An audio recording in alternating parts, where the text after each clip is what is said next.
Good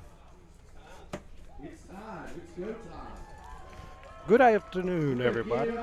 Welcome to the 2024 Focus Broadband Bash at the Beach High School Football Jamboree. My name is Joe Melvin, and I'm joined by my colleague, Jay Combs. Jay, another beautiful night of football to follow up on last night's games. Joe, Mother Nature has served us up well not only last night with a picturesque weather evening, but they've done it again here today. This first matchup is Laney High School against Whiteville, a matchup that you would probably really like to see at any time during the season, even though this is just a scrimmage, the first of 4 tonight. Yes, Whiteville has the football first. McLean Layton tosses a pass out incomplete to the left side. It's going to bring up second down. Yeah, one of the things that J.P. Price is going to have to figure out at Whiteville this year is replacing a senior quarterback, Luke Oldham, who threw over 1,000 yards last year and a really high completion rate. So new quarterback this year for the Pack. Ball is snapped. Handoff, tackle for a loss by Laney. Whiteville loses 2 yards on that play. Powell Nalagem was the running back for Whiteville. Yeah, Powell is a really terrific runner, Joe. 988 yards last year, 19 touchdowns on the ground, and I know Coach Price and staff are looking for big things from him this year. Snap, ball's up in the air, long pass, and knocked down at the last moment. Pass was intended for Fisher Will from McLean Layton. That was a long third down pass down the left sidelines. Excellent defense by Laney. Dropping back to punt is number 13. Number 33, and that will be McBride Ramad punting. And Jay, you can tell a little bit about how this is a little bit of punting, but almost a dead ball situation. It's absolutely a dead ball situation on special teams. They want to stay away from any potential injuries, so there'll be a snap, there'll be a punt, there will not be a rushing of the ball, as you can see, and there will not be a return.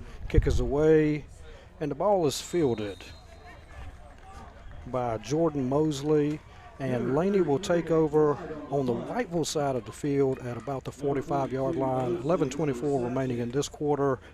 We'll be giving you scores throughout the day, and we'll be covering, as Jay said, 4 games tonight. You're familiar with Laney as well, and their quarterback, Colby Little. Yeah, it's terrific, Joe. Last year threw for 2,752 yards and 22 scores. Of course, his dad is Luke Little. Ty was another quarterback there, his brother, and there's been lots of great, there have been big littles at Bucktown, that's for sure. Yeah, well said. 1 back set, 2 wide outs to the right, short I back to the near side of the field. Snap goes back to Little. We have a handoff coming around the left side. Ball is carried by Kanari Brown. Really stopped for a 1-yard gain on the play. So both teams coming out a little conservatively, Jay. Yeah, it's, for lots of great reasons, I'm sure. Laney, as I said, throws the ball so much, or at least last year. I mentioned Colby. Between him and his principal target, number 6, Hampton Roderick, accounted for about 4,000 of the 5,000 total offensive yards that Laney put on the board last year. Yeah, Colby got the signals from the side of the field. He drops back to pass, puts the ball wide open there. Great touchdown pass to Hampton Roderick, 44 yards. You were just talking about the production that these guys had, Jay. Ran a skinny post route down the middle. So at 10:37 in the first quarter, Laney strikes first. Well, and I was joking with you, but not really joking, Joe, before we got going here today, that you could probably argue, at least here in eastern North Carolina, that Little and Roderick might be the best pitch and catch doer there is. 82 catches, 1,408 yards for Roderick last year, and already 3 plays in, he's got a score. Yeah, extra point by Jaden Hall is up and through the upright. So Laney scores first on their first possession.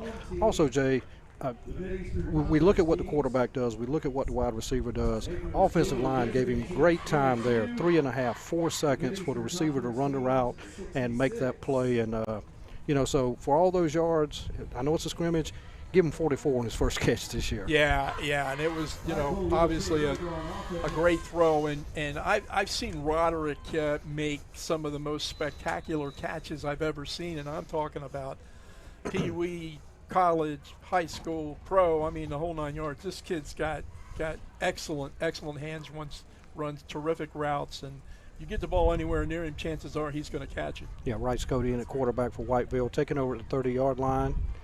Handoff up the middle to McKeevian Cam. 1 yard gain on the play. So far, Laney's defense looking pretty stout there on the defensive line, bringing up a 2nd and 9. McKeevian's a kid that the staff's high on. He rushed for over 300 yards last year and averaged 9.1 yards a carry. So he's going to get a lot more touches and involvement this season. Yeah, we have a handoff around the right side, this time to Powell Nalligem. Nice positive gain on the play on a sweep around left end. So he picks up about 2 yards, going to bring up 3rd down and 7. So again, we have Cody Rice at quarterback, McKeevian Cam, and Powell Nalligem in that. So empty backfield. Quarterback takes off up the middle. Rice Cody faked the swing pass, went up the middle. Nice little gain of about 5 yards. Going to bring up, looks like 3rd and 2 from about the 38, Jay. Not a bad gain. Managing the chains a little bit. Yeah, so Whiteville's going to stay on the field here, needing 2 yards, 2 backs. Rice Cody under center, handoff up the middle. Whiteville has the 1st down. And you were mentioning earlier, that's McKeevian again on the carry, but you were talking about the time that Little had to throw. Well, on this series, the offensive line for the Wolfpack doing a much better job of getting off the ball, winning that all-important line of scrimmage. Yeah, getting a great push. Picking up 4th down is huge there to keep Laney off the field. Inside handoff to Lennon Tayshawn. And super nice gain. Going to be close to the 1st down, Jay, on that carry. A little inside trap off left end. Yeah, Tayshawn Lennon, a kid that last year saw limited duty, but enough to account for 85 yards rushing and a couple of TDs on the ground. Whiteville, 1st down at the 45-yard line of Laney. Ball is snapped. All right, I think that was Cam McKeevian on the carry. There, picks up 1 yard on the play. Looked like number 50, Keeson White, in on the stop. He's a junior. He had 20 tackles last year as a sophomore. That's a pretty impressive debut. 2nd down and 9. Cody Rice goes around the right side. Nice job getting the block, making a guy miss him. Excuse me, that was Xavier Allen on the carry. Yeah, the X-Man. Nothing statistically to serve up from last year, but I don't know. He could have been on JV for all I know, but it didn't show up in the 2023 numbers. But nonetheless, a fine run there. All right, Cody Rice back in at quarterback, 2-back set. Handoff is to Cam McKeevian. Nice push forward. I think you made a great point, Jay. Whiteville didn't have a lot of success on that first series. That's a big offensive line, and they're really getting a great push, getting good 3, 4, 5-yard chunks. Yeah, and don't you think, Joe, and you've been doing this, gosh, not quite as long as me, but way too close. Good backs seem to fall forward, and that's what you're seeing a little bit of. Pressure. Oh, nice pass attempt by Cody Rice across the middle. He was getting some pressure. Did have an open receiver down the field. But I like the way Whiteville is mixing in that pass as well. Running up the middle, getting this sweep, I'm going to bring up 2nd down and 10 from the 30-yard line, Jay. Well, they're clearly a run-first team, and always have been. That's their bread and butter, and they do it about as well as anyone. That's good pressure that time by Wiseman from Laney, and there's more good pressure by the Bucks. Yeah, they did get through that time. Nalajan Powell was the ball carrier there. Lost a few yards on that play, about a 3-yard loss trying to go off that left end again. So it's going to bring up 3rd and 13 from the 33. Let's see what J.P. Price dials up here on deep into the Laney field. That was Preston Hall on the stop on that play. 19 tackles last year, looking for a big flag year on this the year. play. First flag. Looks like it, don't want to speculate, looks like maybe encroachment on the defense. Last night, the 4 scrimmages, for the most part, I'd say were fairly cleanly played. There's some penalties, of course, but the ones that really seem to be affecting the game weren't the little things like that. There were some unsportsmanlike. Some guys were getting after it last night. Right. Going to bring up 3rd and 7, much more manageable. Gives you a wide more variety of plays here. Cody Rice drops back. He's scrambling, going up, and he slips on the turf. So I guess he actually lost the yardage back to where it was previously. Going to bring up 4th and 10 from the 31-yard line. Great coverage by the Laney defensive backs. Yeah, and they had great pressure up front. We always joke that pressuring the quarterback is the defensive back's best friend, and once again, quarterback had a lot of heat around him. Oh, interesting snap. Right, so he's got a guy wide open. Touchdown. Whiteville. From the start, the snap hit him like he wasn't ready. Pops up in the air, and Will Fisher was wide open at about the 5 catches. Great job. Great job by Cody Rice of maintaining his composure, getting his eyes down the field. Whiteville responded in a great way after being stopped after 3 plays. They sure did, and in a way that you wouldn't necessarily expect. As we mentioned, they make their living on the ground, but that time Fisher got behind the coverage and an easy throw and catch. Yeah, Sam McBride on the point after attempt. Again, no rush. Ball is up, and it is through. And with 6:24 remaining in the first quarter, after Whiteville's first play, Jay, Laney has the 44-yard touchdown pass, and Whiteville drives the ball 70 yards over about a 5-minute span there, really pushing back on that Laney defense. What did you like about the changes that Whiteville made? Joe, I'm no coach, but my best guess is there was a breakdown in coverage that time that allowed Will Fisher to come that wide open. Excellent athleticism by Cody Rice, because that was kind of an errant snap, but who knows? J.P. Price, maybe he built that into the whole play, but they ran it to perfection. And guys, this runs quickly. No timeouts between here. Laney already back on the field. 1st and 10 at their 30. Again, Colby Little, shotgun set, 2 wideouts to the right, 1 back behind him with an offset back off the right tackle. Handoff up the middle. Got some running room here, breaking a couple tackles. So that was Ellis Williams. Well, I think his first carry of the ball game here. Great run. Picks up roughly 14 yards on there. Laney was going to have 1st down and 10 at the 44. Yeah, sorry, Joe, we don't have sizes on these kids, but I would say Ellis, who rushed for 83 yards last year, not one of the bigger players on the field right now, but he's quick, and he showed it to you that time. Big in heart, Jay. He's got the ball again. Oh, nice sidestep over 2, 3 guys. I can see where this guy could really be a force this year.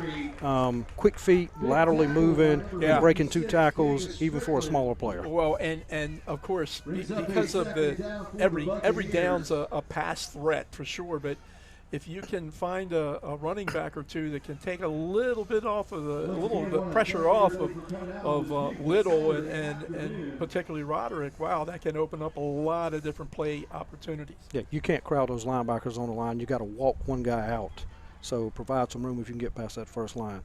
2nd down and 3 from the 49-yard line of Whiteville. Handoff again.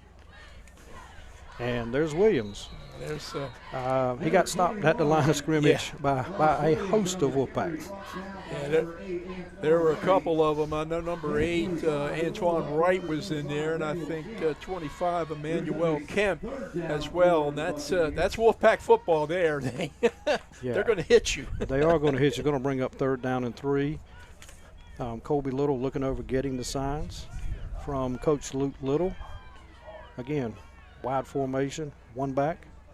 Claps his hands, doesn't receive the ball, looking to see if the coach wants to change. Repositioning, sliding. You know, Joe, I'm not sure all high schools can handle something like this, but this is West Coast offense, Jay. The Littles have dinner together, so they can. There's Williams breaking yet another. He's still on his feet, Jay. And can you outrun one? I tell you. Yeah, tell me. I'll take any running back that size with that kind of heart. That's right. Obviously, extremely strong young man. He's took the words out of my mouth. Yeah, it's Williams, hard to measure the heart, and the strength is there. Well, and the quick feet and being able to step through 2 tackles, stiff arm one guy, takes the ball down to the 10-yard line. So, if he can do that and people start creeping up on the line of scrimmage, it's really going to provide, Roderick really some opportunities, as well as Colby Little. So he's got great balance too, because he was taking some shots all around, but was able to keep moving forward, and as you described, just did an excellent job on that run. Yeah, ball was just inside the 10, so it's 1st and goal. Cannot get a first down, must score. Colby Little waiting for the snap from center. He takes it, inside handoff, up the middle, and touchdown, Laney. That was Jaquin Dingle, what I think his first carry. So Coach Luke Little spreading the wealth, so to speak, Jay, but nice hole open up the middle. Yeah, and north-south runners, always my favorites. It was pretty easy to head that way that time because it was a pretty good-sized hole. Credit that Buccaneer offensive line for making space. Yeah, well, that spread offense is going to, like I say, really open up that middle. So we have Brantley Green for the PAT. It is up, and it is good as well. So, Jay, we got a shootout going on here. Can't say that I'm surprised. Like I think we were talking, and you see the run again and the score. This is a matchup that you'd like to see any time during the season. We were joking, this is the brother-in-law bowl because Coach Luke Little and Coach J.P. Price are brothers-in-law.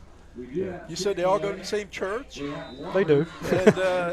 And I bet Thanksgiving dinners, if either of these teams are available, most often they're involved in the playoffs, but they would be interesting. Yeah, we have an inside handoff to Tyshawn Lennon again. No gain on the play. Whiteville seems to be testing that right side of the Laney defense. Sometimes success, sometimes not. Really hadn't come this way this much, Jay. Kind of looks like it, and that's a good observation on your part.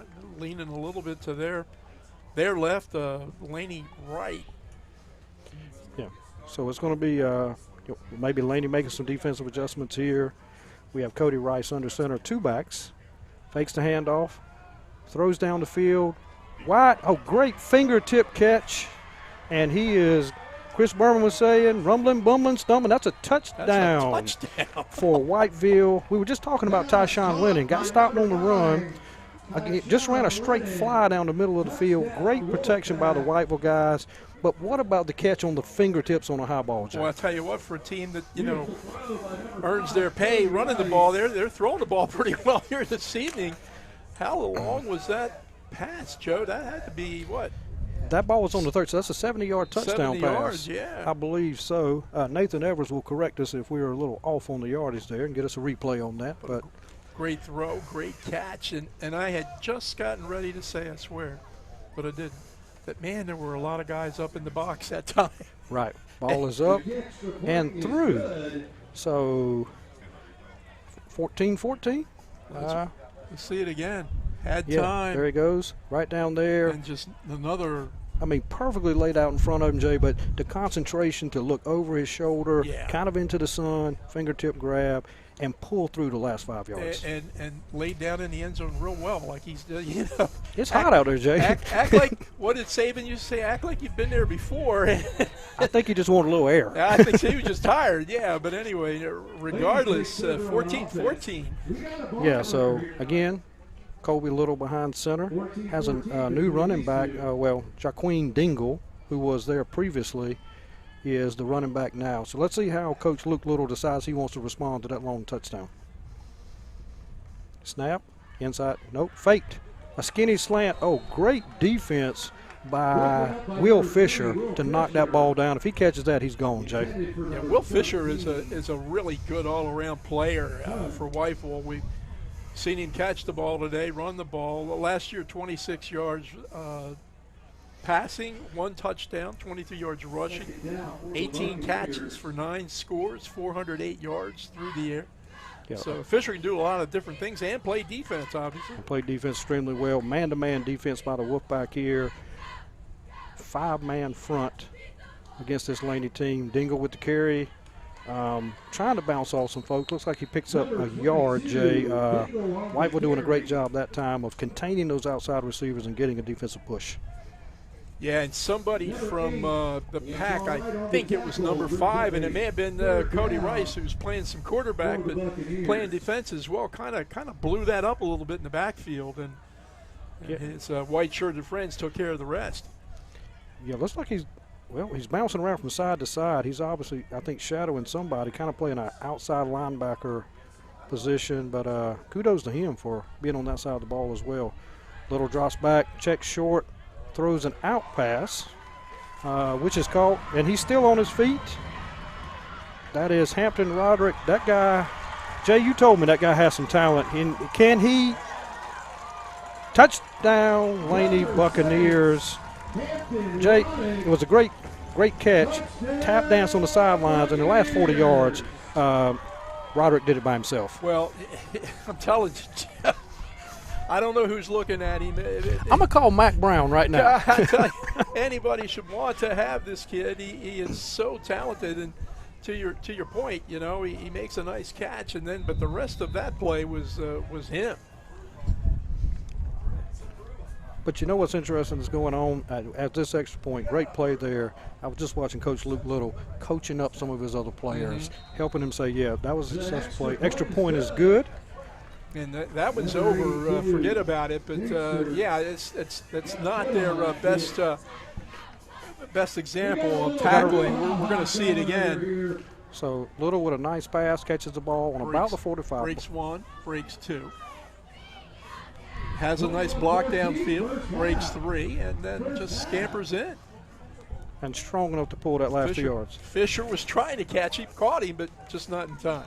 I tell you, this is getting fun, Jay. Yeah, this is entirely last different. team with the ball wins. Last night we did not see this kind of offensive explosion from anyone. Cody Rice, inside handoff. No gain on the play. Nice job. Looks like number 44, Joseph McPherson, with a nice tackle stepping up in the middle for Laney there. So, yeah, so let's see what J.P. Price and Whiteville decide to do here. 2nd and 10 from their own 30-yard line. 21-14 Laney, 1:34 remaining in the first quarter here from West Brunswick High School. Handoff up the middle. Wow, host of Laney defenders. Looks like Cam McKeevan on that carry, but he didn't get very far, Jay. No, not much help from his guys up front, and some of the bigger guys in there in that front 4 for Laney kind of took over on that play. Yeah, so that's going to bring up 3rd and 10 for the Wolfpack. 1 back set, 2 wide out to the left. Looks like Rice kind of lost his footing a little bit, but he was getting some serious pressure, which I guess would technically be a sack, which takes the ball back to the 25-yard line, now bringing up 4th down and 15. Great pressure from the defensive end of Laney to get in Cody Rice's face. Looked like it was Caden Swain, and he was going to get a sack on that one no matter what, because, as you mentioned, Rice had lost his balance and was going down. Yeah, looks like Trying to find the jersey numbers, folks. Looks like Seth Bullock is the punter. Dead ball situation again. No rushing of the kicker, and looks like the clock's running down, Jay. They might just we don't have a run play out. clock, so they may let it run out to end this first quarter. And so we're under 5 seconds. Looks like that's what's going to happen. Whiteville will just let the clock run out to finish this. Laney 21, Whiteville 14. Other than Whiteville's first possession, each team has scored every possession, Jay. Yeah, it's one of these heavyweight battles, right? You hit me and knock me down. I get up and hit you and knock you down. Yeah, and like I say, fans are getting their money's worth. You will also see a cumulative score, folks, on the scoreboard. Jay, you want to tell how that will differ from the score of this particular, based off of last night's aggregate scores? I know you give me the hard job. So, so when we left you last night, it was 59 for Mid-Eastern and 22 for the visitors. So when you tack on 21 points for Mid-Eastern and 14 for the visitors, our cumulative is well, he took it down, so I don't 80 know to 36? 80 to 36, right where we are right now. Yeah, so a little bit different format. So we're going to try to give you the aggregate of the entire, because it does have implications for next year's Jamboree. Apparently for T-shirts or something, I don't know. Yeah, so. But Joe, here's the thing. So we've had 35 points in this first quarter, right? Last night we had a total of 81. So, and that was in 8 quarters. So you can see the offense, at least in this first scrimmage matchup, has opened up considerably. The most points anybody scored last night, North Brunswick defeated South Columbus 21-0. But Jay, you know what?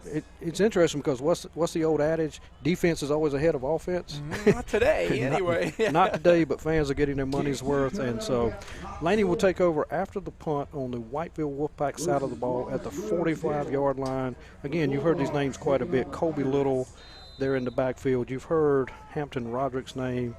So again, 2 wideouts left, 1 wideout right, single back. Little in shotgun formation. Bring it back across the line. Inside handoff up the middle. And that ball goes to, Canary Brown on the carry. Picks up 4 yards. Nice. Always love to stay ahead of the chains by getting 4 yards on first down, Jay. I'll tell you can make a living doing that. Nice stop that time by Caleb Jordan from his defensive line position for Whiteville. And I'll tell you the other thing, and it's hot out here today, right? We're still in August.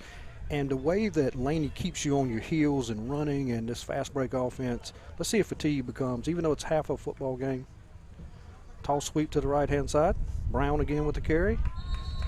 Picks up about 1 yard. Nice collective tackles by Whiteville and them riding him out of bounds. And Canary Brown, he's a senior, rushed for 38 yards last season. Played a little defense as well and chipped in with 7 tackles. So I'm sure Luke Little and staff are looking for bigger, better things from Canary this year. Yeah, Little in shotgun formation, 3rd and 5 from the Wolfpack 40-yard line.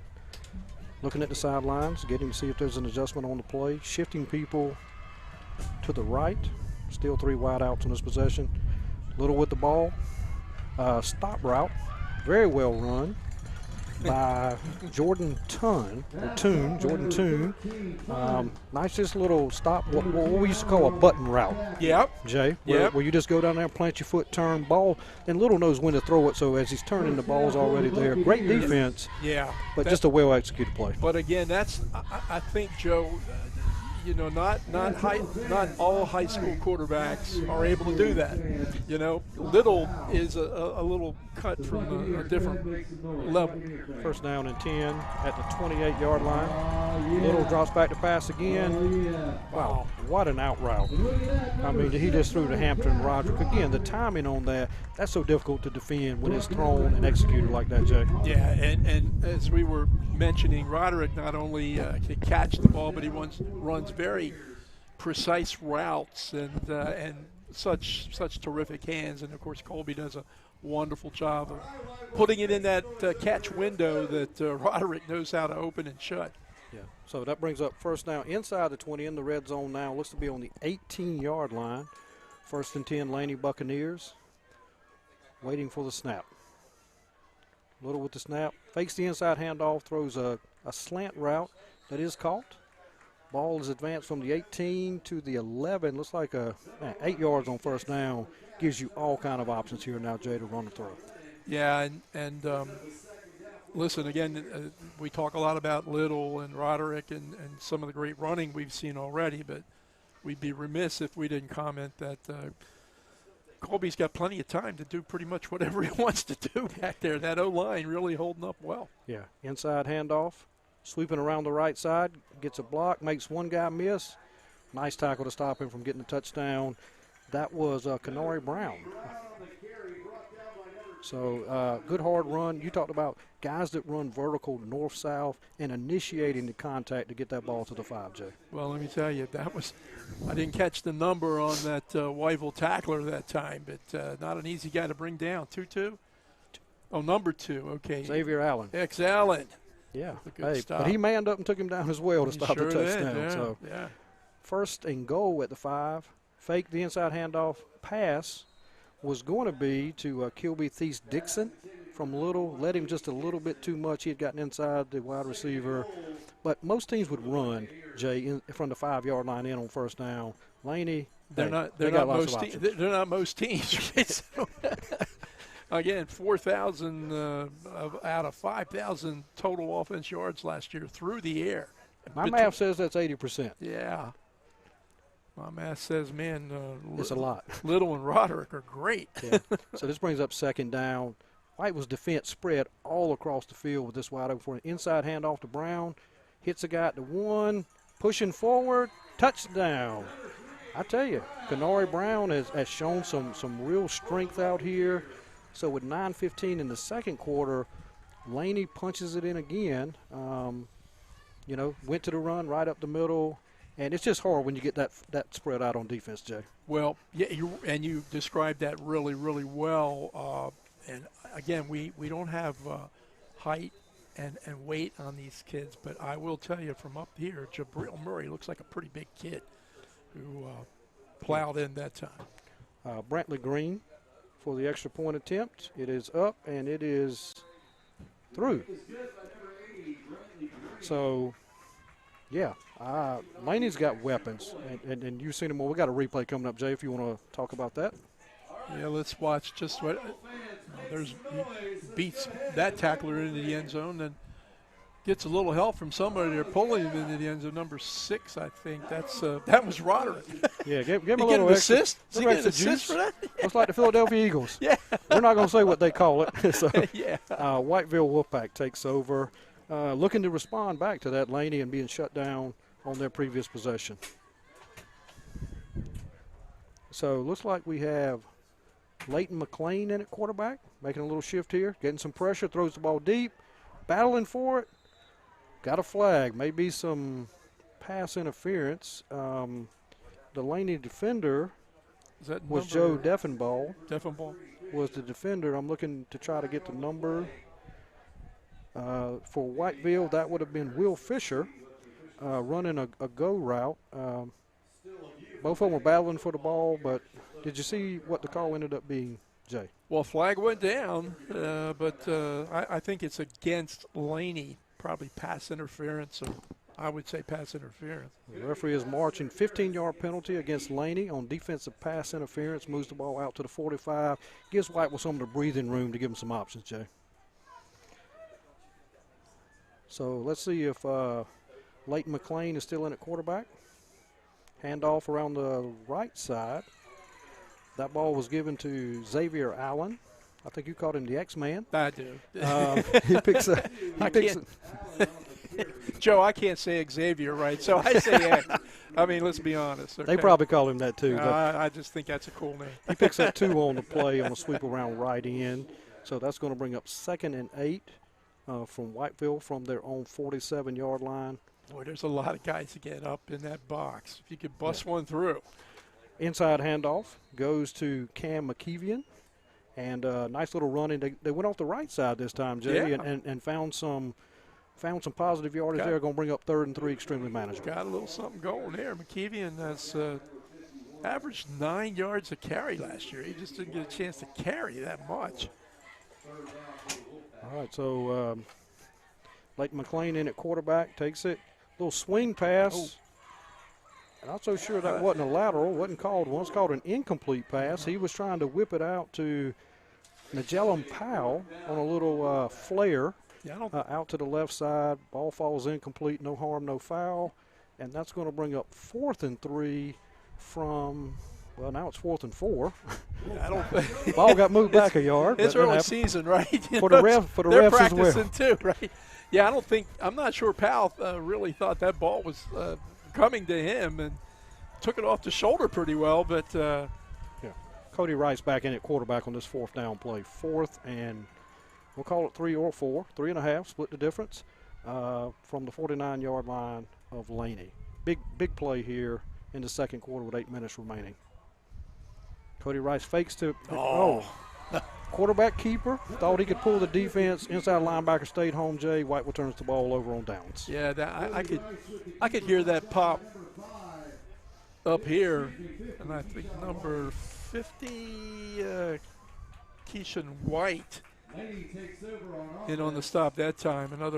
A pretty good sized young man running off the field. So, and from what we've seen so far, you got to keep Laney off the field, Jay, because they have so many weapons. They score so rapidly in so many diverse ways. But great defensive play to read that. A lot of teams, linebackers would have gone out with there. So Little takes over. Shotgun snap. They're taking over their own 49-yard line. And we have a timeout. Yeah, we do. I don't know what. Timeout Whiteville. Yeah, Whiteville called the timeout. Is Little, I don't even know if he was in there on that possession, or that's getting ready to snap. Maybe they're doing something. Yeah, you know, how many? We got, what, 8 minutes? We got 8 minutes and 3 seconds. Our score right now, 28-21? 28-14. I'm sorry, 28-14. Yeah, 14. Sorry about that. So 8 minutes remaining here in the second quarter. This first matchup, Focus Broadband, 2024 Bash at the Beach. We'll talk, throughout the evening.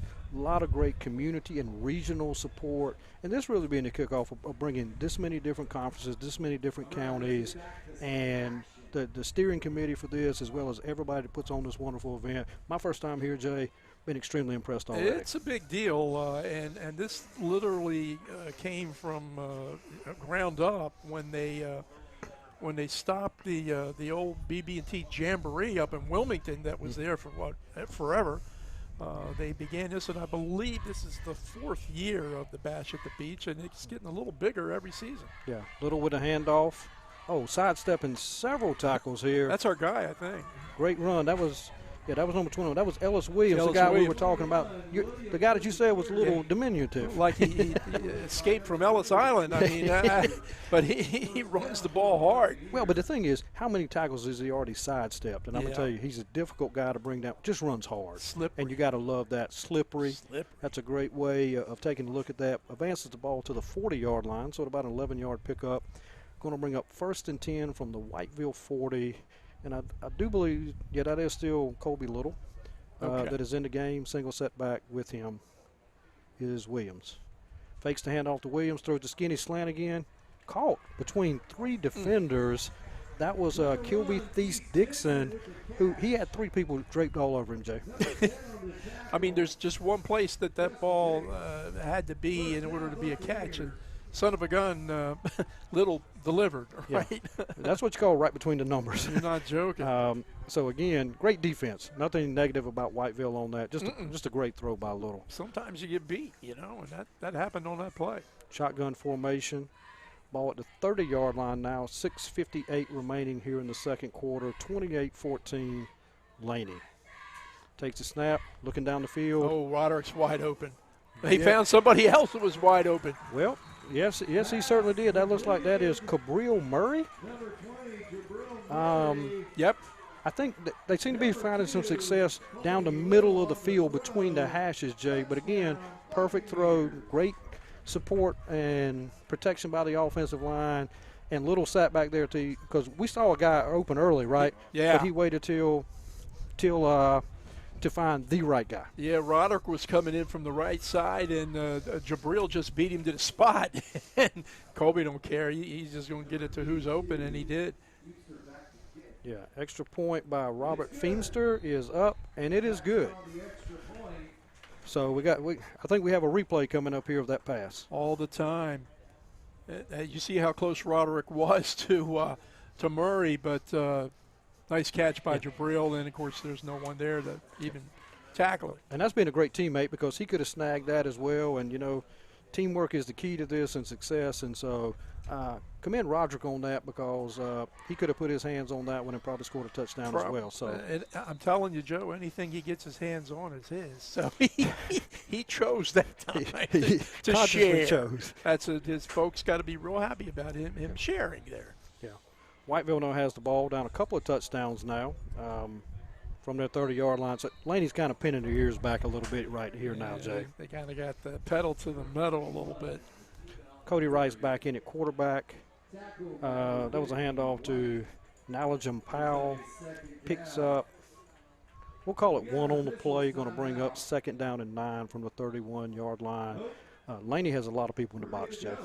Yeah, they've really been stacking it. And like I said, I mean, Whiteville took advantage of that on a couple of occasions, the touchdown passes. But yeah, inside handoff. Tough run. Wow. No. And Laney just kind of smelled that out, got lots of great defensive pressure. Number 27, Jared Bally, did a great job getting in the backfield. Yeah, Wiseman in on the stop again for Laney that time. He's a senior. He had 65 tackles last year. And even saw fit to run the ball a little bit, 57 yards on the ground. But Mason Wiseman, tough dude. 2-yard loss on the play, now bringing up 3rd down and 12 inside their 30. Do we have another timeout? Do we have a stoppage of play? Timeout taken by the Wolfpack. This is a good timeout. Whiteville takes their 2nd timeout. I think just clock is now going under 6 minutes here remaining in the 2nd quarter. Down a couple of touchdowns now where they were matching them. You know, touchdown for touchdown, drive for drive right now. I think Coach J.P. Price, okay, how do we finish strongly over this last 5 minutes and 43 seconds? Yeah, well, and look, you know who they bring to the dance, right? It's that running game, and although today they've had a little more success going up top, but they'll work to develop that continuity. He said, look, coming into this season that he'd lost 80% of his production offensively and defensively. He has to replace a quarterback that had 112.7 quarterback percentage rating and Luke Autumn, and he also has to replace a premier running back from last year, Amari Best, who ran for more than 1,000 yards. So JP knew what was coming up, but they're going to be physical. They're going to compete. They got pieces. They just need more experience. Yeah, and that's why you play 10, 11 games in a season and why you play in the Jamboree. So Cody Rice, ball dropped back. He's going deep. He's got a guy wide open if he gets to it. And that is number 3, and he's going to win the foot race. My goodness. That's Will Fisher again. I'm going to tell you. Looks like he's going to be a guy. That ball hung up there. Well, Fisher had gotten deep behind him, and he's like, ball, please come on down so I can catch you. And run. Joe, one of my favorite football cliches is it's location, not rotation. And that one was located perfectly. Not the prettiest rotation, but pretty darn effective. Yeah, I mean, the result was what mattered out of that. Great protection by the Whiteville offensive line to allow that play. He snuck back behind him with those people being crowded on the line like we were talking about, and give him credit from going from a dead stop and outrunning the other folks into the end zone. And here we have Ramad McBride attempting the extra point. It is up, and it is good. Our score now in this track meet, Jay. And who would have thought three touchdown passes for Whiteville here in the opening quarter and a half or whatever we've got left. Yeah, got 5:32 remaining here. We'll see it again. Yeah, here we go. Rice drops back. That ball hangs up for a long time. but right in the right Yeah. place. And Finds a then way. Fisher. Yeah, cut away Don't- from that and then outrace his defender. Impressed with Fisher. He's done a lot of really good On things both sides here of the today. ball. Absolutely, yeah. Will Fisher. We have a new quarterback for Laney, and that is number 14, Ryan Gallagher. Okay. Is in replacing Colby Little. Yeah, I'd seen where he had played a little backup last year, and Yeah. he's Inside a junior. handoff. Whoa. I tell you, Close. nice hard running there by Jaqueen Dingle. We've called his name a couple times. It looked like, he'd gotten touched up in the upper area of the shoulder. Decapitated? Maybe not. Yeah, Gallagher, 6 for 10 last year for 38 yards, and obviously very, very, very, very limited playing time. But, Colby's not going to be there forever, and, Lord, you always want to stay away from injuries or be prepared in case there's time when he can't play, and that looks like it's going to be Ryan Gallagher this year. Just went under 5 minutes remaining here in the second quarter. Gallagher in shotgun formation, inside, fakes the inside handoff, throws a pass down the middle.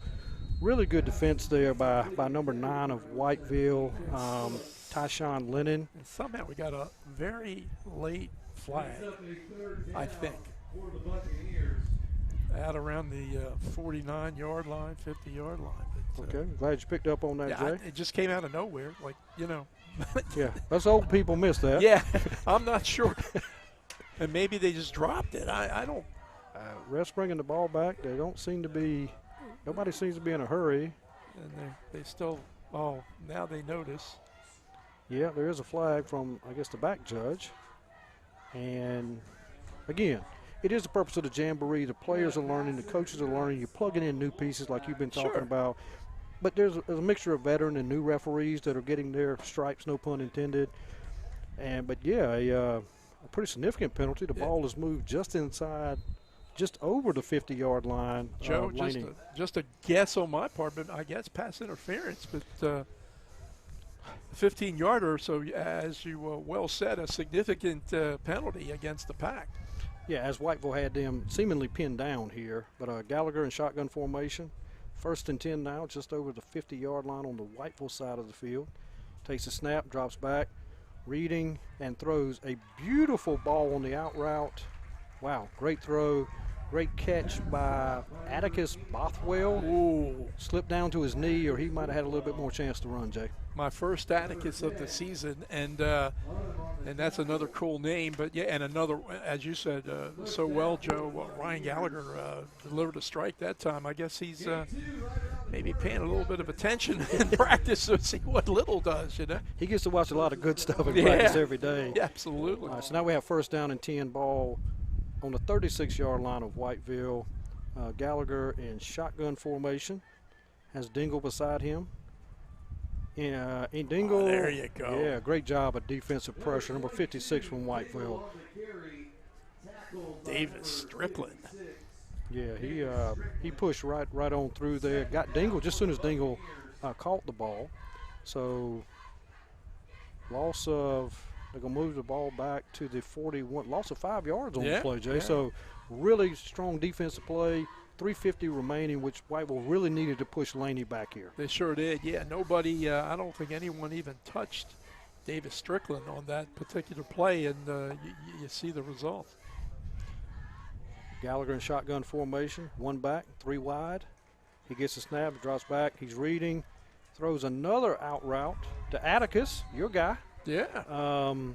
He's trying to get more, grabbing his face mask. but I'm going to tell you, perfectly thrown balls yet again, well-designed play. But again, can Whiteville defend it much better than that, Jay? No, that's just a nice throw and a really nice catch, and you just tip your hat to the execution on that play. Yeah, gain of 8 on the play, going to bring up 3rd down and 8 from the 33. Looks like we may have encroachment on the defense, potentially. We'll wait and see what the refs say.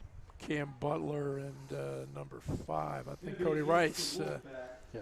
Just a little bit too soon. Yeah, but you got to love the aggression, trying to get a jump on the play. Again, it's early. They're going to be – I'm surprised we've had as few penalties as we have. Yeah, no, it's been a fairly clean game from that perspective. Yeah, but now ball is moved inside the 30-yard line, now brings up 3rd and 2 for Laney. from the 28-yard line. Gallagher takes a snap. They're still throwing. Another out route to Atticus. Catches it. And I think that is going to be enough for a first down. Advances the ball to the 22-yard line. And I can tell you, Xavier Allen has got to be thinking, Coach, what else you want me to do without interfering with the guy? Well, I'll tell you what, that is a very good series from a guy, Atticus Bothwell. 3 catches. And all 3 just he's down there talking to Roderick on the side, 13 and 6. There's a lot of catches between those two. Hand off to Dingle.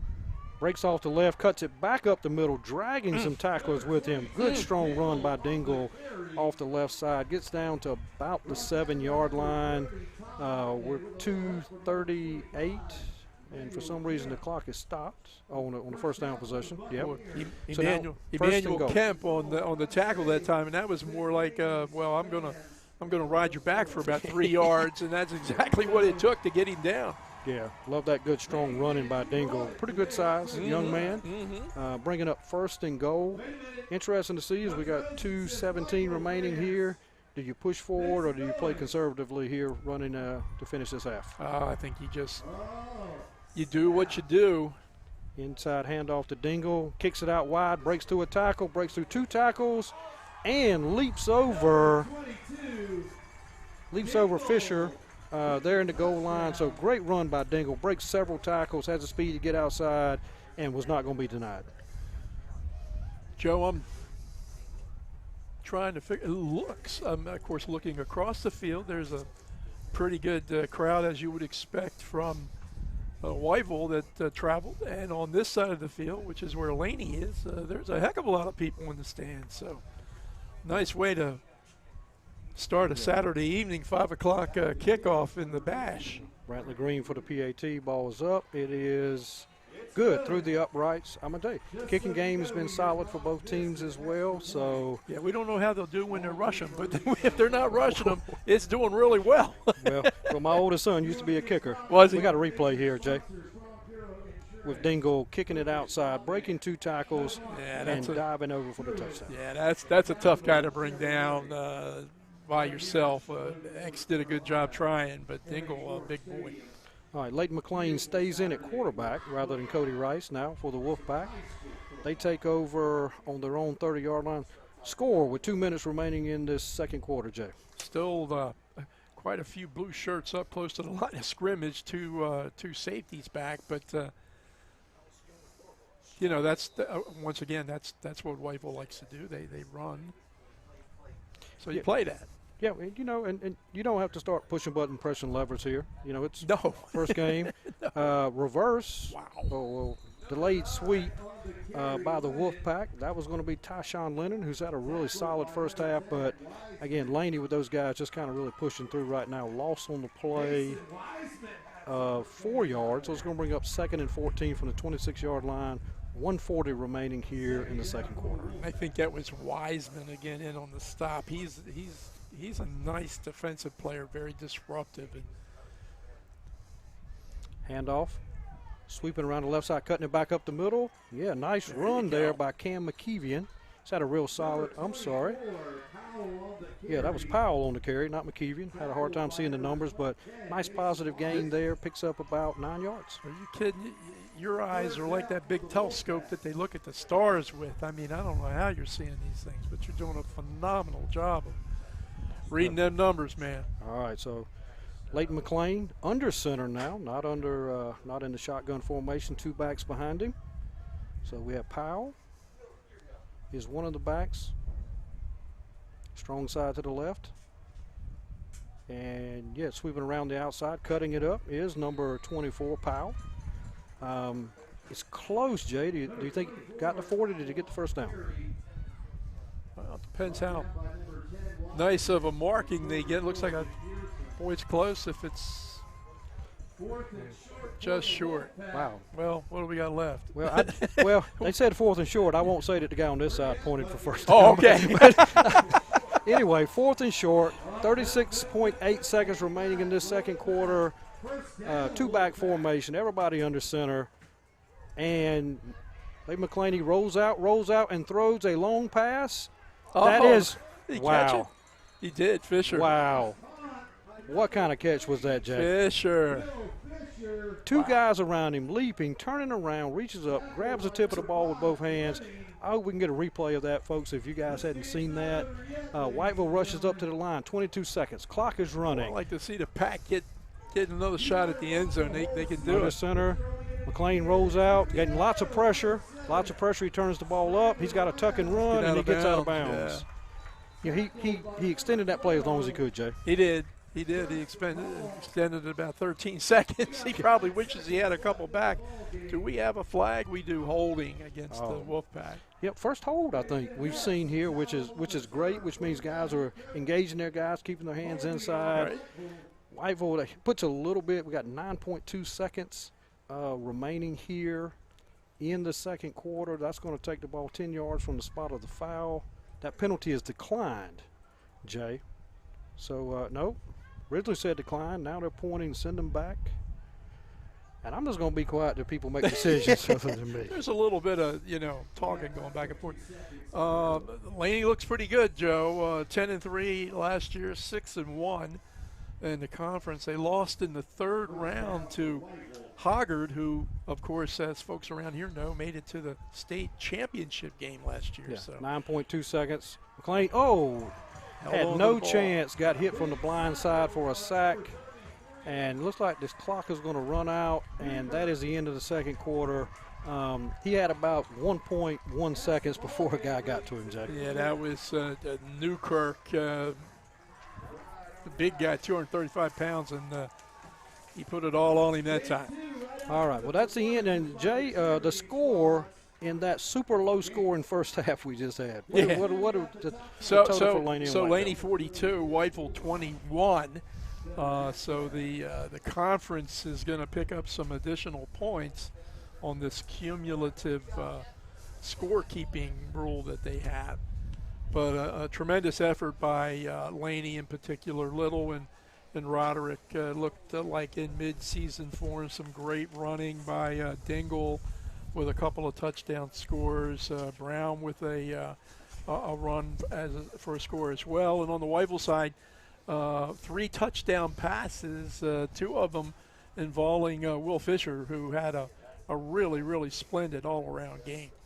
Yeah, now, coming into this, if you said Whiteville would have three touchdowns and all 3 would be passing, Jay. Probably wouldn't have taken that bet. Probably not. If we come into the game and said Laney would have scored 42, maybe, but I don't know. It's tough to hang 42 on Whiteville in a whole game, much less a couple of quarters. Those 3 touchdowns, you referenced it, Jay, that J.P. Price knew that he was going to have to diversify his offense, plug some pieces in. Everybody on Whiteville has traditionally been a running team, but I think that's good signs that you could have 3 scores going through the air, well-executed plays, guys doing some stuff out there. And Laney, to your point, Jay, they are a hard machine to stop. Yeah, real quick before we go to break, Laney opens up next week against D.H. Conley. Then they are on the road against Havelock. Oh, my soul. Then they got a bye in there. Then on the road at Cape Fear. And Whiteville opens up next week home to Bunn. And then in week 2, a focus game. West Brunswick travels to Columbus County to take on the Pack. And then they play James Keenan and Clinton in their 4 non-conference games to start the 2024 season. All right, well, we're going to take a quick break and let us catch our breaths, Jay. Collectively, great game between Whiteville and Laney. Looking forward coming up, Wallace-Rose Hill and Topsail High School.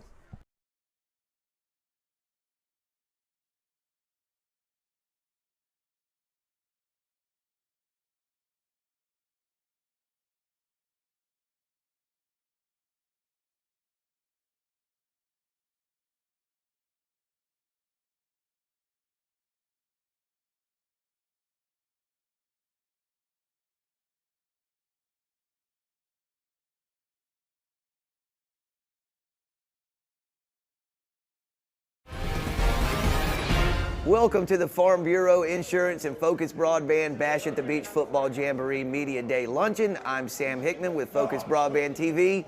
joined by Wallace-Rose Hill head coach Kevin Motzinger. Thanks for being with us, Coach. Thanks for having us. Thanks for what all y'all do for high school athletics. Yes, sir. Take me through a quick rundown of your 2023 campaign and what you're excited about. Here we are 2 or 3 days away from the Jamboree. 2023, last year, we had very high expectations. We came off that Eastern Championship run. Where the year before we went to state championship, everybody kind of counted us out, and then we were, I guess, surprised everybody else we made it that far. We just never could get it together last year for some reason. We never performed at the level and the potential we had. We had so many weapons and so much potential, but we never really reached what we could be last year. We fell short. And so what do you do to address, what have you done to address that in the off season and moving forward at a place like Wallace-Rose Hill? As you well know, better than about anybody, the expectations are always here. So how do you, coming off of a down year by your standards, what do you do moving forward? Well, I think at our place, we've made it Golden Corral every year for so long that you lose that, you don't get hungry. We got to go eat at the buffet all the time, and all of a sudden we lose that hunger. And I think, sometimes you need to get that taste smacked out of your mouth and where you get hungry again. And I think the biggest thing is for our kids to understand that. They were very disappointed in how last year went. And for our young kids, it was a good thing. We hate that for our seniors last year, but for our young kids, it was just a reminder that, you got to appreciate it and you got to come to play, and you got one opportunity at it, you got to make the most of it. And Coach, your expectations for this weekend at the Jamboree, I know it's kind of abbreviated, not a full game, but kind of that first time under the lights, if you will. What are your expectations for this weekend? Well, that's really changed. Football for us started January 6th in the weight room. And on January 6th, we met with a team before we lifted that day, and we had our initial meeting, and we moved our juniors to be seniors, our sophomores. We did our little ceremony we do. And, we told them that we were going to be scrimmaging on Friday the 9th and what would happen. And from there, we'd go into Wednesday. And from there, we'd go into the Jamboree. And so we lost last Friday. We've had 5 days off. So it's changed. It's really, it's really hard. Right now, we don't know. Yesterday was the first day we could practice again. And so it's a different team than when we saw them last Tuesday. Sure. And so the expectations never change. I mean, our folks feel like we should score every time we touch the ball, and we feel like we should score every time the other team touches the ball, and that's kind of the way our Mafia feels and thinks. And but for our kids, we've just got to go back and review what we had built between mini camp and those first few days, and then we just got to continue to stay hungry and climb and get better. This is Wallace-Rose Hill head coach Kevin Motzinger. Another exciting year. Wallace-Rose Hill, one of the true high school football powerhouses in southeastern North Carolina. Coach Mott, thanks for your time. Thanks for being with us. Appreciate you, brother. Thank you, sir.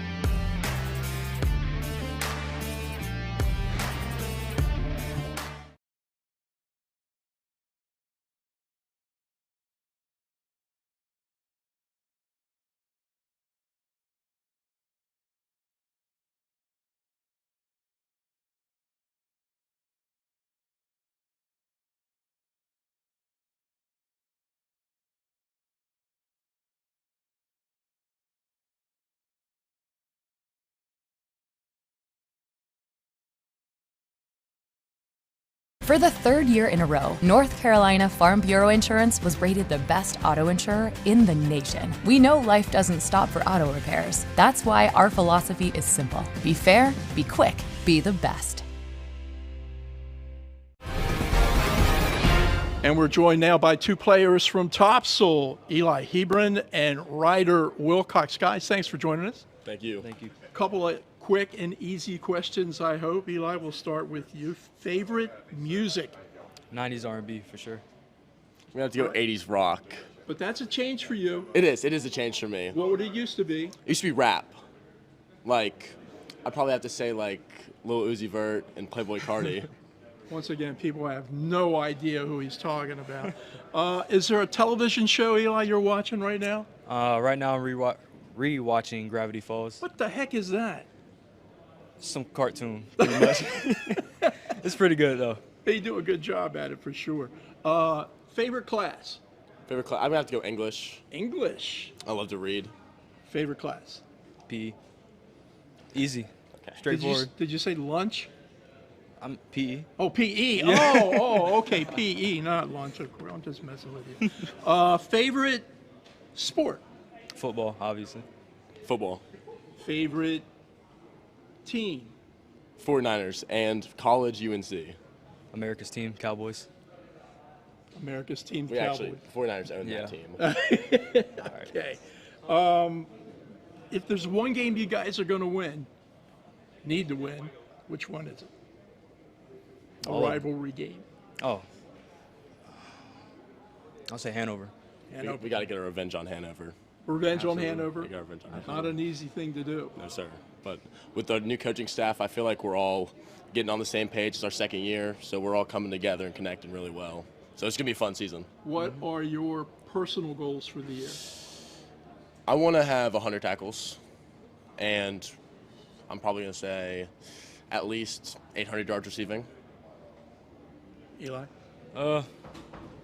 At least like 2,300 passing yards, like 30-ish passing touchdowns, And 17 INTs?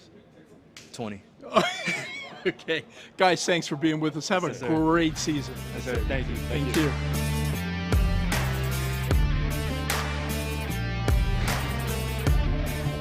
From Focus, we use the internet services and the phone systems at the Calabash Deli. With the call-in orders and running credit card processing, if we don't have that reliability, we can't service our customers at the deli at all. So without that service from Focus, we would be unable to take care of our customers, which is the most important thing to us. Focus Broadband has made it easier for us to connect with our customers on a daily basis. I would definitely recommend Focus Broadband to other businesses in the area. I found their services have been reliable, efficient, and their help has been amazing.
Good evening, ladies and gentlemen. Back for play number 1 very quickly from Topsail High School playing Wallace-Rose Hill. And, Jay, we have a flag. That's probably not a bad idea right now because we just jumped off the spin bike and kind of settling in here. Yeah. This is the second scrimmage of the evening, Wallace-Rose Hill and Topsail, and follows up the first scrimmage that hopefully you just had a chance to watch where Laney defeated Whiteville by a 42-21 score. Yeah, so starting quarterback right now for Topsail High School is number 7, Eli Hebron. He's in short shotgun formation, has one back to his right side, 3 wide out. So looks like we're going to see some more passing in this game as well, Jay. They like to throw the ball. 1st and 15, delayed swing pass, and the ball is dropped by Demarion Smith there, right in his hands. He wasn't going to get far, has some defenders right there. Apologize for the rush, folks. We came on, and they start this very quickly without any pageantry, Jay. Well, people got things to do tonight, obviously, right? Okay, so that's fine. Hey, Hebron, the quarterback for the Pirates at Topsail, great kid.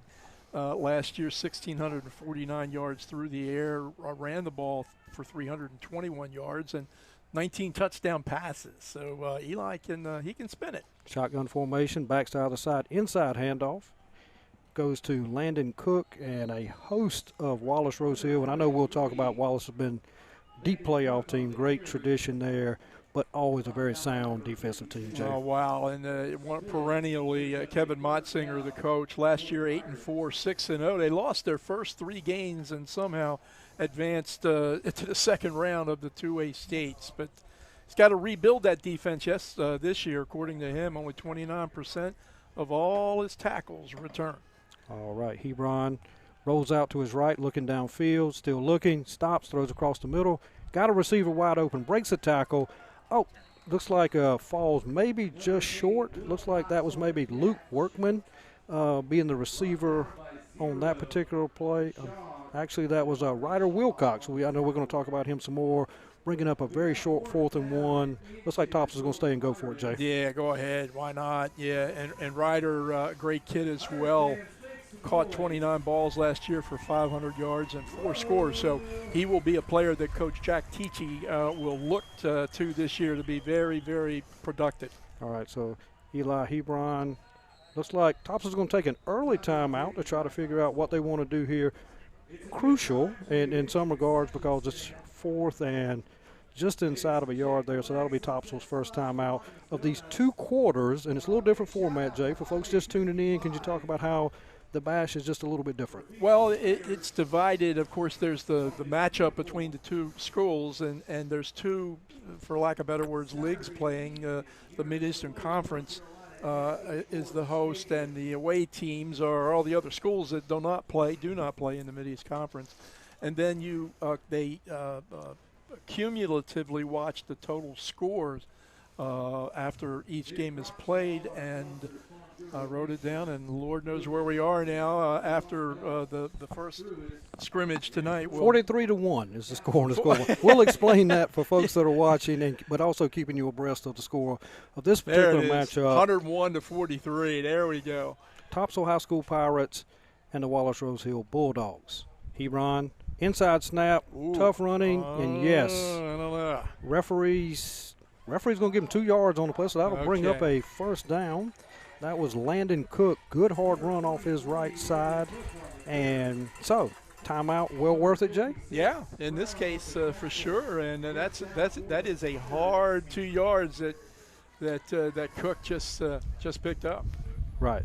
And so now that's going to bring up Topsail Pirates continue to have the football their side of the field. 1st and 10, 42-yard line. Hebron drops back in. Shotgun formation, 1 back. And he's going to run the speed sweep option. Keeps the ball himself, breaks a tackle, fighting hard for yardage, still on his feet. Finally taken down by a host of Bulldogs. But love to see that. Not quite the old Barry Switzer option, but a speed option with number 10, Demarion Smith, running beside him. Well, and Hebron, more known for his throwing, as we mentioned, but a more than capable runner, at least last season. 329 yards rushing, a pair of scores. and had a chance to visit with him and Ryder at the Bash Banquet earlier in the week. Just a really nice kid. I mean, all those kids are just great individuals, and but Eli, fun guy. 2nd down and 3. Pitch out to Smith. Fighting hard for yardage. He's going to be near that 1st down. Yardage gets ridden out of bounds by several folks. Sticks are on the other side, but love to see that little mixture of, really quick pitch out option to Smith. He fights hard. Referee, I got ahead of myself earlier. The referee seems to be signaling 1st down here. Real tough. They got ahead of the stick, 2nd and 3, Jay, and now inside the Wallace-Rose Hill part of the field already on their 1st drive. Yeah, that was Demarion Smith on that carry, and he's an outstanding receiver. 34 catches last year, 8 scores, 500 yards. He can run the ball too, 51 yards, 2023, and there goes Hebron. Fake pitch by Hebron. Lovely. Had Smith coming around like a jet sweep, and Hebron just tucks it, goes off his left tackle, and he's right at the 1st down stick. So Jay Topsail picking up big chunks of yardage on 1st down. Yeah, they're chunking him pretty good. I'll tell you who also chunked Hebron pretty good is a kid that when Wallace-Rose Hill gets the ball, you will call out. That would have been number 7, Irving Brown, on the tackle that time. But Irving Brown only rushed for almost 1,700 yards last year, Joe. So yeah, he was taking Friday nights off. He was. Yeah. So Coach Motzinger for the Bulldogs of Wallace-Rose Hill, sure happy to have him back. Yeah, so we'll now bring up 1st down and 10 at the 38-yard line. Hebron in shotgun formation, back to either side. Fakes the inside handoff, looks, throwing deep for number 12, and just off his fingertips. That ball was for Jack O'Day. Beautifully thrown ball, beautiful route, just 2 inches off his fingertips, Jay. Yeah, so close, but yet so far. And good protection for Hebron that time. And Jack O'Day just off his fingertips, as opposed to the earlier game this evening, earlier scrimmage, where I think it was one of the Whiteville kids, was it? Or maybe it was Laney, I don't know. But somebody made a nice fingertip catch for a score. That one was They'll come back to that one because you got to test with a downfield punch, and pretty good single back. Hebron under center. He keeps the ball left. Speed option again. Pitches the ball out. Oh, wow. Big hit at about the 25-yard line.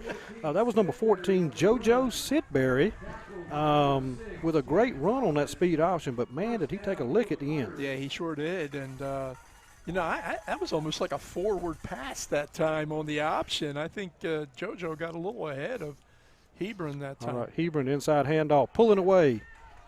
Nice gain, going to take the ball down to the 15-yard line. That was Matthew Hayes. That's the 4th running back that Topsail was used here. Great run. 41 yards as a sophomore last year rushing the football. Back under there, fake speed option. Nice pitch out to the right. Giving the ball to 14. That was Sidbury again, and he delivered the hit on this one. Gets the ball inside the 10-yard line for 1st and goal, Jay. Yeah, I know Coach Motzinger said a little concerned. We got to rebuild our defense because only 29% of tacklers return from last year, and at least on this series, Topsail having their way offensively. Yeah, I mean, as we all know, we have a break in play right here. I think we're trying to get something figured out. But, running the option, and it's always about you have man v man responsibility. I'll tell you, Hebron doing a fantastic job of reading if the defender is coming to him and then getting that pitch out or keeping it. Kind of an intellectual quarterback approach, right? That's Jack Tichy, by the way, out there on the field. He's the head coach for Topsail High School. Last year, 4-6, 2-5 overall, but they returned 11 starters this season, and one, as you've heard Joe mention many times already, the veteran quarterback, Eli Hebron.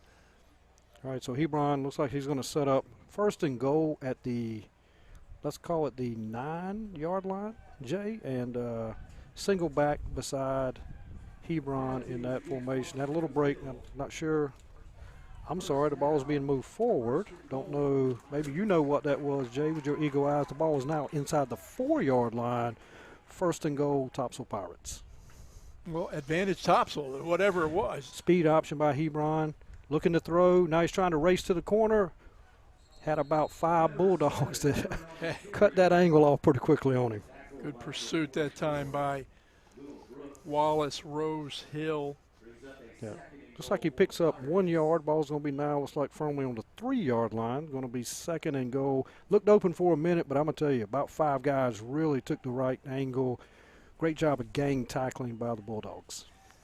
Swarm and attack the football, do they not? Yes, they do. So Hebron is in shotgun formation again. 2nd and goal from the 3-yard line, awaiting the snap. 3 wide, back coming, quick toss to number 14.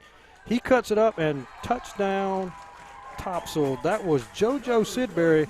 Really great job on that drive by Sidbury and planting his foot, turning it up, and finding pay dirt.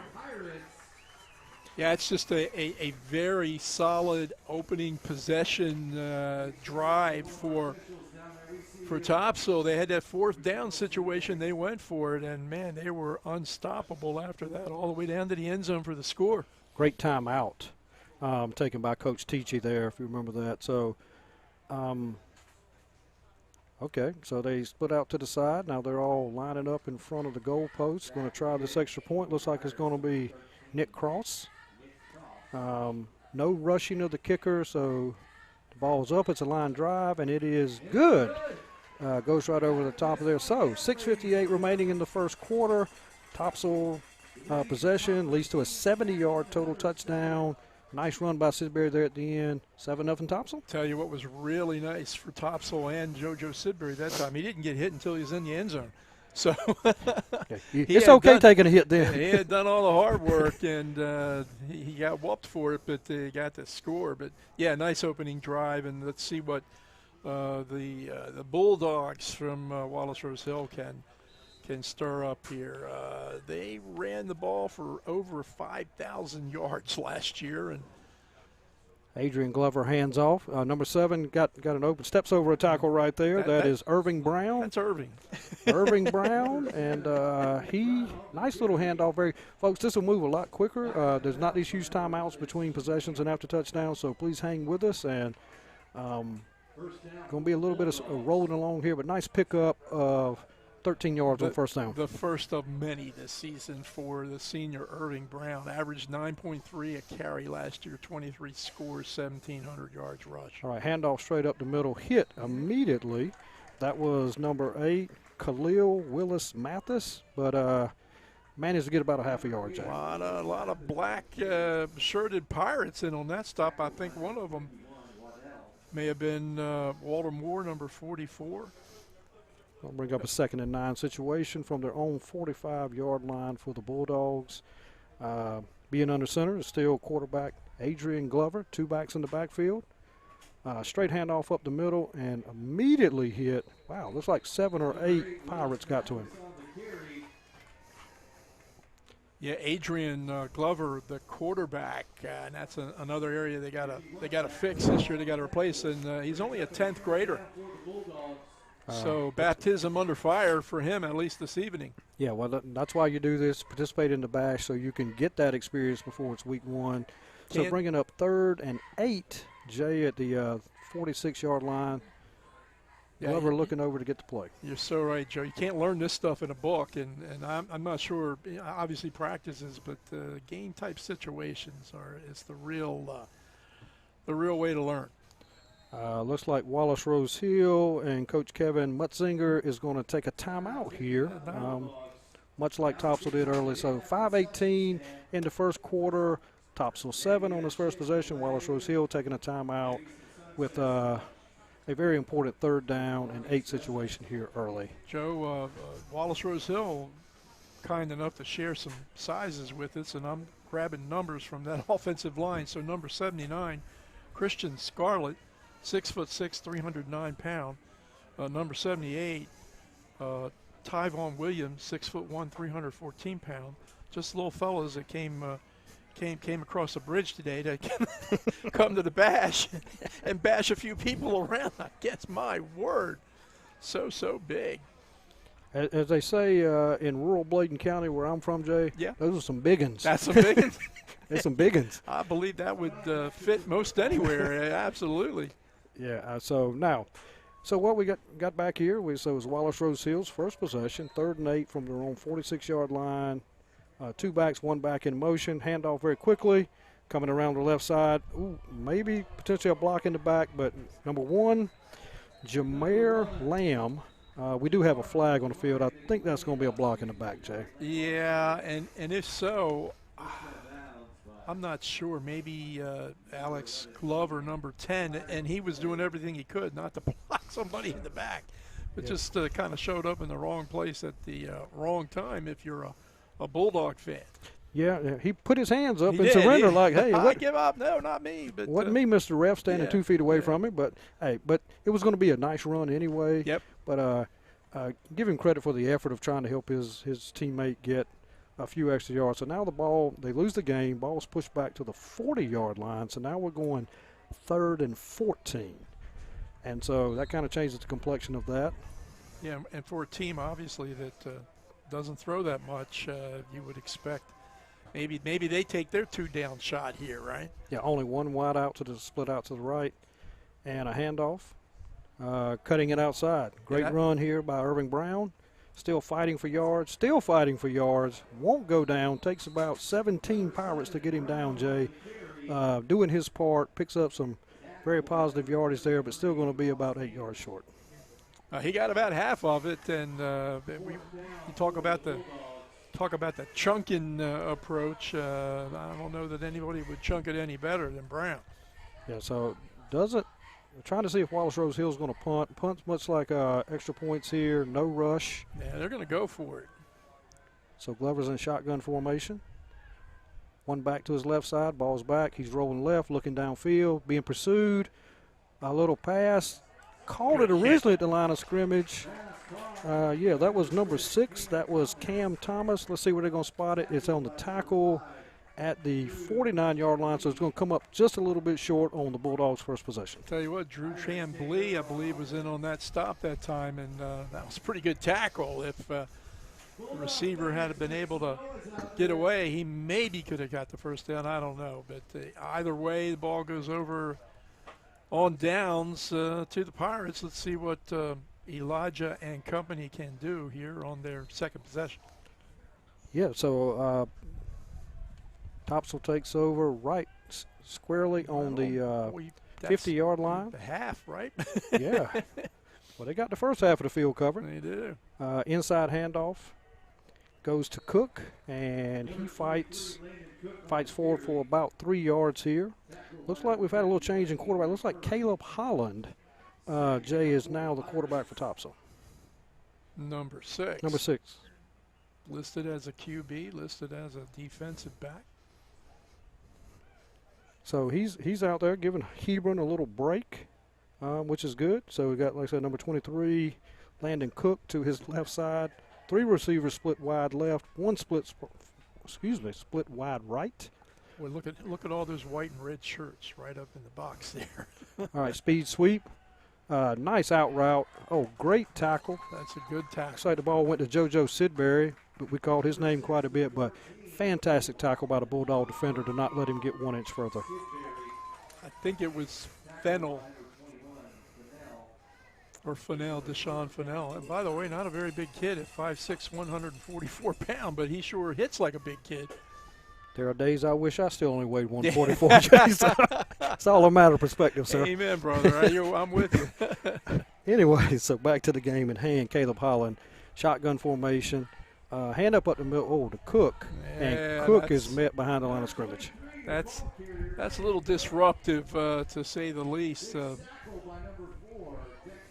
Tackle by Moses, 57, Adrian Allen, at 311 pounds, was around the ball as well. Yeah, so now we're going to go 2nd down and 11 yards from the 41-yard line. Wallace-Rose Hill turning it up a little bit on this second possession that the Topsail Pirates have. Topsail getting the plays from Coach Teachy. So we will have Caleb Holland in shotgun formation, 1 back to the right. He gets that, again, rolling out right, getting pressure, pulls away. Oh, throws a nice pass, almost intercepted. Just number 6, broken up by Cam Thomas. But somebody for Wallace-Rose Hill had pressure, and somebody for Topsail did a pretty good job of at least getting enough of that defender to allow the throw. Yeah, and Cam Thomas did a good job of extending that play, getting just past the fingertips of the Bulldog defender to give that play a chance to be successful. Was not on the incomplete pass. Going to bring up 3rd down and 11 from the 41-yard line. Holland handoff straight up the middle. Short gain on the play. Looks like that was, I'm sorry, Holland kept the ball. He kept it somehow. Kept I thought he had given it off too. Well, he snuck around there, but anyway, Pirates going to turn the ball over on downs. No, I'm sorry, it is 4th down now. Forgive me. Well, no, that's all right. I'm a little. It's fourth and about 7 from the 37-yard line. Got to practice your punting too, right? Right. So it looks like Elijah Hebron. Not only is he the quarterback, looks like he's the punter, Jay. So again, can't rush him, and they're just going to see if he can pin the Bulldogs down deep. I always think that's, while some might think it's a little risky, dangerous, but I think it could be very advantageous to a team if your quarterback can handle punting, because sometimes that means he's lined up at quarterback and he may kick it, and sometimes he's lined up at punter and he may throw it. So for us old guys, remember a guy named Danny White for the Dallas Cowboys who did that extremely well. Yes, sir. But moving forward 50 years in history to tonight, Wallace-Rose Hill is going to take over. Them days back when you and I were 144 pounds, right?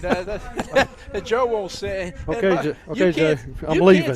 Y'all can't see Joe on TV right now, and I'm telling you, you're missing out. What a good-looking man this guy is. Holy cow. Right. Hickman better watch out. Let's get back to the truth. Wallace-Rose Hill takes over 1st and 10 on their 15-yard line. Glover. Loose ball. No, maybe not.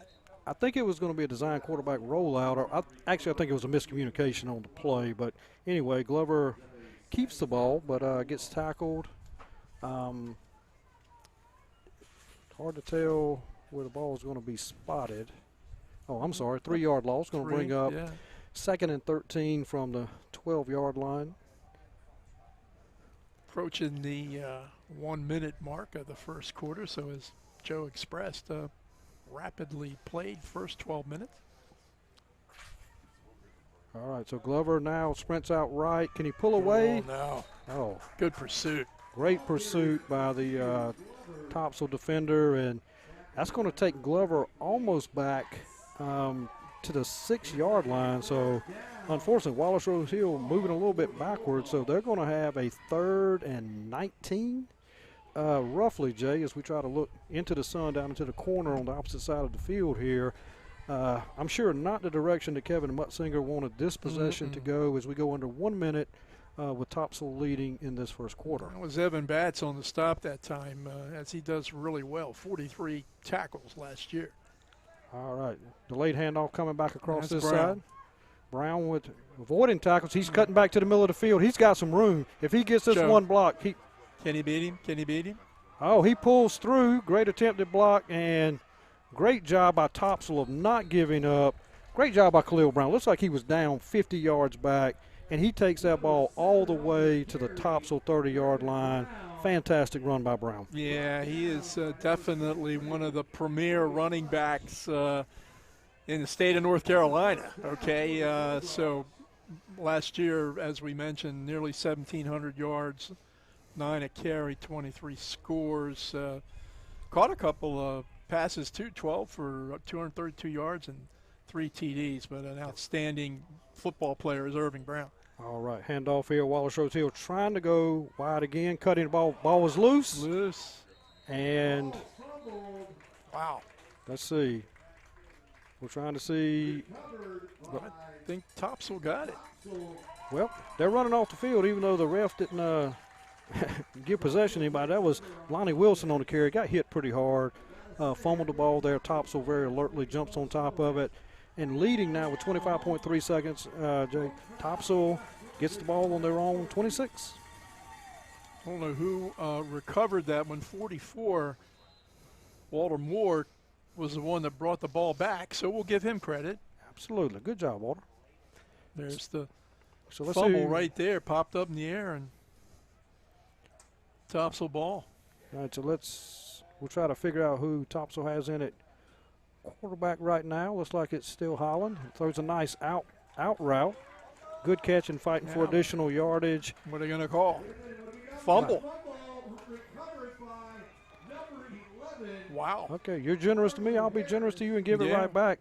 Hard run by JoJo Sidbury. Great tackle there. He was just simply fighting for extra yards, but with 18.2 remaining in the first quarter, 2 consecutive plays, we have turnovers, and now Wallace-Rose Hill gets a great chance inside the 40, 1st and 10. I think that was Marlo Harris with the recovery, and to tag on to what you've said several times here, Joe, that everything's moving fast in this game, right? One turnover, boom, another turnover, boom, and we're back over the ball.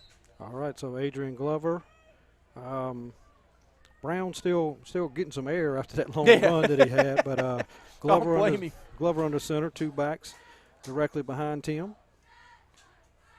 Fakes that, rolls out right, is looking to pass.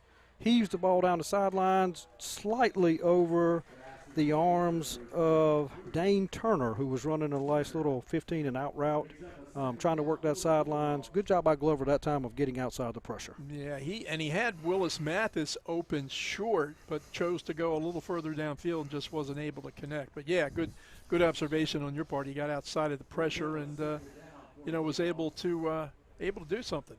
11.7 seconds here remaining in what's been a nice first quarter of football here in our second matchup between Wallace-Rose Hill Bulldogs and the Topsail Pirates. Wallace-Rose Hill, 2nd and 10 on the 38-yard line of Topsail. Back cutting through the motion. Straight handoff up the middle. Not a lot of yards there. Willis Mathis on the carry. Gets 1 on the play, so now looks like the clock's going to run out into the first quarter. Can you give us a score, Jay?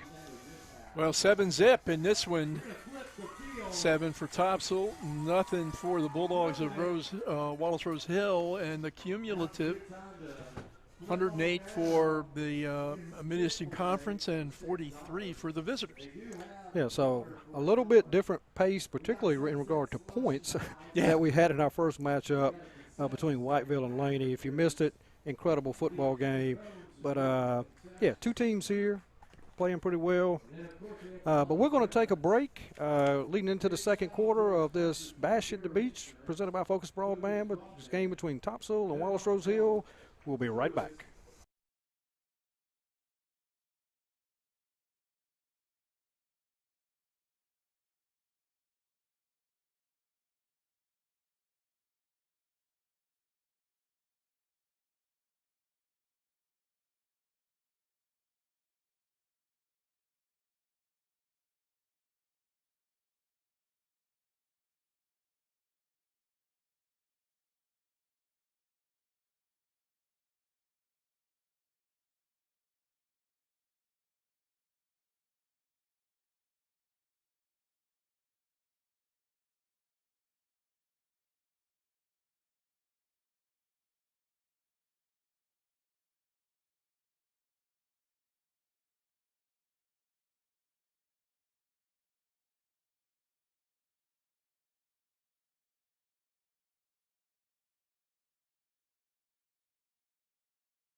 And Wallace-Rose Hill taking over 3rd down and 9 on the 38-yard line. Glover fumble, another fumble.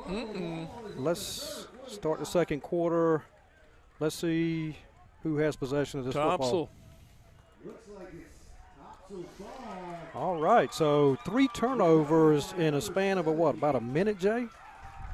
Yeah, it's so strange. But something to be expected. It is early days, and this is why you do this Jamboree to try to work some of that out. Well, Joe, to that point, that's why last night it was a relatively turnover-free game. There were a couple of turnovers, but we've had more here today than we had all last night. That was Paxton Lee on the recovery that time for the Pirates. All right, looks like Holland remains in at quarterback. How's that first possession with Hebron, getting Holland some reps here. Shotgun formation, 1 back to his right, 1 split wide right, 3 left. Back in motion, he takes a snap, speed option. Wallace-Rose Hill pursues, pulling through a tackle, pulling through 2 tackles. And wow, what a collision. But not until after DeMarion Smith with a fantastic, powerful, speedy run picks up about 25 yards. Yeah, DeMarion, 34 catches, 500 yards, 8 scores last year, but he ran the ball for 51, and that was a heck of a hit that time by Deshaun Fennell. Yeah, so that ball now advances the ball to the 36-yard line of Wallace-Rose Hill. Very quickly, Topsail ready. Holland in shotgun formation and back to either side. He gets a snap, inside handoff. That goes to Cook, fighting hard for yardage. Maybe gets a half a yard on the play. Wallace-Rose Hill stopping up the middle. Joe, we got a player down. So, right in the middle of that scrum that time was for Wallace-Rose Hill, number 57, Adrian Allen. I mentioned it before, 5'7", 311 pounds. I didn't mention he's only a 10th grader. So, Lord have mercy, he's still growing. Yeah, so we do have a Topsail player down on the field. He's being attended by the athletic staff right now. Hate to see that in any play. So hopefully, best wishes to him that he'll be getting up soon. Gives both teams opportunity to huddle up and maybe give us a chance to catch our breath. But it was a wild shootout in the first game between Whiteville and Laney. This feels more like a traditional old-school football game a little bit, Jay, but the Bash allows people to see teams that they may not see during the regular season, and but again, allows coaches, you got percentages of what they have, what they're returning, what they lost, and so really not experimenting, but you've been hitting your own guys since August 1st. Yeah, they're tired. That gives you a different time to hit somebody else. Well, wouldn't you agree, and number 63 for Topsail, that would be, I'm sorry, don't have his number, 63. But walking off the field somewhat under his own power, that's fantastic. Nice round of applause for that young man there. It's been such an unusual preseason, whatever you want to call it, for all the teams in the area because of the weather. And it affected the schedule here. It was supposed to be Thursday, Friday, turned into Friday, Saturday. But to your point, the kids they want to hit, and not only do they want to hit, but they want to hit somebody from another team. So getting the chance in the Bash. Holland in the formation, fakes the handoff, scrambling. Can he get away?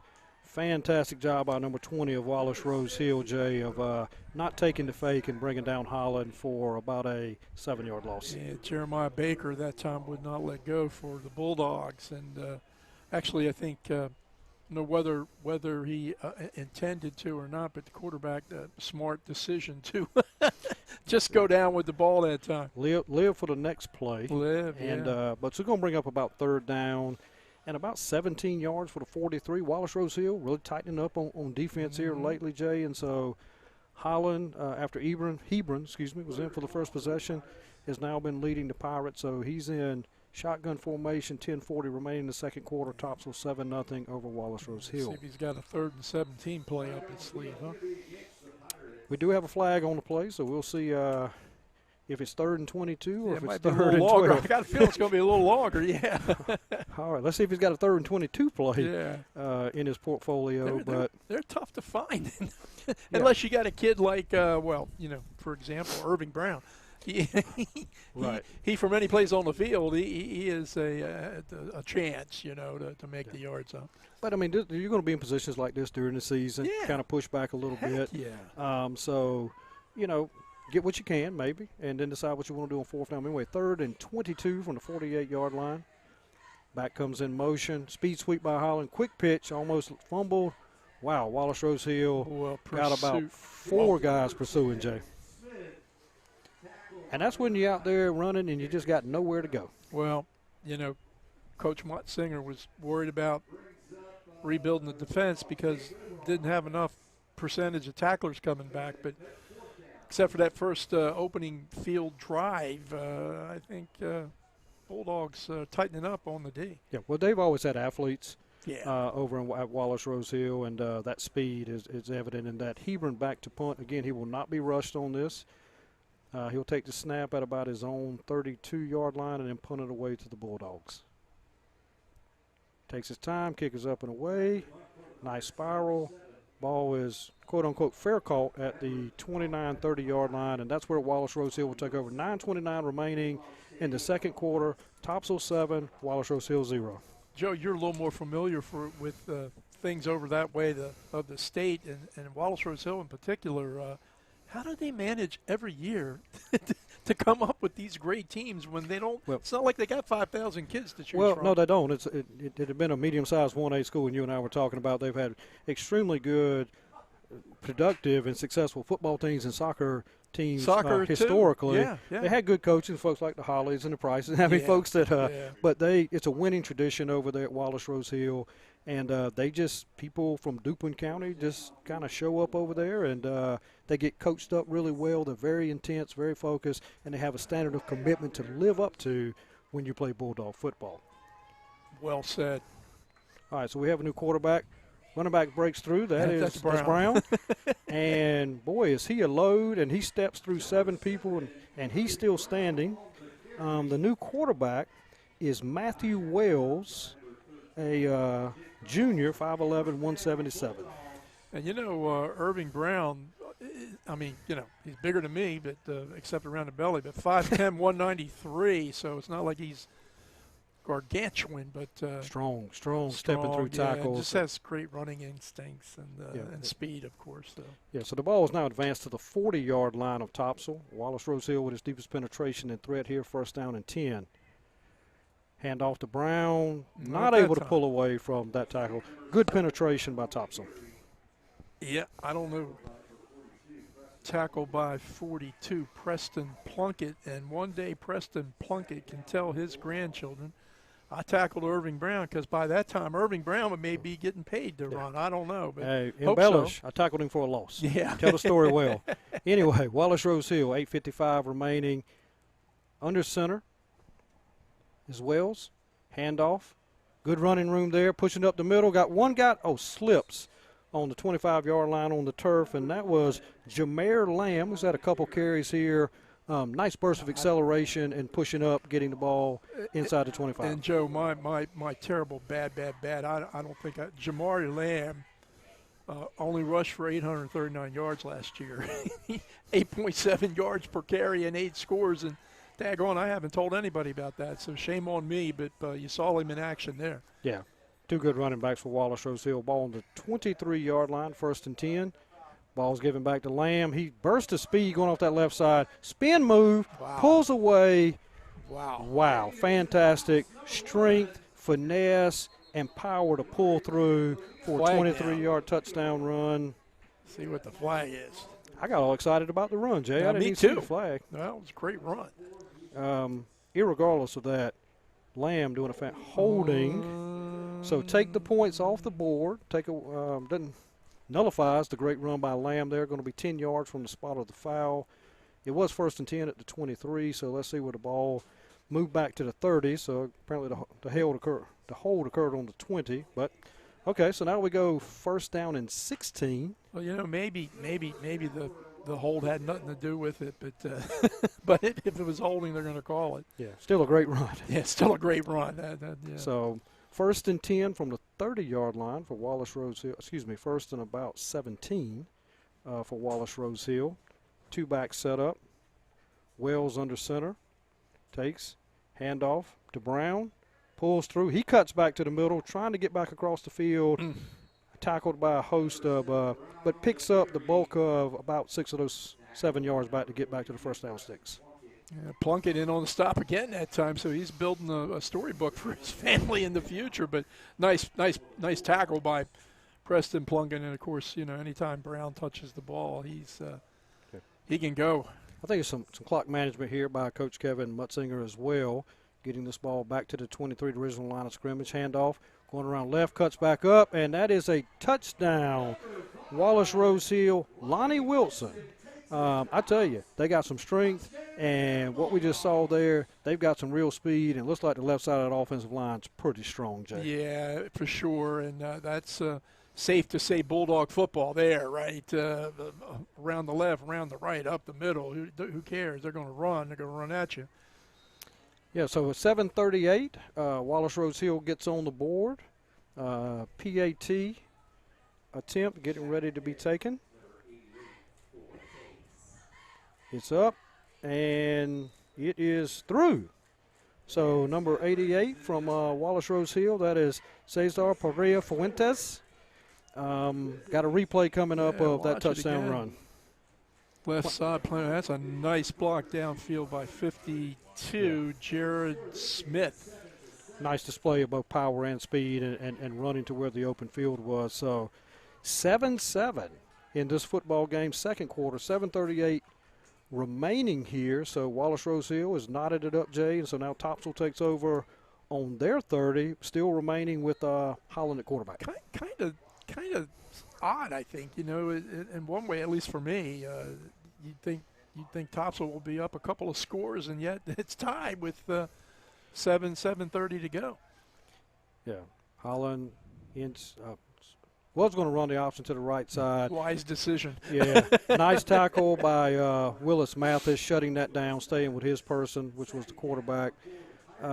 Pickup of, we'll call it 1 on the play, bring up 2nd down and 9 from 31-yard line. 7:20 remaining. We only play 2 quarters between each teams. We are deeply into the second quarter with the score tied 7-7. And Coach Tichy taking his time getting the right play in, Jay. And Khalil Willis Mathis on that stop, on that play, he did that 34 times last year. So he's another kid that the Bulldogs will be looking to help this season. All right, Holland still in the shotgun formation. One back, Cook beside him. Too much time. I don't see a 25-second clock. I mean, it's supposed to be one. I think that's fair to say that took a little bit longer than 25 seconds. Yeah. But so now that backs the ball up 5 more yards. So that's going to put the ball firmly on the 25-yard line. So now it's going to bring up 2nd and 15. So 75 yards that Topsail needs to go to put another score on the board. And Holland still in shotgun formation, one back to his left side. He drops back to pass, looks deep. He throws it extremely deep. It's going to be a jump ball and over the outstretched hands of the defender.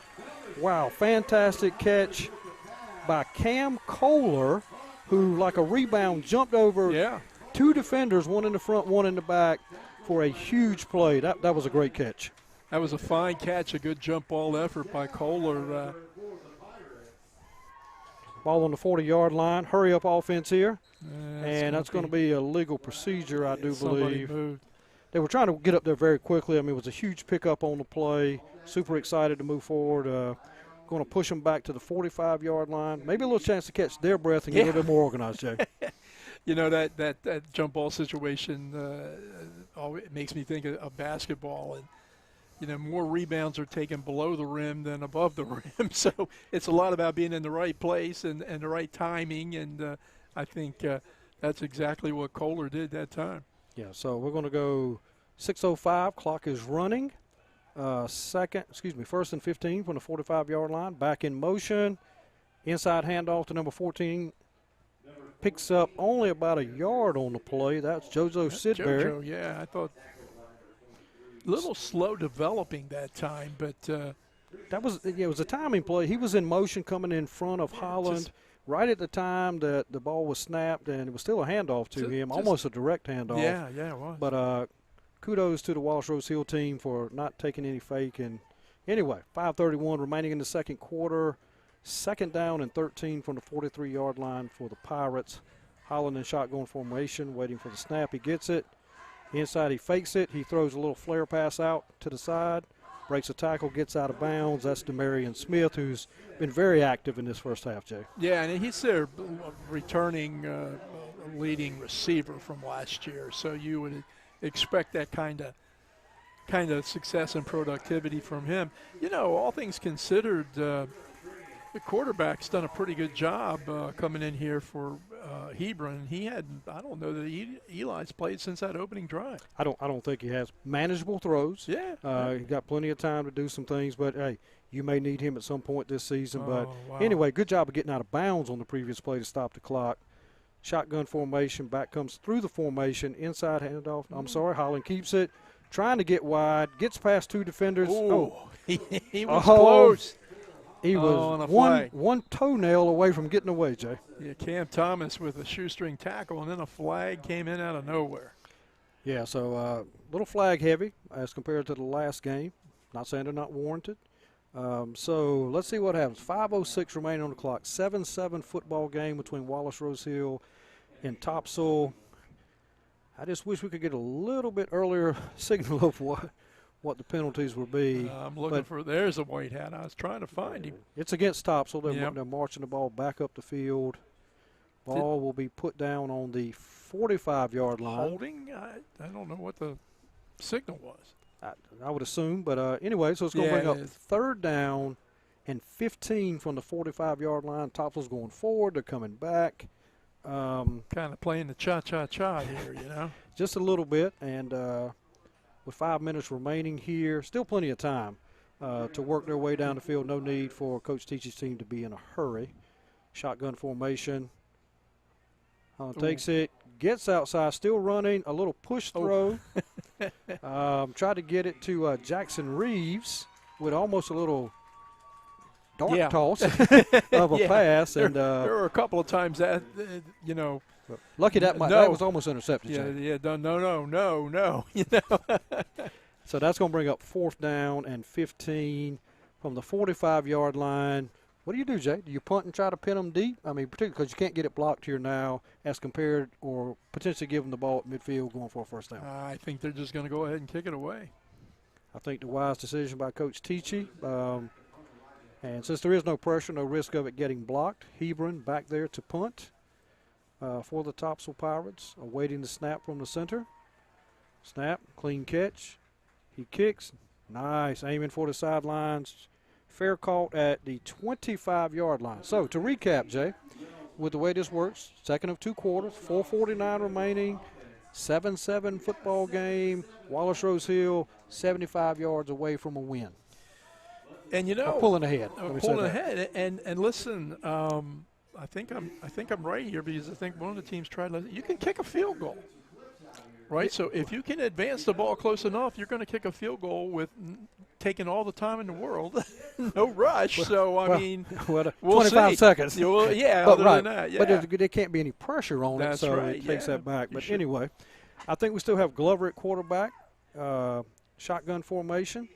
He rolls to the right. Can he get it? Oh, he slips. I'm sorry, that was Jamboree Carr was coming at quarterback, number 3. They swap him out a little bit. I'm trying to I'm sorry, that's number 2. That would be so Glover? That's still Adrian Glover. I'm sorry. Okay. Got that mixed up. Yeah, it's hard to pick them numbers out sometimes. But, yeah, I mean, a little bit of slippage out here on the field today, even though it is a turf field. All the years you've done these kind of games, Joe, you always see the field kind of trip somebody, you know. That turf monster is what they call it. Turf monster, yeah. So clock still running, 4:11 to go. Glover in shotgun formation. Back through there, face it. Glover trying to get wide. Fantastic tackle by the Topsail defender. He liked it so much he did a somersault to celebrate. Indeed. Interesting. Not calling a timeout. We're now under 4 minutes. It's 3rd down and 14 from their own 21-yard line. No rush here, but Topsail not calling a timeout to try to get additional clock out of them. I'm going to give Ryan Strickland a 9 on the tackle and a 10 on the flip. Because he did both very, very well that time. Seamlessly. Yeah. All right, so, Coach Kevin Mottsinger's team, push back to the 20-yard line here with a 3rd and 14. Glover drops back, throws a pass. Wow, to Brown, probably the best guy. He gets past the 1st down sticks. Jay, Brown hadn't even turned around when the ball, he literally turned around and it was in his stomach, so great play. I mean, let's be honest here. Not every high school kid can make that kind of catch. And then, advance it another 15 yards on top of that. So. Right. That was a play you had to see. Literally, the ball you really was right there, literally, when he turned around. Great hands by Brown and awareness of where the football was. Ball's moved out to the 43-yard line. 3 minutes remaining here in this second quarter. Glover under center. Hands the ball to Brown, pulls away from a tackle in the backfield, gets past another guy, still going, cuts it out wide, and finally the Pirates get him out of bounds inside the 35-yard line at the 34. I tell you, Brown's hot out there. He's carried the ball a lot, done a lot, but he doesn't look a step slower than the first series. No, he just has that all those good running backs have, just that kind of thing, that it factor. He looks so comfortable running the ball. What was the old UPS Brown? Let Brown do it for you or something like that. This kid ought to get one of them nil deals like that. Well, Wells rolls out. Finds an open receiver there. Ball is advanced inside the 20-yard line, getting the ball to Willis Mathis. It looks like he's going to be an integral part of the Bulldogs this year. Clock stopped momentarily to move the chains. Ball is on the 18-yard line. I tell you, Wallace-Rose Hill mounting a nice potential drive here, managing the clock well. Coach Mutzinger's team is utilizing the weapons that they have. And so we're going to see. They're getting closer to the end zone. 2:26 remaining in a 7-7 football game. I'll tell you what I see. I see Brown back on the field. So that cannot be good if you're a Pirate fan. Yeah, showing a lot of toughness there. Ball is Wells fumbles the snap. Fortunately falls on it, loses a couple yards back to the 20. Clock continues to run. We're going under 2 minutes here in a 7-7 game. It happens early season exchanges. But I was going to say, and you're absolutely correct. All things considered, it hasn't happened that much here this evening. No, it has. And it did not happen that much last night. So pretty good center exchanges now. A lot of it's in the gun these days, so they don't get up under center. But right. Glover has come back on the field for the Bulldogs here. 1:35 remaining in the second quarter. Brown to his left. He sweeps around. Oh, nice. Nice pursuit by number 70 of Topsail. That's Paxton Lee. Second good tackle that we've seen. You're called out on his name today. That was just a brilliant play. Yeah, that was great because he had Brown blocking in front of him. Ball is now moved back to the 24-yard line. 1:23 remaining in the second quarter. Third down and about 17. So interesting the way this game's being managed clockwise and seeing what Wallace-Rose Hill, if they potentially go to the air here. Handoff. Number 5 cutting it up. That same play they've been running off that left side. Still running Lonnie Wilson, who had that last touchdown. Yep. The only touchdown run for Wallace-Rose Hill. And Lonnie gets that ball with 1:03 just inside the 5. Same play, Jay, over and over, has been extremely successful. Yeah, I think Lonnie's putting on a little bit of show for Kevin, Coach Kevin. I need to carry the ball a little more the way I run and hit. Yeah, but having multiple back, give to Brown. He's trying to pull forward, and is he in? Touchdown, Wallace-Rose Hill. I hope we get a replay of that. That's just pure strength, Jay, of Brown pulling through for the last 3 yards, leaning forward to getting that ball across the goal line. You were talking a lot about time management on that series, and time-wise worked out pretty darn good for the Bulldogs. And the ball is up, and it is through with a start-stop, and that was Cesar Pereira Fuentes. But that was huge because it gets you up 7 and not just 6. And so absolutely. To recap, see it again. Wallace-Rose Hill 14, Topsail 7. Topsail will take over on the 30-yard line, 47.6 seconds. Got to have a touchdown to bring this thing even prior to this half, which ends this football game. Yeah, and Joe, to echo your comments about Brown's strength that time, that we've seen it all unveiled here today, but on that particular play, he was hit probably 3 yards from the goal line and just wouldn't go down and plowed his way through. So excellent run by Brown. And, 14-7. Now we still got 47.6 seconds. And yeah, I like, Coach Teachy here, keeping Holland in the football game, helping him to get the sense of this end-of-game situation here. Like that he trusts this kid to do that. Inside handoff, up the middle, trying to pull away. 8-yard gain. Wallace-Rose Hill will give up 8 yards on the ground right now, going under 35 seconds. Topsail has the football, 38-yard line, 2nd and 2. Needing a touchdown, an extra point to bring this game even going into the half. Holland still in shotgun formation, 4 people spread wide left. And another handoff up the middle to get the first down, I guess potentially to stop the clock here. Ball, that was Cook, who does get the first down for the Topsail Pirates. 16.1 seconds, ball on the, we'll call it the 41J. Clock is running. They may not get a playoff, and this clock is going to run out under 5 seconds here. And maybe that's close enough. Huh? Yeah.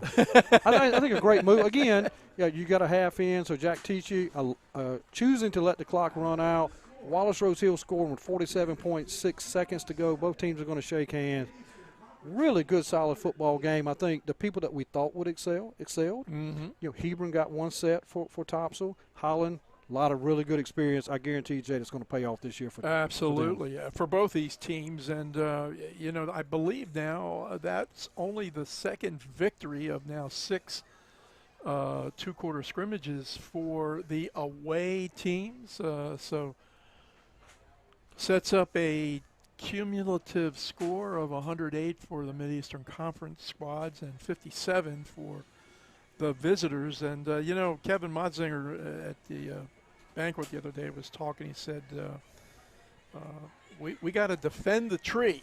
Defend the tree. And I assume that's the famous Holly, Joey Price tree, and that's meant so much to football, not only there but all over the state. So good effort by Wallace-Rose Hill and a solid effort by Topsail in this second scrimmage. Yeah.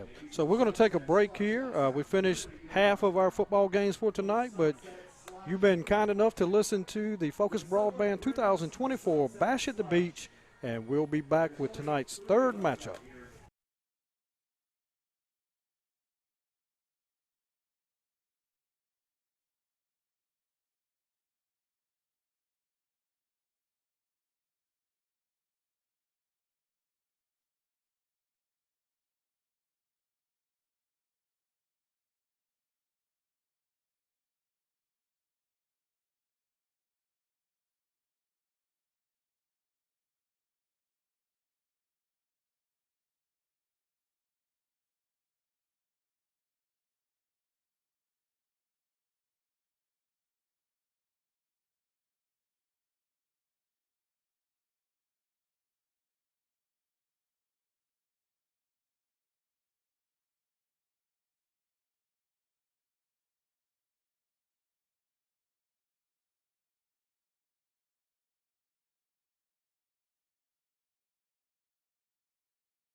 All right, ladies and gentlemen, we're here for a quick start of East Duplin Panthers and South Brunswick Cougars.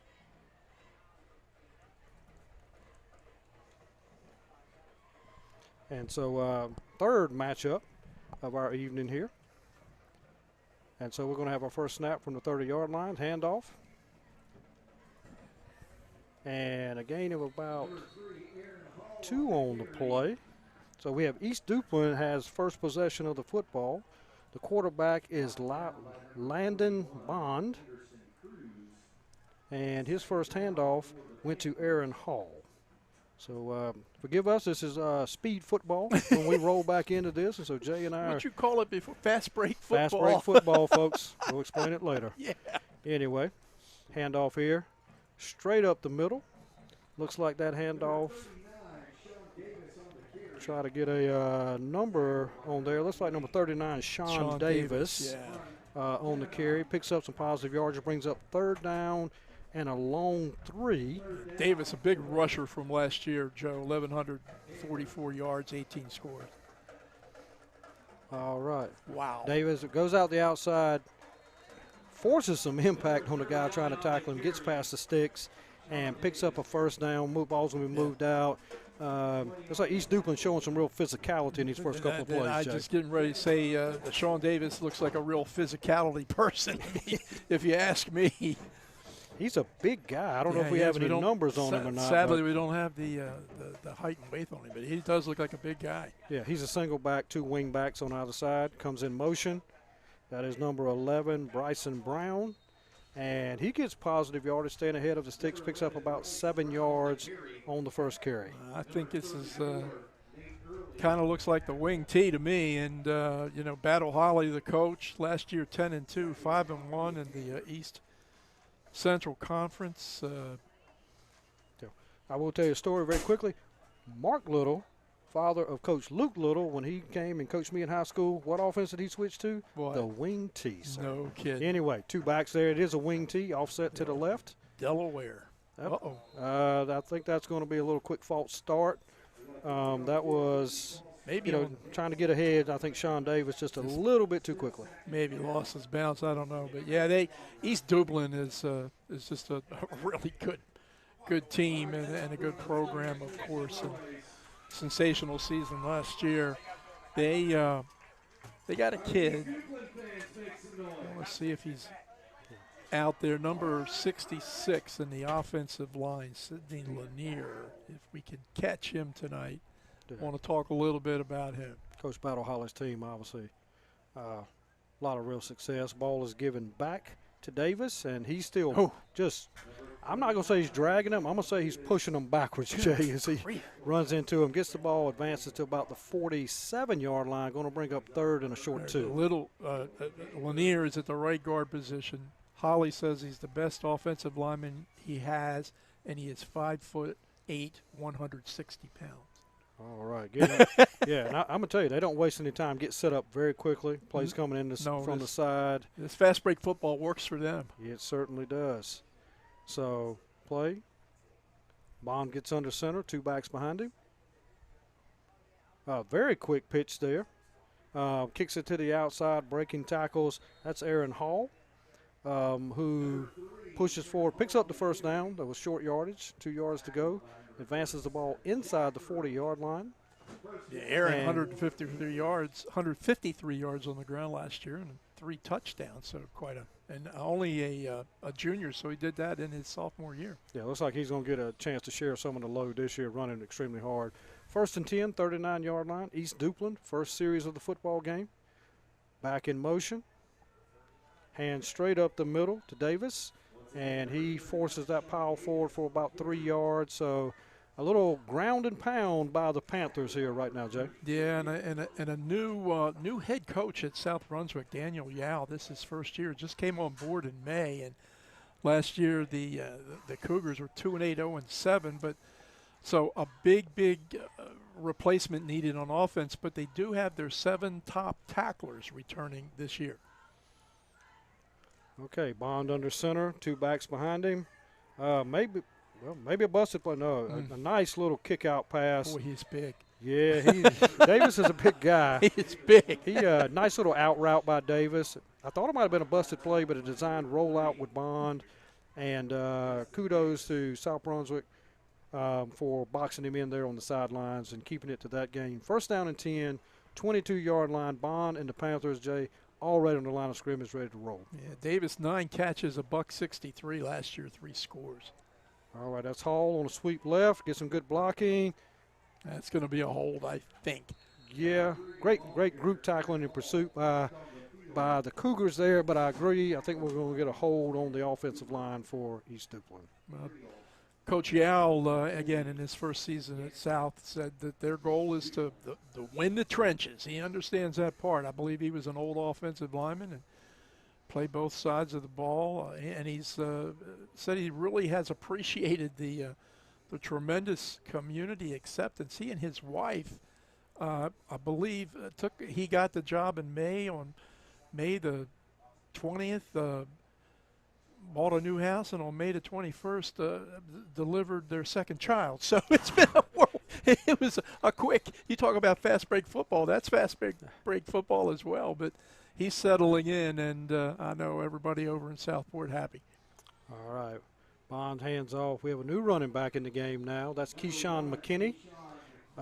Pushes the line forward on that first down run. Another what we've been calling chunk plays, Jay, picking up 7 yards on first down, staying ahead of the sticks. I'll tell you what, you can live with that. Hey, McKinney, a kid to keep an eye on, Joe. 267 yards, 5 scores last year as a freshman. So he's just in the 10th grade. Right, got him for 3 more years. And anyway, back comes in motion. Oh, inside, what's called an inside handoff on a delay. That ball was going to Bryson Brown, but a nice penetration by the Cougars to shut that down for no gain right now. Keeps the ball 3rd and about 15 from the 28-yard line. A little delayed inside handoff going back the opposite direction. So we have 6:53 here in the first quarter, and East Duplin with the football continuing their first drive. Back comes through the formation in motion, and slips. Is that mystery, what'd you call it? Turf monster. Turf monster, yeah. Bryson Brown going, and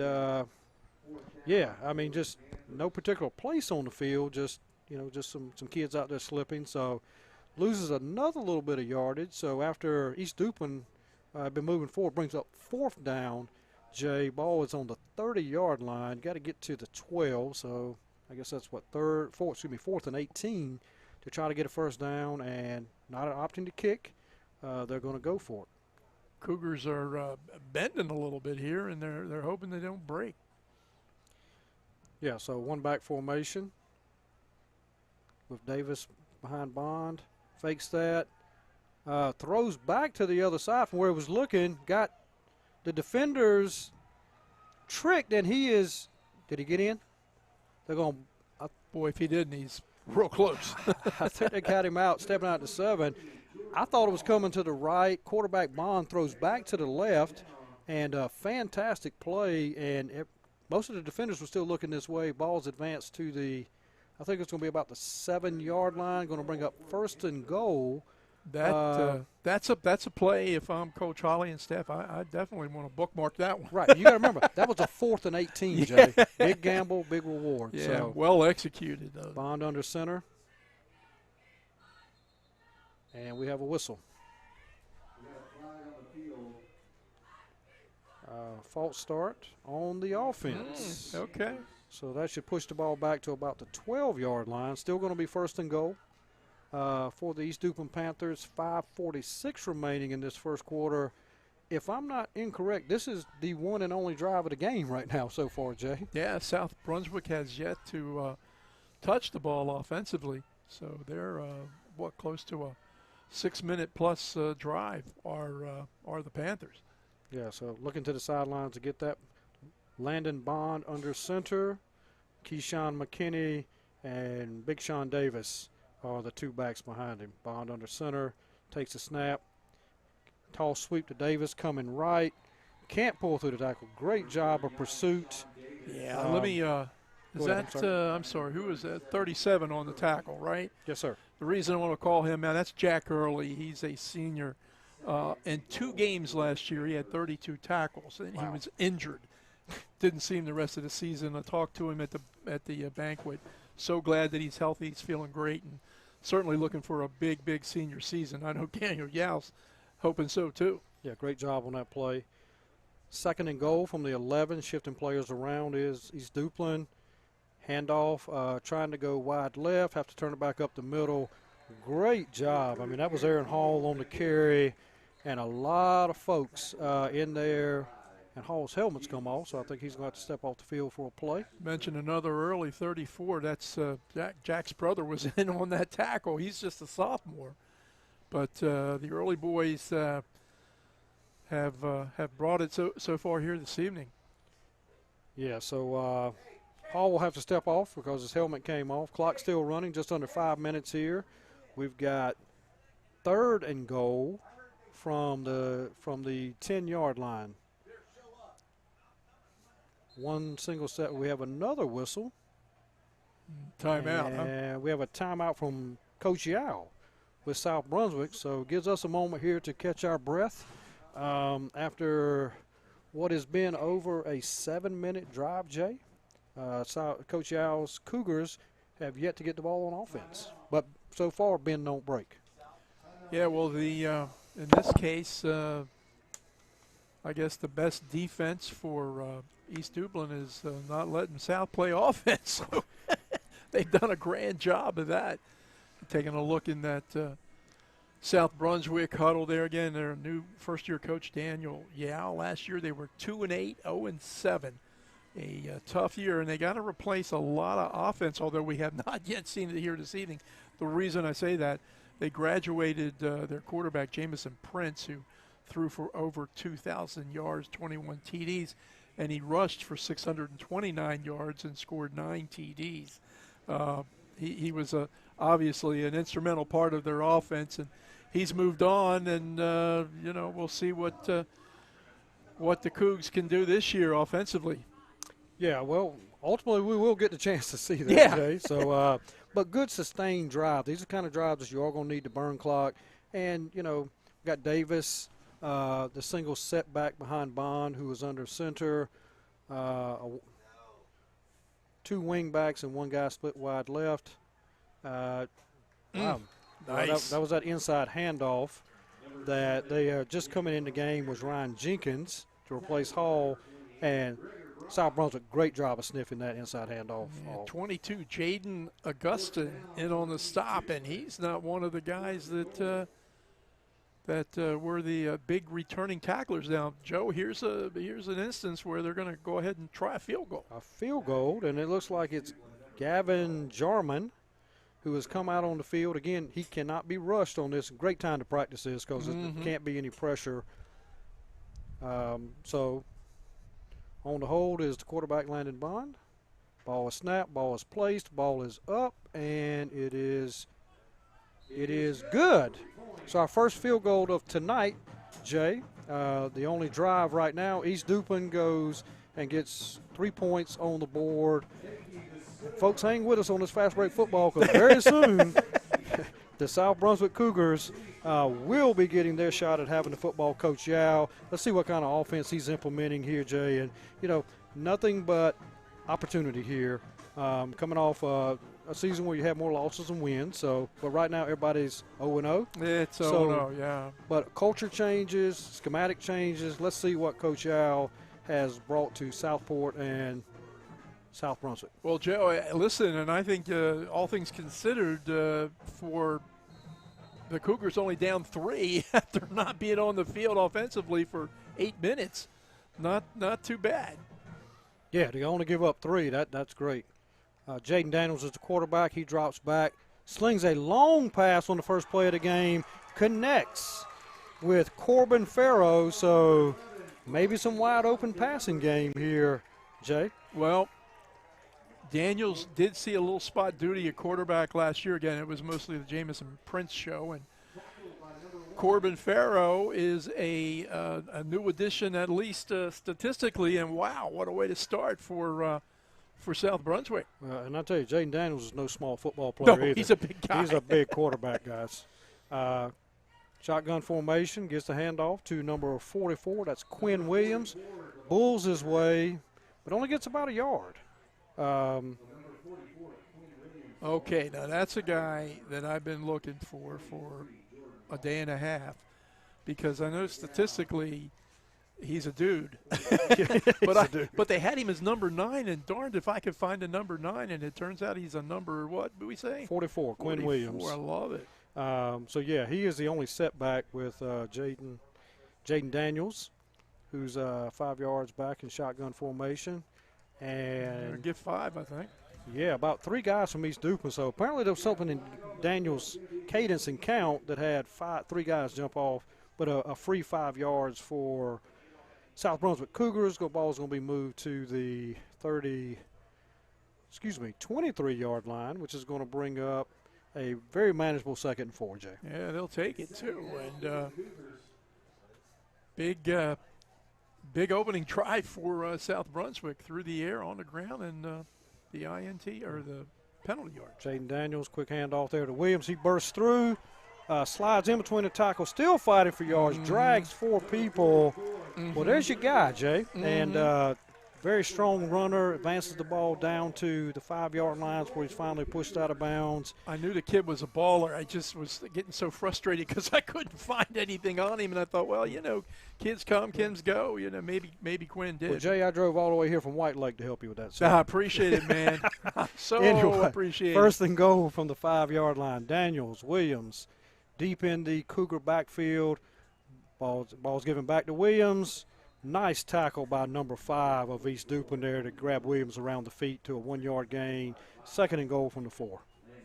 There's a kid up in the kind of an up-back position for South Brunswick, number 15, Bennett Ballantyne. 43 tackles defensively, but he'll put a helmet on you, right? So he's going to help clear the way for some of these backs during the season. All right, Coach Yao signaling the plays in. Jaden Daniels there with Quinn Williams. Ball on the 4-yard line, 2nd and goal, awaiting the snap. Ball was handed back to Williams straight up the middle, untouched, touchdown. Cougars, so first year coach, first drive, feeling pretty good? Oh, you're feeling awesome. You are feeling so good. I tell you, it looks like, and normally teams don't push the ball down against East Duplin and Battle Hollis teams that quickly. Yeah. Well, there's just some, the great throw play to start it, and then some solid running by Williams. Colin Petey. Kid can kick. Comes on to attempt. See, the beauty of, even though the snap was low, it's up, and it almost bounces on the track, and it's good. Nice kick by Petey, great elevation. Yeah, he will not miss too many and even on a bad snap, he still kept his timing to kick that ball through. So 2:04 remaining in the first half. East Duplin Panthers, we're going to have a replay here of that touchdown of Williams taking the ball up the middle. Nice hold, good.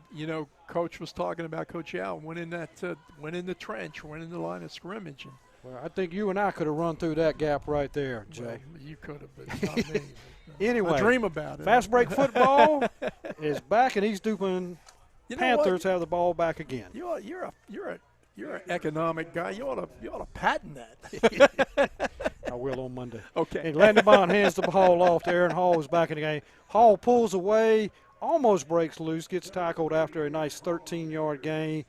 Hall's helmet comes off again, so he's going to have to leave the game again after that tackle. Hopefully he can get that tightened back up and remain in the game. I do too. Aaron's and that's dangerous. Yeah, it is. When helmets come off that easily. Yeah, nice, but quality runner.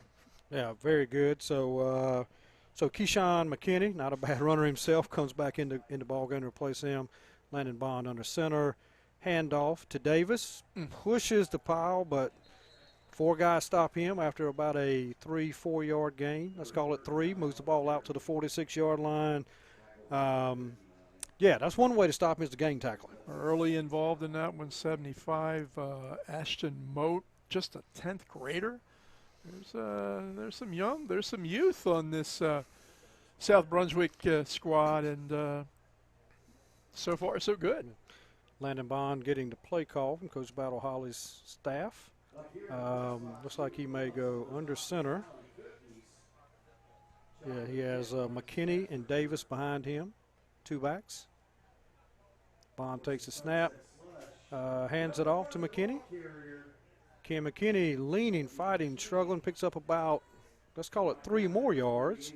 So that's going to bring up 3rd down and 4 from the 49-yard line of East Duplin. A lot going on in the trenches down there, Jay. Yeah, kind of gashing you on that one. There's a lot of arms and legs tied up around that ball that time. All right, 3rd down from the 50. 3rd down and 3. And let's see, they stood up to get the play, and we have a false start call. We sure do. Somebody's hand may have come off the ground when they lift it up is generally what happens there. So rather than 3rd and 3 from the 50, Jay, now we're going 3rd and 8 from your own 45. So, again, early days in the season, we're going to have these penalties as people learn and get adjusted to the speed. And like I said, some people being sophomores might not have played varsity football before. Absolutely. But better to learn now for when the season starts. We're going 25 seconds remaining in the first quarter on a 7-3 football game. East Duplin 3rd and 8 from their own 45-yard line. Landon Bond under center. Back coming in motion. Hand off to Davis. Kicks it out wide right. Got one guy to get past here. Runs past him. Super run by Davis there. Takes the ball inside the 26-yard line. And I tell you, I give Cooper Creel a whole lot of credit because he said, sir, I'm not backing down, and hit him low. Cooper is probably the leading returning tackler for South this year. 62 on the season. He is a real good put his head on your football player. Yeah, great job of him by stopping Davis getting further. End of the first quarter. What kind of score we got, Mr. J? South Brunswick 7, East Duplin 3. Yeah, and how many possessions per team was in that first quarter, Jay? One and a half? Yeah, 1.5. When you see it on the board there, the home 115 to visitors 60. All right, I tell you, we're going to take a quick break here and come back for the second quarter of the East Duplin South Brunswick game. You're listening to the 2024 Bash at the Beach presented by Focus Broadband.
And we are back. Landon Bond rolls out. He's got a receiver. He's got 2 receivers.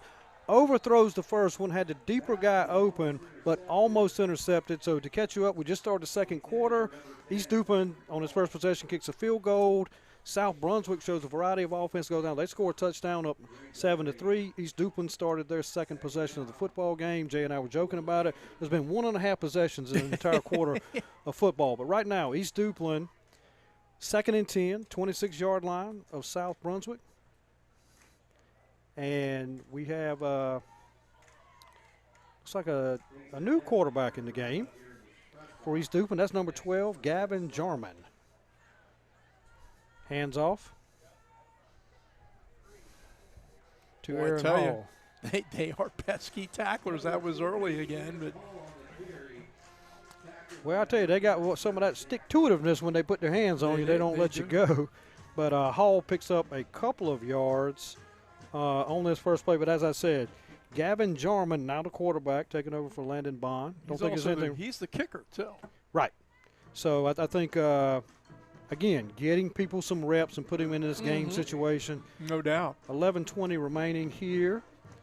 in this second quarter. Tirapun Chanamoon was also in on that stop. I can't wait every year to say his name. Absolutely.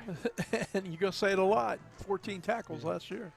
All right, nice inside delayed reverse handoff, and 3 or 4 folks that are there on that tackle, including Mr. Nate Early. And one of them, another sophomore, Daniel Crossman, number 65. I tell you, they need to get Hall's helmet fixed for his safety. That's the third time it's come off here. Come off, yeah. Do some work on it for his safety again, not complaining.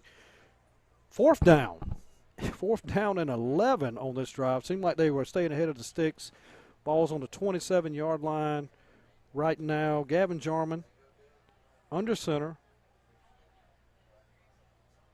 Takes a snap, fakes the handoff, rolls right, gets past the first line of defense, running the ball up the middle, and a slip tackle is what happened. Maybe that was protection just slipping down. Well, let me tell you, I love that play. That tackle by number 73, Jonathan Chisholm Brower.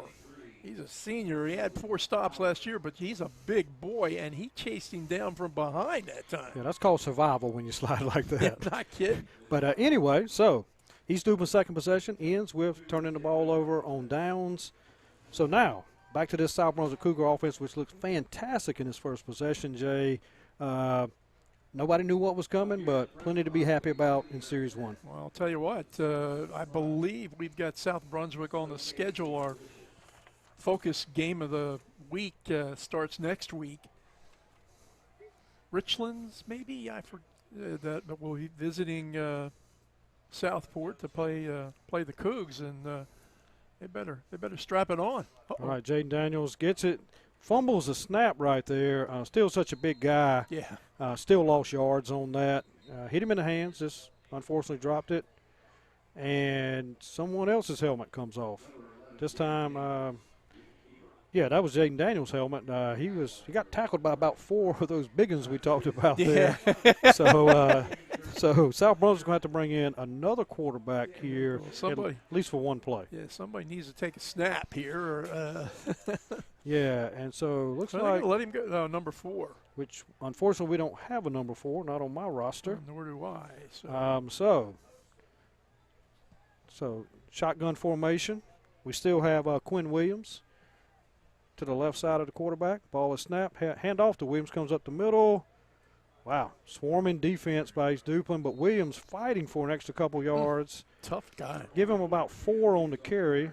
Moves the ball out to the 23-yard line. So now we're going to be looking at 3rd and 8, Jay. So, had to switch quarterbacks because of the helmet issue, but now East Duplin's defense seems to have found its stride a little bit here in its second defense possession. Luke Hughes in on the stop that time, along with a couple of Panther teammates as well. But, they're looking a little better the last couple. All right, Daniels in the shotgun formation, waiting for the snap. He drops back, eludes a sack. Now he's got space. He's got running room. Ooh, nice tackle. Probably found himself maybe coming up a little bit short in a protective slide position. That was good grief. He gets it right at the 32, so apparently it was just enough for a first down, Jay. Joe, that was number 12. Gavin Jarman, the kicker, now quarterback, now defensive back, who put his nose down. He was laying the wood when he came through there. So, holy moly. Hey, love that intensity. Daniels and Williams, the backfield. Daniels drops the ball again, hands it, keeps it, and fortunate. And another helmet comes off. Oh, my gosh, what's comes going off of on? A player. I have my thoughts about that. We can talk about it off air, but anyway. When your helmet comes off, when you don't have to unbuckle it, it means it's not buckle tight enough, in my opinion. Anyway, don't write me. Anyway, 32-yard line, 2nd and 10 after the fun. Fortunately, Daniel was able to get back to the line of scrimmage. 8:13 remaining in the football game. 3 for East Duplin, 7 for South Brunswick. 7 for South Brunswick, 3 for East Duplin. Daniels waiting for the call from the sidelines. Quinn Williams to his left. I think they're a little very confused here on this play. Yeah, trying to get this one squared up. better snap it quick. I think we went past the 25-second clock, but that's okay. So much for fast break football. Yes, okay. And now they're probably going to call delay a game or a time. Timeout. All right, that was the best thing that could have happened right now for South Brunswick. Coach Yao taking a timeout on that, but leading 7-3, 7:39 remaining. What seemingly is two fairly well-matched teams at this point in the season, Jay. Well, I couldn't agree with you more. And again, at least in the area around here in the Brunswick County area, with all the changeover that had occurred at South Brunswick, I'm not sure anybody really knew what to expect out of the 2024 Cougars. The quarter and almost a half that we've seen, I think you got to feel pretty good about it, at least going into the year. And look, East Duplin's a scary bunch. Yeah, they are. What I would say, and I'd love to see if you agree, Jay, fundamentally sound is what I see from South Brunswick. Yeah. And that's tough on their first-year coach. A first-year coach who's been there all of like 3 months, right? and part of that time moving and having babies. So. All right, so Jaden Daniels in the shotgun position, 2nd and 10 from the 31-yard line. He drops back. He looks downfield, throws a little screen pass in the middle to, is that Williams? Yes. Very well defended by East Duplin there. Looked like he had a little space, but tackled basically at the line of scrimmage, so no gain on the play after the pass completion. Going to bring up 3rd down and 10 from the 32-yard line for South Brunswick. 7:15 remaining in this second quarter. Wesley Willison, Joe, you said very well defended. It was very well defended by the defensive tackle, Wesley Willison, for East Duplin. Yeah, most of the time, they rush up the field on that, Jay, but held his position, knew what was coming, and made that tackle. Great play. Smart play. All right, so Jaden Daniels in shotgun formation, Williams to his right, 3rd and 10. Daniels looking downfield, pulls through. He's going to run the ball. He's got some green grass in front of him. What a hit. Hello. Wow, by Landon Bond, the quarterback. Another one of them quarterbacks out there hitting. I'm going to tell you what. Oh, we got a flag. We got a flag for something. Yeah. And I'll tell you, that was a collision. That was a hit. Right there. Hope that Daniels is okay. Bond seems to be okay. But that was a hit, Jay. Yep, big time. Hitting a big physical player. Yeah, and we talked about the Daniels, pretty good-sized kid. Call for roughing or something. I think we'll have to see. Unless I don't know. We're not getting very clear indication, I'll say that, as to what the play is. I mean, I'm sure they've got it figured out on the field. It's a big one. 15-yard penalty, so either it has to be unsportsmanlike conduct or a personal foul, which moves the ball to the 46-yard line of East Duplin. South Brunswick having the football, leading 7-3, 6:27 remaining in here. Daniels is out, and they just want to make sure he's okay because that was a tremendous collision between he and Bond. That's Norris back in at quarterback. All right, Norris in at quarterback, hands the ball off to Williams. He pushes up the middle, spins, and gets about a good 3 yards. Got everything he could out of that particular play. Pretty good. So, again, that line of scrimmage that Coach Yao talked about. Number 70, Noah Whalage. He is the center. Great kid and up over the ball doing really well. 75, Ashton Mope, just a sophomore. I think they got a couple of sophomores that play in that interior. Daniel Crossman, another 10th grader. So. All right, Daniel's over there, but I see the coach staff laughing with him, Jay, so that's a really good sign. Norris back there in the shotgun formation. One back shifts. And another bad snap, and I tell you, he had no chance. And number 55 for East Duplin, Calvin Harper, like he was shot out of a cannon. Yeah, good snap, bad snap, didn't matter that time. Harper had that one from the get-go. Yes, he did. So now, after moving the ball down the field, 5:10 remaining, South Brunswick has the football, up 7-3 in this game. They're at the 49-yard line of East Duplin. And, clock management, as we talked about in the last game, Jay, I think is something that's happening here via Coach Yao. And so let's see what play they dial up on 3rd and 13 from the 49-yard line. Looks like a blitz is coming from the Panthers. And, yeah, they got the Williams in the backfield. More guys coming than guys to block them is what that ended up being. Great play call by Coach Battle Holly to send probably 7 people on that play. Loss on the play. Now the ball is moved back on the other side of midfield. Ball will be on the 47-yard line. Their own 47-yard line for the Cougars, who will now punt it away, and that will be Corbin Farrow, who will handle the punting. And Jay, you want to explain to him how can't get blocked, can't get rushed? Can't get blocked, can't get rushed, can't get returned. It's essentially a dead play. It does give the teams the opportunity to snap, receive, and punt. All right. It's last-minute person running out there for South Brunswick. They're a person short. Well, that's the kind of thing you would expect to see early on in the scrimmages, and all things considered, been fairly well controlled by not only in this game but every scrimmage we've had. All right, nice in the spiraling punt, and that ball downed at the 17-yard line. So with 3:31 remaining in this half, which we're only playing halves of games, 2 quarters, South Brunswick Cougars 7, East Duplin Panthers 3, and so 3:31 to either move the distance of the field or try to execute some different things. Well, they're going to need a touchdown if they want to win. So another field goal won't do it. So they got a fair amount of yardage to pick up in a little bit of time. Landon Bond back in at quarterback, number 5, 2 backs. Handoff, number 11, Bryson Brown. Spinning, turn, fumble on the field. There's a mad dash. It's still loose. It gets kicked. Oh, my. And it's still, nobody picks it up. Now there's 7 people on top of it. All right, you make the call. South Brunswick has the football. That was fun to watch, though. It sure was. Fumble Rooski, man. Well, remember, as they say, that ball ain't round. No, it's sure not. But the hustle, Jay. Everybody wanted to try to do something to make a play for their team.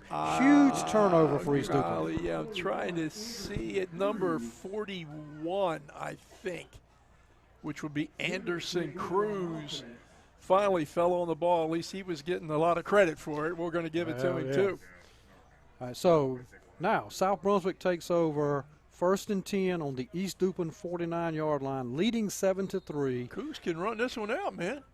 They can. Yeah. They can. 3:17.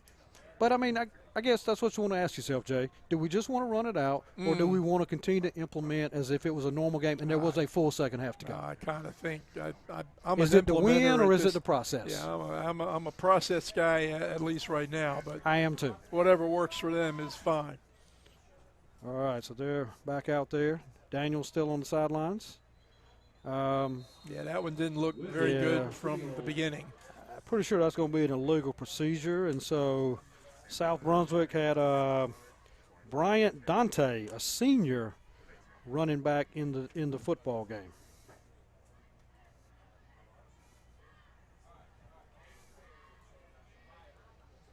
Okay, so we still have Norris in at quarterback, number 4. I'm confused. Oh. Right. I was thinking it was. We apologize to his parents for not, but he's not on the roster for South Brunswick. Oh, bad snap. There you go. Wow. Looky there. Probably as they say, who would have thunk it, Jay? So a snap over the head, so that's why you don't see me going to run out the clock. So now, in this strange turn of events with 3:12 left in the second quarter, bad snap over the quarterback's head, great hustle by East Duplin. They now take over possession on the 28-yard line. Got a replay. Boy, you talk about snapping over the high and wide, Joe. And that was that guy, Landon Bond, who's a player, Joe. He is indeed. He is a player. So now, trailing 7-3, unlikely they would get the football back. They now have it. East Duplin. Funny game. Yeah. So Turf Monster grabs Davis by the heel and drags him down. But that was a wildcat, Jay.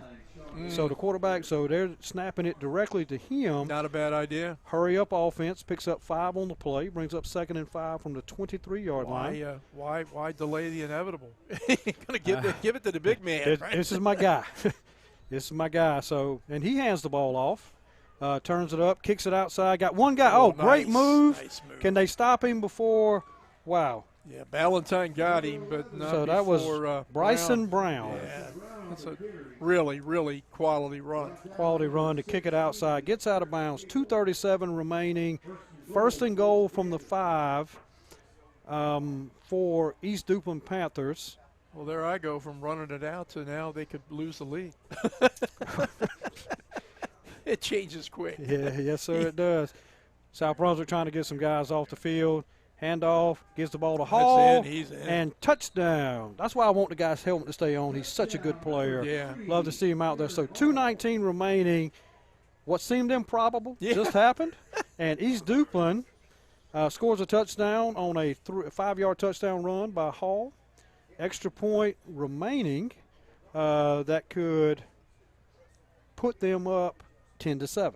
Which should take a field goal to tie. Joe, there's an old expression, I'm sure you've heard it, that most football games are lost, not won, and generally lost because of like mistakes, penalties, and oftentimes turnovers. And I think this might be, if it score stays the same, this might be one of those times. Yeah, we had an official stoppage of play there. Allows East Duplin to get a player on the field to get their 11.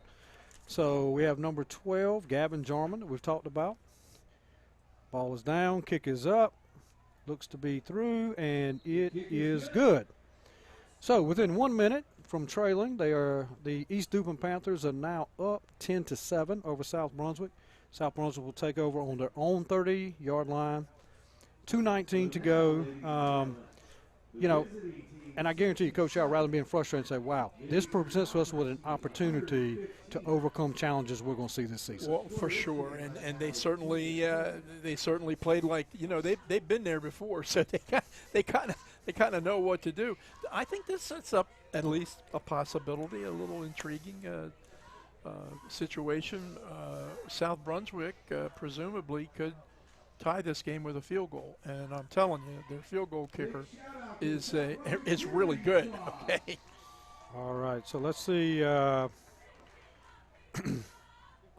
Jaden Daniels still on the sidelines. Apologize, we don't know number 4's name. Almost another bat and a fumble by South Brunswick, but it's a scrum down there on the bottom. East Duplin has recovered the fumble, so 2 consecutive plays offensively. Unfortunately, 2 fumbles have completely changed the way this football game appeared to be going. So now East Duplin, with 2:14 remaining on the clock, with a 10-7 lead, takes over possession at the 27-yard line of the South Brunswick Cougars. Yeah, those darn turnovers. That's another, again, lost, not won, and unfortunate for the Cougars. They played so well here, saved these last couple of possessions. If you ask coaches three things keys to the game, every time one of the 3 is going to be turnovers. Yeah. And it's because it's true. It's just true. It is what it is. Yeah, unfortunately, South Brunswick was on the tougher side of that tonight. Ball goes to Hall, who just scored a touchdown. He cuts it up, breaking, cuts back across the field, spinning, running, and he has another touchdown. Aaron Hall with a fantastic 27-yard run, spinning. Great football player. Glad he got his helmet issue fixed so he can stay out there and shows he's going to be a force to be reckoned with this year. Well, Joe, you've been on him all night long, and after you got his helmet fixed, it looks like it was quite warranted in your praise because, yeah, he's a quality back. Yeah, so East Duplin, so Gavin Jarman back out there to attempt yet another PAT. We have the snap. It's placed. It's down. Kick is up. Kick is long. And kick is good. So now we have 17 for East Duplin, 7 for South Brunswick, 2:05 remaining in this second quarter. Joe, they scored twice in what, a minute? Yeah, probably a minute. Yeah, at most, yeah. Yeah, ran a couple plays, and so shows how quickly the game can change. 17-7 now. People would be a little surprised. Well, but the game was played so well with limited turnovers. And like I say, unfortunately, South Brunswick's on the the lesser end of this, but, you know, give credit to these Duplin kids. They had to go pick up the football once it's lying on the ground. Absolutely, so, but you can learn from mistakes, and I'm sure Coach Al will look at that and, you know, hey, we got it. What does it all start with? And you said it, Jay. Still 0-0. That center exchange with the quarterback. Yeah. All right, so South Brunswick has the football, 2:05 remaining on the 30-yard line. Another high snap, so obviously something that, well, and you got a lot of second-team guys, you know. Well, you do, reserves. and look at the height difference between the two quarterbacks that's there. You know, that probably is right in the face of Jaden Daniels. Yeah, that's true. That's right. Which hopefully he's okay, You're because that was an incredible hit that he took. I think he is. Thoughts and prayers for him. 1:45 remaining. Loss of 6 on the play. Going to bring up 2nd down and 16. And we have a stoppage of play. Calvin Harper landed wood that time, not the first time tonight. So here's my East Duplin question for you. Okay. Where in the name of fortune is Beulahville? Beulahville is in eastern, on Highway 41 in eastern Duplin County, as if you're heading to Jones County. Oh, my goodness. And how far is that from here in Charlotte? Would you guess? Hour 15 or so. No, it's closer than I thought then. Yeah. Okay. That's the route I go through Beulahville every time I go to New Bern, because I said I cover 20% of the state. So, so people know where Wallace is.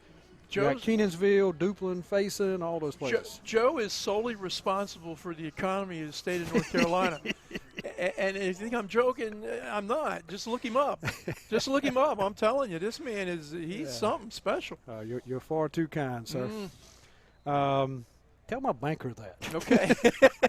he'll disagree with you significantly. Anyway, back to the game. So we have South Brunswick still has 1:39 remaining on the clock, down 17-7. And, you know, it looks like maybe their passing options may be a little limited right now. But maybe Coach Yao just wants to, you know, get some reps and run the football. But still going from the shotgun formation with Quinn Williams beside him. I think that's Quinn Williams. If it's a double forward. If it's not, it's Bryant Duante.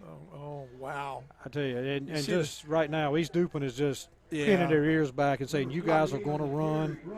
I'm suspicioning that a lot of the line that was playing before is getting a rest here now. Well, I think so. And giving South some Brunswick, guys, giving some guys a possession here, which I think is great by Coach Yao. And but hey, East Duplin saying, hey, if the hole's there, I'm coming through it. Yeah. And you know, just things to be learned. We're under a minute here now. South Brunswick 3rd down and 21. And so shotgun formation. I would expect another run. Oh. Wow, another high snap. And quarterback, they blew something dead. We have a flag on the far side of the field. And I'll tell you, I can't find a 4 myself. Again, we apologize to all family members. But whoever he is, he's a very gifted athlete. Let me tell you. He is, and he must have a 39-inch vertical, because he's just getting ready to say he's up there with Jordan, right? I mean, but he's doing a great job. Hey, he's still fighting, and he knows people are coming at him. But you know what? He caught that ball and immediately spun out to the right to evade the pressure. Yeah, he did. And I think a lot of respect for him. They picked up the flag, which at this point, not a bad idea. 46 seconds, 3rd down and 21 for the Cougars. And clock is running, going under 40 seconds here now. I think Coach Yao allowing some of that to roll through. And snapping it right before the 25-second play clock. Our fast break football has slowed down. We've downshifted. Yeah, we downshifted. I think we lost the transmission along the way. So we're 19.2 seconds. They took a timeout with 1 second to go. Hey, I like the way Coach Yao was doing this. And, you know, quite honestly, if I'm Coach Halle, I don't care if you let him run around or whatever. Let's let this game in. I mean, hopefully nobody's hurt. Nobody's hurt. Get them on the bus, go get them something to eat, and then we'll go home, right? You know, go to Southport and go back to Eastern Duplin County and Beulahville. So, Joe, at the Bash Banquet earlier this week, we did a number of interviews with the kids, and it's amazing. None of them watch TV no more. I mean, only 2 out of about 14 kids. But the things they eat, are different. There was only one pizza eater, and I mean, this is a healthy bunch. Chicken. What was that, Nathan? That Italian thing. Stromboli or No, it's a fancy Italian chicken Alfredo. Oh my word! What happened to the days when you go to college and you live off cheap pizza? Oh, come on, man! I was 50 years old before my wife could make us that. I mean, we couldn't afford it. I'm not getting between you and your wife. 4th down, 3rd down and 21, and another high snap, and quarterback rolls off to the left, turns the ball up, and gets tackled right at the line of scrimmage. Clock still running, going under 10 seconds here. Looks like that should be the clock is stopped with 9.3 seconds. Oh, okay. Wow, Coach Holly called a timeout. Okay. Maybe there was on 4th down with 9.3 seconds to go. Yeah, so 17 for East Duplin Panthers. That's Coach Holly in the middle, right, with the kangaroo hat on, I think, or whatever they call that. And 7 for the South Brunswick Cougars, who, again, you say, well, they only scored on their first possession, which was a beautiful possession, and really right up to the turnovers. 2 minutes ago, we thought South Brunswick wins the football game. I thought they were going to, salt it away, right? So, and it's been a tough 2 minutes for Coach Al and his team. I mean, absolutely it is. And so, but again, that means there were 22 good minutes of football. And I think that's the way you have to look at it. And, and they're getting ready to punt. There's some teachable moments out there, no doubt. But, that's what now coaches do. They'll look at the tape. They'll break it down. They'll see what they did good. They see what they didn't do so good and make the necessary improvements. All right, Corbin Farrow to punt. Again, these are dead ball. That's nice a pretty spiral. nice kick there. Okay. Yeah, that's a good way to end ball for them. Is down at the 38-yard line. East Duplin with 9.3 seconds will take over what should be the final possession of the football game. And that was a nice punt, man. Great punt. We'll build on that, yeah. Yeah, so anyway, Coach Al's team will go out there what hopefully will be the last play of the football game. I think they have represented themselves well, Jay. Indeed, they have. Like I said, because of so many changes that have taken place. Well, Coach Al's saying, wait a minute, he's saying, do I have to send him out there for 3.3? I guess I do. And he is. Well, you do. I mean, you got to play it to the end. Yeah, I think maybe he thought time was going to run out.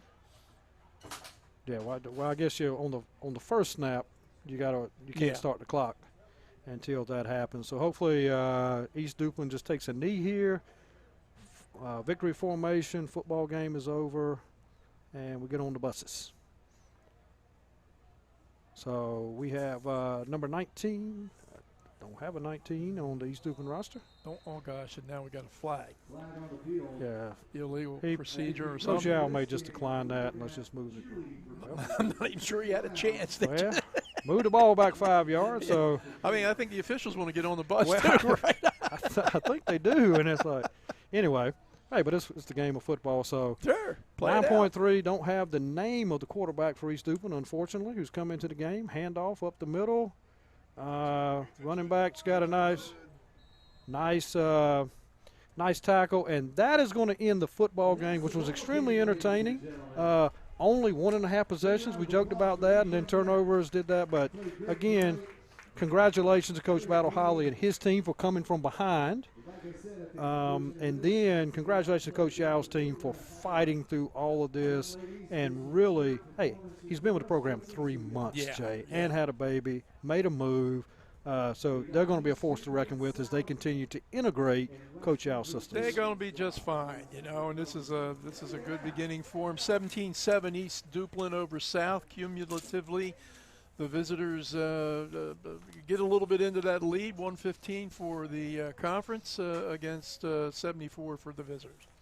All right, so we're going to take a break here. We have one more matchup coming up where the West Brunswick Trojans, and we're at West Brunswick High School, will be facing the East Bladen Eagles from Elizabethtown, North Carolina. You're listening to the 2024 Bash at the Beach, sponsored by Focus Broadband.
The Panthers of East Duplin High School are with us. Sydney Lanier, a senior guard, defensive end. Jordan Hall, senior running back, a linebacker, and man, you don't get much time off, do you? No, sir. We got to do what we got to do. We got to everything, put it on the line, whatever. Apparently, you do it quite well. But anyway, let's talk a little bit about that. Start off with some easy ones. If you're hungry, what you going to eat? Oh, I love some ribs. I love me some ribs. You know what? We've had 16 teams here today, and you're the first rib man that I've come across. Oh, really? Yeah. They don't know what they're missing out on. Thanks. Sydney, how about you? I'm probably going to go with fried pork chops. The first fried pork chop all day. They must have good pork out your guys' way is all I can say. Music. What kind of music you into?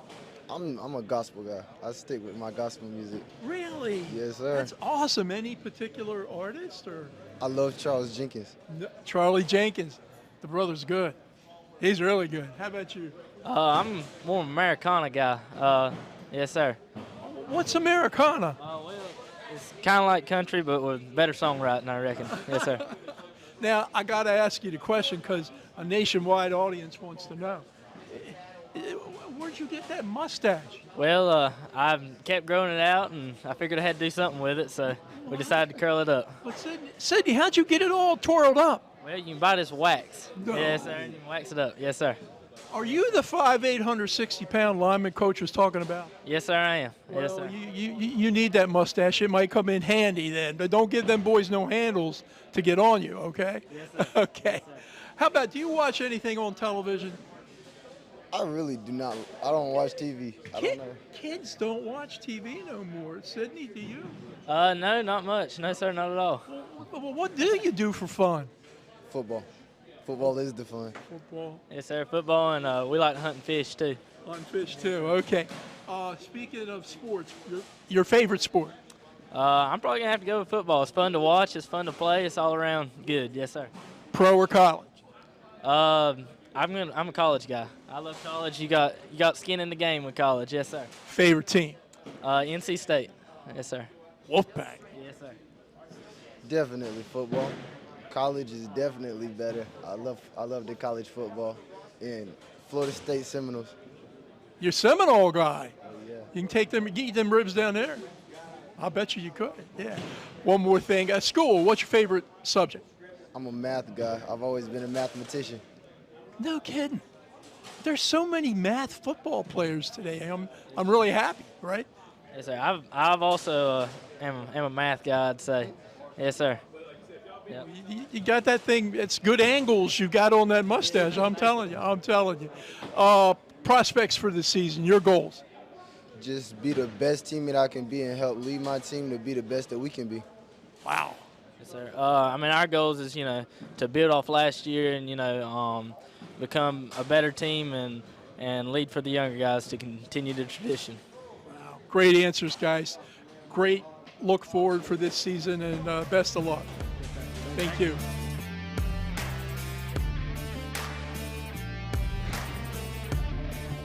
For the third year in a row, North Carolina Farm Bureau Insurance was rated the best auto insurer in the nation. We know life doesn't stop for auto repairs. That's why our philosophy is simple. Be fair, be quick, be the best.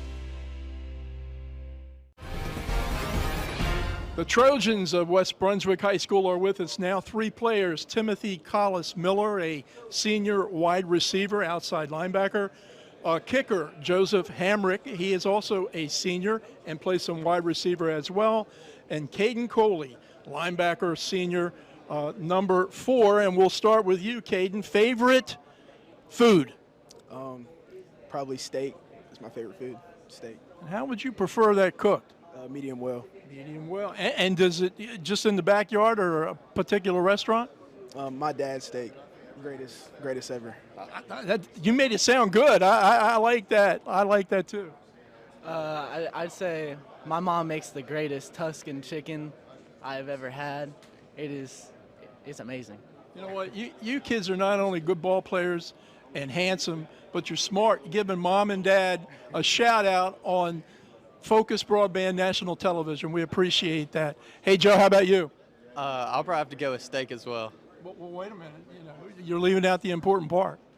Who cooks it? Probably steak from Longhorn. Oh, yeah. Okay. playing it down the middle, just like he kicks footballs down the middle. Kid is a prolific placement kicker. Favorite color? Purple. Why?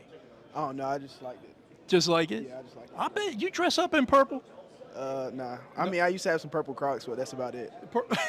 Purple Croc. You probably hit people and make them purple. Yeah, I do. Yeah, Coach would like that. Joe? Mine's probably blue.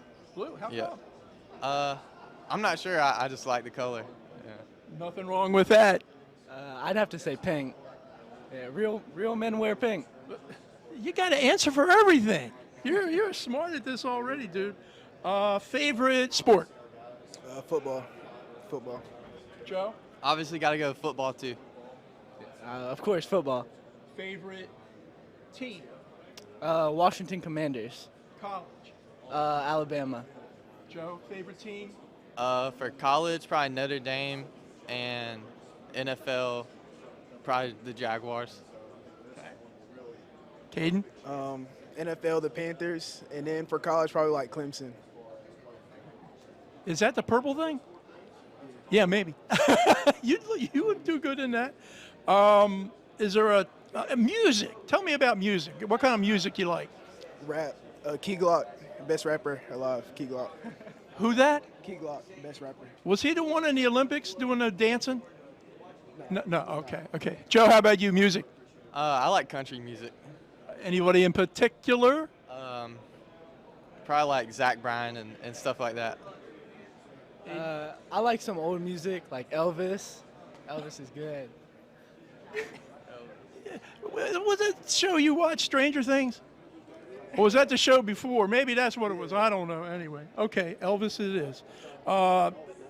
Coming into this season, you guys have a one-game winning streak from last year that was one of the most thrilling games of the entirety of the season. I think it was 43-42 over South.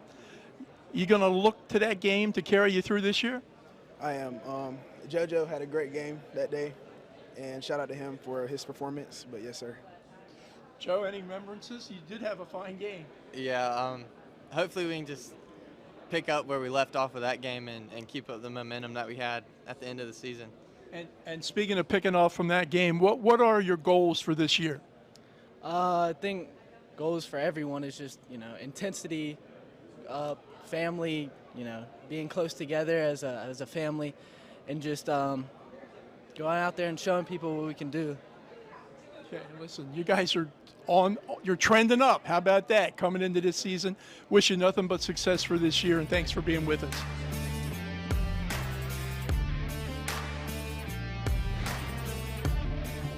In Focus, we use the internet services and the phone systems at the Calabash Deli. With the call-in orders and running credit card processing, if we don't have that reliability, we can't service our customers at the deli at all. So without that service from Focus, we would be unable to take care of our customers, which is the most important thing to us. Focus Broadband has made it easier for us to connect with our customers on a daily basis. I would definitely recommend Focus Broadband to other businesses in the area. I found their services have been reliable, efficient, and their help has been amazing.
Good evening, everyone, and welcome back to the Farm Bureau-sponsored Focus Broadband and our other 2024 Bash at the Beach. Our last contest of the night is West Brunswick High School, who will have the ball first against the East Bladen Eagles from Elizabethtown. So we have starting quarterback Josiah Borton, and he is in the shotgun formation. One running back to his side, 3 split wide. And we have a swing pass out, and unfortunately it is dropped. Pass was to Joseph Hamrick, just kind of slipped through his hands on the quick hitter attempt on the first play. So if you haven't been listening, we've called this Fast Break Football all night. I'm here with Jay, the Master Combs. And anyway, so it happens very quickly, and we'll continue to explain some stuff. But thank you so much for supporting the Farm Bureau Insurance Focus Broadband, Bash at the Beach, and listening to us tonight. So we have now brings up second down. Team starting on the 30-yard line. Borton is in shotgun formation with Noah Borton to his right. And that'd be his brother. That would be his brother. So anyway, handoff, and pushes the pile forward for about a 4-yard gain. And, Joe, there's a helmet off already. Imagine that. Or is it not? No? No. Well, Okay. Well, if you missed that, that's a whole other story, folks. If you missed the other scrimmage, we're kind of getting hat sensitive here. Well, and the kid that kept his helmet on and they tightened it up, scored 2 touchdowns in the last 2 minutes of the game. After he listened to Coach Joe and he tightened his helmet up. There right? you go. Let's just be honest here. All right, so the West Brunswick Trojans come up to the ball, 34-yard line. 3rd down and 6. See what kind of pressure East Bladen may bring to this shotgun formation play. Borton drops back, looks downfield, getting a lot of pressure, and East Bladen with a sack. So largely number 60, Khalik Altry, was one of the people that was there, in addition to number 66, John Mason. So a lot of pressure, good defensive coverage by the secondary. And that's a coverage sack, right, Jay? Yeah, I think so. And I tell you what, Autry, not a small man at 6'1", 245. So Josiah Borton is a sophomore quarterback, but he saw a lot of snaps last year as a true freshman. All right, and if you can explain the punting situation, Jay, for the people just tuning in. Well, it's really just a practice punt, and they practice the snap, they practice the kick, and of course they practice the reception of the punt. No rushing, no returning, no anything other than just to change the field of possession. West Brunswick trying to get their personnel right, trying to run 2 people out on the field. We've talked about that, trying to understand, particularly on special teams, hey, who's on that card on those names. And so preseason stuff, that's why we have this bash sponsored by Focus Broadband and Farm Bureau, and waiting on the kick. So referee's being very generous with the 25-second play clock on this. And punt is up, and a beautiful spiral punt. Travels about 40 yards. Ball is downed at the 38-yard line by Malachi Moore for East Bladen. Is that number who kicked the ball for West? Was it JoJo? It might have been 10, JoJo Hamrick. He handles those place numbers kicking. are really tough to see, Jay. Yeah, they're kind of pretty, the green number against that black jersey, but they're a little tough to pick up. Anyway. Okay, so East Bladen, Robbie Priest, last year 8-6, 4-2, won a 4th round of the state tournament. They've been interrupted by rain in practice. They need reps. He said they're a young team, and they'll get old quick under Coach Priest. Yeah, East Bladen has been a perennial playoff team, going very deep. At least one state championship appearance many years ago. But, I like what the refs are doing here in this scrimmage, Jay, and just, hey, let's get it right. It's the first time for everybody, not, as we talked about, practicing your own guys or being on some 7-on-7, drill during the summer. So it looks like. Is that an equipment thing going on? Yeah. Okay, so maybe. It's a helmet issue. Okay. Imagine that. Imagine that. We're going to call the association and protest after this. Okay. But anyway, Xavier Allen looks like he's got his hat snugged down now, which is good. So we're going to have him. One of the running backs is going to be number 1, Kewan Maynor. Yeah, Maynard 895 yards on the ground last year. Yeah, so that's Deshaun Campbell with the carry for the pop. Eagles. There's an early season Trojan good tackle. Yeah, so Campbell advances the ball about 4 yards. Antonio Sanchez in on the stop for. All right, so we're going to bring up second down, and I'm sorry, about 4 yards. So we're going to bring up second down and 6. Actually picked up a little more than I thought, to tell you the truth. Yeah, hard driving, and so East Bladen comes up to the ball. Generally runs a wing T offense, so 2 backs behind the quarterback. Well, both sides move. Let's just see who moved first, Jay. Yeah, well, West is saying East did, and East is saying West did, right? Well, the white hat is saying false start, so I think he trumps them all. Yeah, I think he does. He has that power. So call is going to go. No, I'm sorry, he changed the call. Changed the call. And he now has the power to do that. He does have the power to do that. So looks like me jumping the gun like you did the last game, but I'm not going to call you out on that, Jay. Welcome aboard. Right? Join the team, man. All right. So now that makes a short 2nd and 1 from the 47-yard line. East Bladen hustling very rapidly up to the ball. Looks like a 5-man front for West Brunswick Trojans. So again, Xavier Allen under center, 2 backs behind him. There goes the handoff, and Turf Monster gets another one. Sliding, but yet for a first down. Now, Joe, is it my imagination? And that was number 24. That was Jameer Stevens. Well, maybe not so far back. What I was going to ask you was, it seemed like at least the last couple of possessions, they were like 20 yards away in the huddle. That time they were much closer. So well, and that's on purpose to quick snap that ball. Yeah. Handoff again, and that's a great. Oh, hard running, still avoiding the tackles. Wow. That was Kewan Maynard, but great pursuit by multiple Trojans. Yeah, Cumby is the one that finished him off, but man, there was a bunch of guys hitting in there that time, and one of them for West Brunswick. Got an injured player for West Brunswick that's down on the field. Looks like he has an arm issue currently, so looks like we're going to have an official stoppage in play. I think that was Jabari Cumby on the final tackle, not the player that's in some discomfort, but a lot of big popping going on for the Trojans on that play. All right, so yeah, so hopefully I was going to be well there. He was holding his, I think it was his shoulder. So yeah, we're going to decide if we're going to take a break here or we're going to continue. But like I said, we'll let the medical staff that are out there with him. He's just all on the field in front of the West Brunswick Trojans. But yeah, East Bladen, perennially a running football team. 85-90% of what they do. So we're going to see a lot of that, and a little ground and pound stuff comes from them. Coach Robbie Priest, who took over from the legendary Coach Lennon Fisher, who coached there many years and still assists the program in some ways. So Robbie's done a fantastic job, been a Shrine Bowl coach.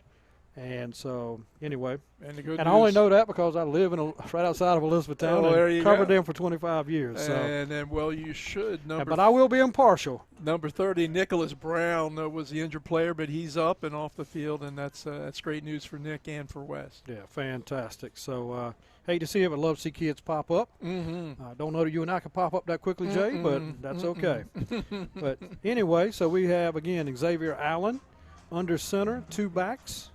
We have Kewan Maynard and Jameer Stevens are the 2 backs behind him currently. Straight I formation with a wing to the left and 1 player split out to the right, and that would be Malachi Moore. Yeah, band in midseason form, I'll tell you that. Yes, they are. Rolls out. A little pass into the flat. Intended for Jameer Stevens, came up a little flat. He's getting a lot of pressure, good penetration by the Trojans. Yeah, trying to see who that darn green number is from the left side of the offensive line. Number 7, I want to guess. Maybe Collis Miller, Timothy, who is an outstanding all-around player, offensively, defensively. He contributes in many, many ways, and I think Coach Handy and his staff are looking for big things from Tim this year. All right, so the incomplete pass brings up 3rd down and 15 from East Bladen's own 44-yard line. So what seems to be a pass situation here. We'll see if they go to that or Again, a team that would much prefer to run, right, Joe? Much prefer to run. So trying to diversify. Everybody tight, only one wide out left. Inside handoff to Lay back to the other side and get some good yardage. That was Kewan Maynor. Picks up about 8 yards, advances the ball to the 47-yard line of the West Brunswick Trojans, where it's going to bring up 4th down and 6. I can tell you Coach Priest is not high on punting the football. I've seen 4th and 20, but anyway, but he has a strategy to it, and it works extremely well for him and his teams. Fantastic football coach, and East Bladen will go for it. 4th and 6 on the West Brunswick 47-yard line. 1 split out, 2 backs behind center. Xavier Allen rolls out to the right again, has blocking, looking way downfield, releases the ball, and he takes it wow. away. We're going to see a replay. It looked like, so the ultimate touchdown goes to Malachi Moore, and there's a flag, but it looks like West Brunswick caught the ball first, and he ripped it away from him at about the 10. It sure did. And then goes into the end zone, but I think we have a flag. Maybe celebration. I think he might have spun the football. Perhaps. I don't know. Anyway, I don't know if we're going to get a replay on that, but Jay, the strength, he wrestled it away from 2 people. Yeah. Mal Moore did that time. That was definitely up for grabs. Now, he caught 30 passes last year, so he does know how to catch the football in 9 scores. Okay, great. Offensive line did a great job. Xavier Allen cleared himself out to have the room. So there's the touchdown. Touchdown. Sportsmanlike conduct. Probably against East Bladen. If I remember, I think he celebrated. went for a celebration penalty. I understand the why, so keep tempers down, but, that was a heck of a play by Malachi Moore. The other thing, they don't kick many extra points. They go for 2 quite often. Go for 2, yeah. So, so, again, same formation, 2 backs behind Xavier Allen, who just threw a very nice 40-plus yard touchdown to Malachi Moore. We're 7:32 remaining in the first quarter here. On East Bladen's first possession of the football game, 1 player split wide right. But would you not agree, a very weird way to give up a touchdown? Theft. Get in the weight room. Yes, I don't know. Anyway, so we've had an official timeout. This is, again, official, I think, being very generous here, allowing, special teams, even though you would think. Here's the replay. All right, here's the replay. So Allen drops back, rolls out right, got good time to throw. Good time to throw, lifts it up there, and he just pulls it away from. There's 3 black-shirted defenders there, and somehow Malachi Moore comes out of there with the ball. So I think what we're just trying to decide, since there is no kickoff, you assess the penalty on the extra point. Okay. And so the extra point. So now the extra point gets moved back to the 18-yard line, but I hadn't even thought about that. There is no kickoff to back you up on the ensuing play. So, but we did get to see the real cute ball spin. Yeah. Not so cute from Robbie Priest's perspective. No, he'll have a word for him because he's very much about being a disciplined football team. Malachi Moore, he's only a junior, Joe, 6'2", 205. He played a lot last year. Yeah, he did. So, okay, here comes Xavier Allen. 2-point conversion, huh? 2-point conversion from the 18. Yeah, so anyway, same formation, wing T. 1 person split wide left. And a running play off the backside, delayed. He's going to get, and close. What a hit, gets down to the 3. That was Kewan Maynor. And another flag. Yeah, so he picked up 16 of the 18 yards. But he got a lick put on him when he got down there at the sidelines. Yeah, trying to see who was that laid the lumber there, and he's got pretty pink shoes on, but right out here at the 45, but he won't turn his back. So I can't see his number. There we are, number 2. That would be Kevon Griffin. I don't think this is going to be a targeting call, but I saw the referee kind of tap the bill of his cap. Oh, boy. Which is always a dangerous situation. I looked like a good tackle, but again, we've been wrong 11 out of 10 times on calls. Or it could have been something after the play, right, Yeah, somebody might have said something to somebody. So Folks, the other 3 games moved along at a very brisk pace. Yeah. We're coming out of the gate on this one, but it's okay. Hey, it's high school football, Jay, and this is kind of the kickoff of it. The night is beautiful. The crowd is great. Focus Broadband, Farm Bureau, Novant Health, Truist, Capital Chevrolet have put on an incredible 2-night event here. There's a cumulative score on the scoreboard, so it's not 80-15. Currently, it's 6-0 and 7:32 remaining in here, but, you know, there's something special about the start of high school football. And, Jay, I was telling you about watching 10-year-old kids play football in the grass. It's a special thing. It's a special thing, and it's a part of Americana. And, you know, we're so lucky in the towns here in North Carolina all around that have high schools and supportive communities for those schools. All right, so the ball's been placed on the 4. Okay, so something's going down. So we went from the 18-yard line to the 4-yard line, got a tackle, some penalty. I don't know that we've got a clear indication of what that penalty was. I've yet to see anything. I know the coach has been out there a couple of times asking the officials. So it looks like we're going to now retry. They're going to retry the. Okay, so at the 4, whatever the penalty was, is now half the distance to the goal line, which moves the ball to the 2, which is 1 yard further than it would have been if there were no penalties. So anyway, man, if that's not as clear as mud, thank you for tuning in. And if you know better, let us know. Yeah, let Nathan Evers know what the correct call would be. Text Nathan on the Facebook or the YouTube or whatever that stuff is they do. All right. After having said all that, again, East Bladen will have a 2-point attempt after a very beautiful pass from Xavier Allen to Malachi Moore where he ripped the ball away from 2 defenders. So put the ball on the 2-yard line. Full house backfield. Old wishbone look, Jay, that Coach Priest uses in tough yardage situations like this. I think they're just coming after you. Oh, no. Where they bump into each other. Can he get around the corner? That's Great good defense. Effort. Good effort. He almost pulled away. He was looking for Darius Williamson in the back right corner, but great defense. So after all that, 7:32 remaining in the first quarter. East Bladen 6, West Brunswick nothing at the moment. I think that was Trey Evans for West Brunswick in on the stop that time and saved 2 points. Yeah, so hang with us, because it won't be a long time out. We're going to go immediately to play. West Brunswick will have the ball. Each team begins on their own 30-yard line. The way they've been going tonight, this is a marathon, right? That's five minutes played almost in this first period of the last 2-quarter scrimmage of the night. All right, so Josiah Borton, quarterback, in the shotgun position. He receives a snap, handoff up the middle. And little gain of 3 yards there to move the sticks forward. And can't really get a number of who that was unless you can get it, Jay. Maybe it is tough. Just kind of hard to. The black and the green. Right? Black and the green is a little tough. So, but we're going to try to get that hopefully on the next run.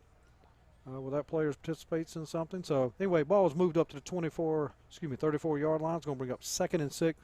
For the Trojans, 1 back, 2 split out wide right.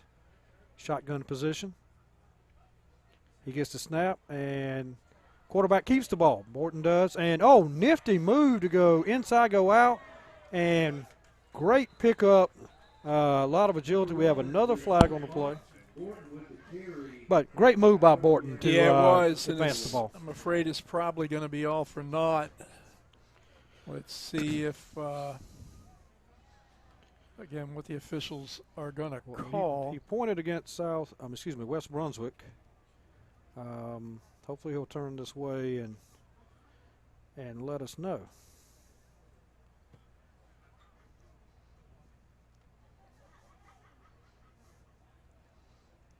All right. Well, looks like it is against holding West. Offsetting, no. Unsportsmanlike conduct? Illegal participation? Well, I'm not even going to guess anymore. I have no idea. There's at least 1 penalty against West Brunswick at the moment. We'll see how far they back the ball up, folks. And, inauspicious start for both teams. I know, first game of the season, but you hate to see this level of penalties this early on when the game can't really get into a flow. Well, I'm still So the ball is now at the 29-yard line where it is second and 11. It is a penalty against the Trojans. That's about all we can take away from that. Second and 11 from the 29. No. Borton keeps the ball, throws an out pattern. Unfortunately, just a little bit low. So that ball was intended for Joseph Hamrick. Came up just a little bit short. So, again, West Brunswick finds themselves in a third and long situation, Jay. Now third and 11. So hopefully they'll be able to get some momentum and flow here as they move forward. Yeah, Hamrick, the intended receiver, Joe, he ended up with 13 catches, 204 yards, and 3 scores on the season last year. He's their place kicker. But I think he may have caught 8 or 9 of those passes in that last game of the year, right? So they finally figured out, wow, hey, here's a receiver for us, and they're hopeful to advance that this year. All right, Borton launches one beautiful spiral down the field. Maybe a flag. And we're going to get a pass interference call. So we had Timothy Collis Miller, who was streaking down the field. Feet got tied up with the defensive back. I think that might have been Kewan Maynard that he got tied up. So flag on the play, and we're going to let the refs do their job and tell us what they saw.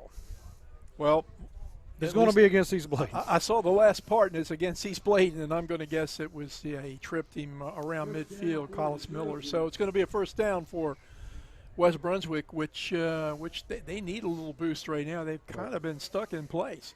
Yeah, they needed that pretty badly just to get some momentum, get a fresh set of downs here, Jay, to try to move forward. And looks like the ball is marked on West Brunswick's own 44-yard line. Well, they'll get a new set of downs, first down and 10. So, yeah, Borton, as I mentioned, a lot of snaps as a freshman last year. He's got a cannon, Jay. He can throw the ball. Yeah, he's just going to get better and better as he gets more reps and gets bigger, stronger. High snap. Borton's trying to find the ball, and he ultimately falls back on it.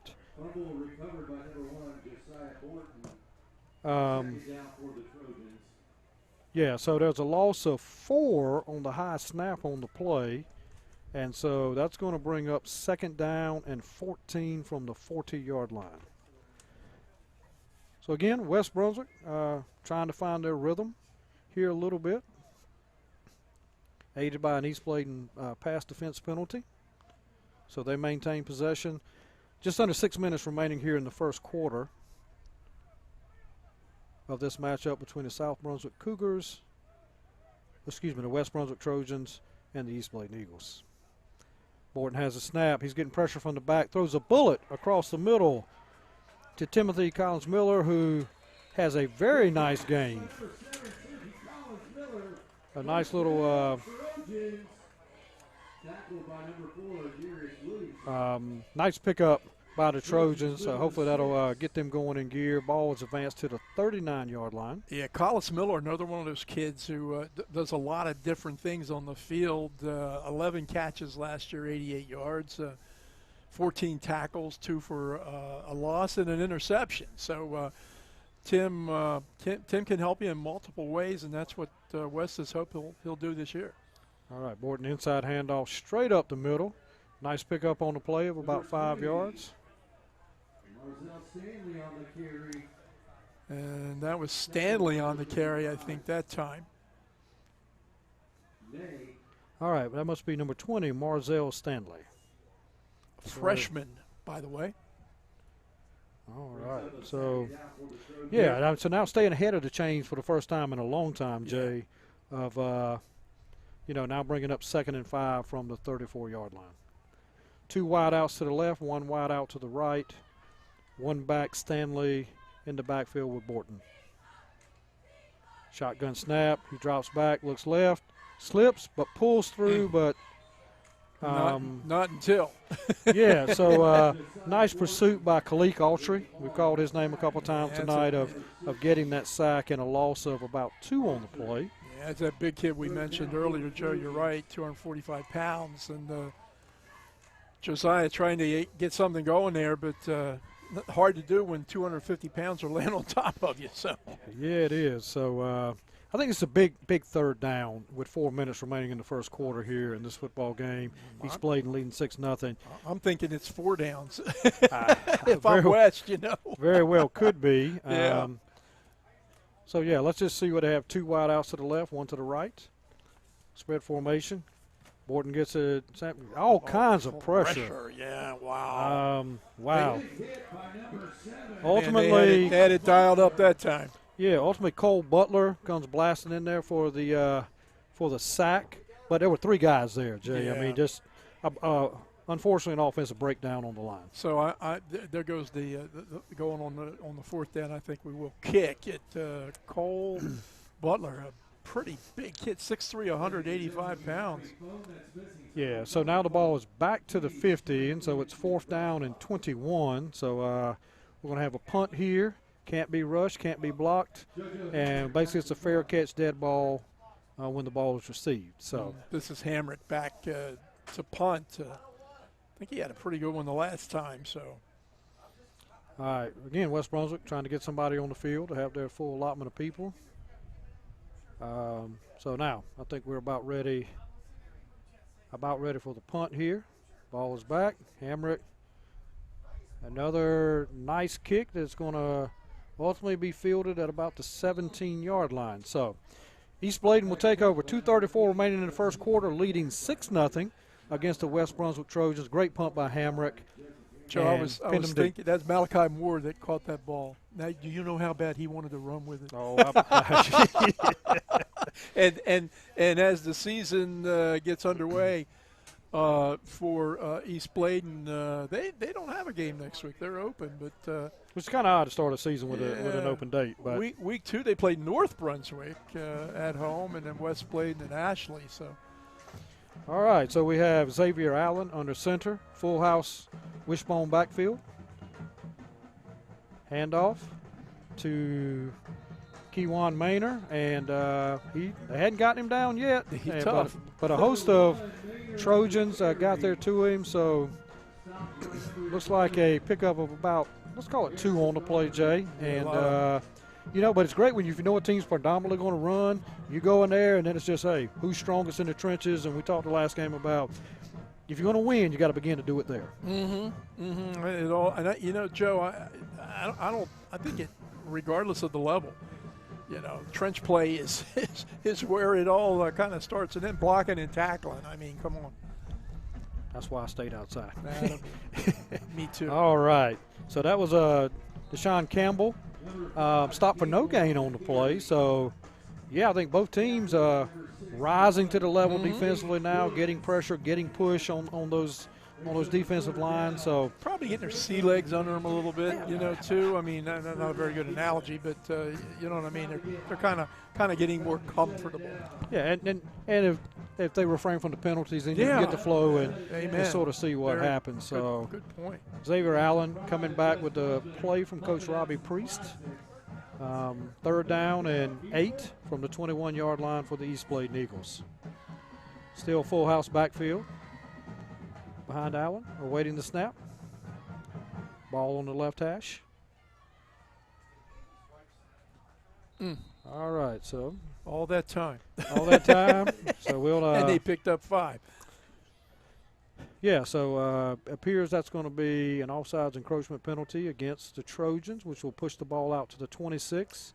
I think it was on Josiah Sneed, a junior, and the only reason I mentioned his name, this kid's going to be a heck of a football player. Last year as a sophomore, 15 tackles, 5 tackles for a loss, but he is a load out there, and as he gets more experience, more reps, look for big things from big Mr. Josiah Sneed.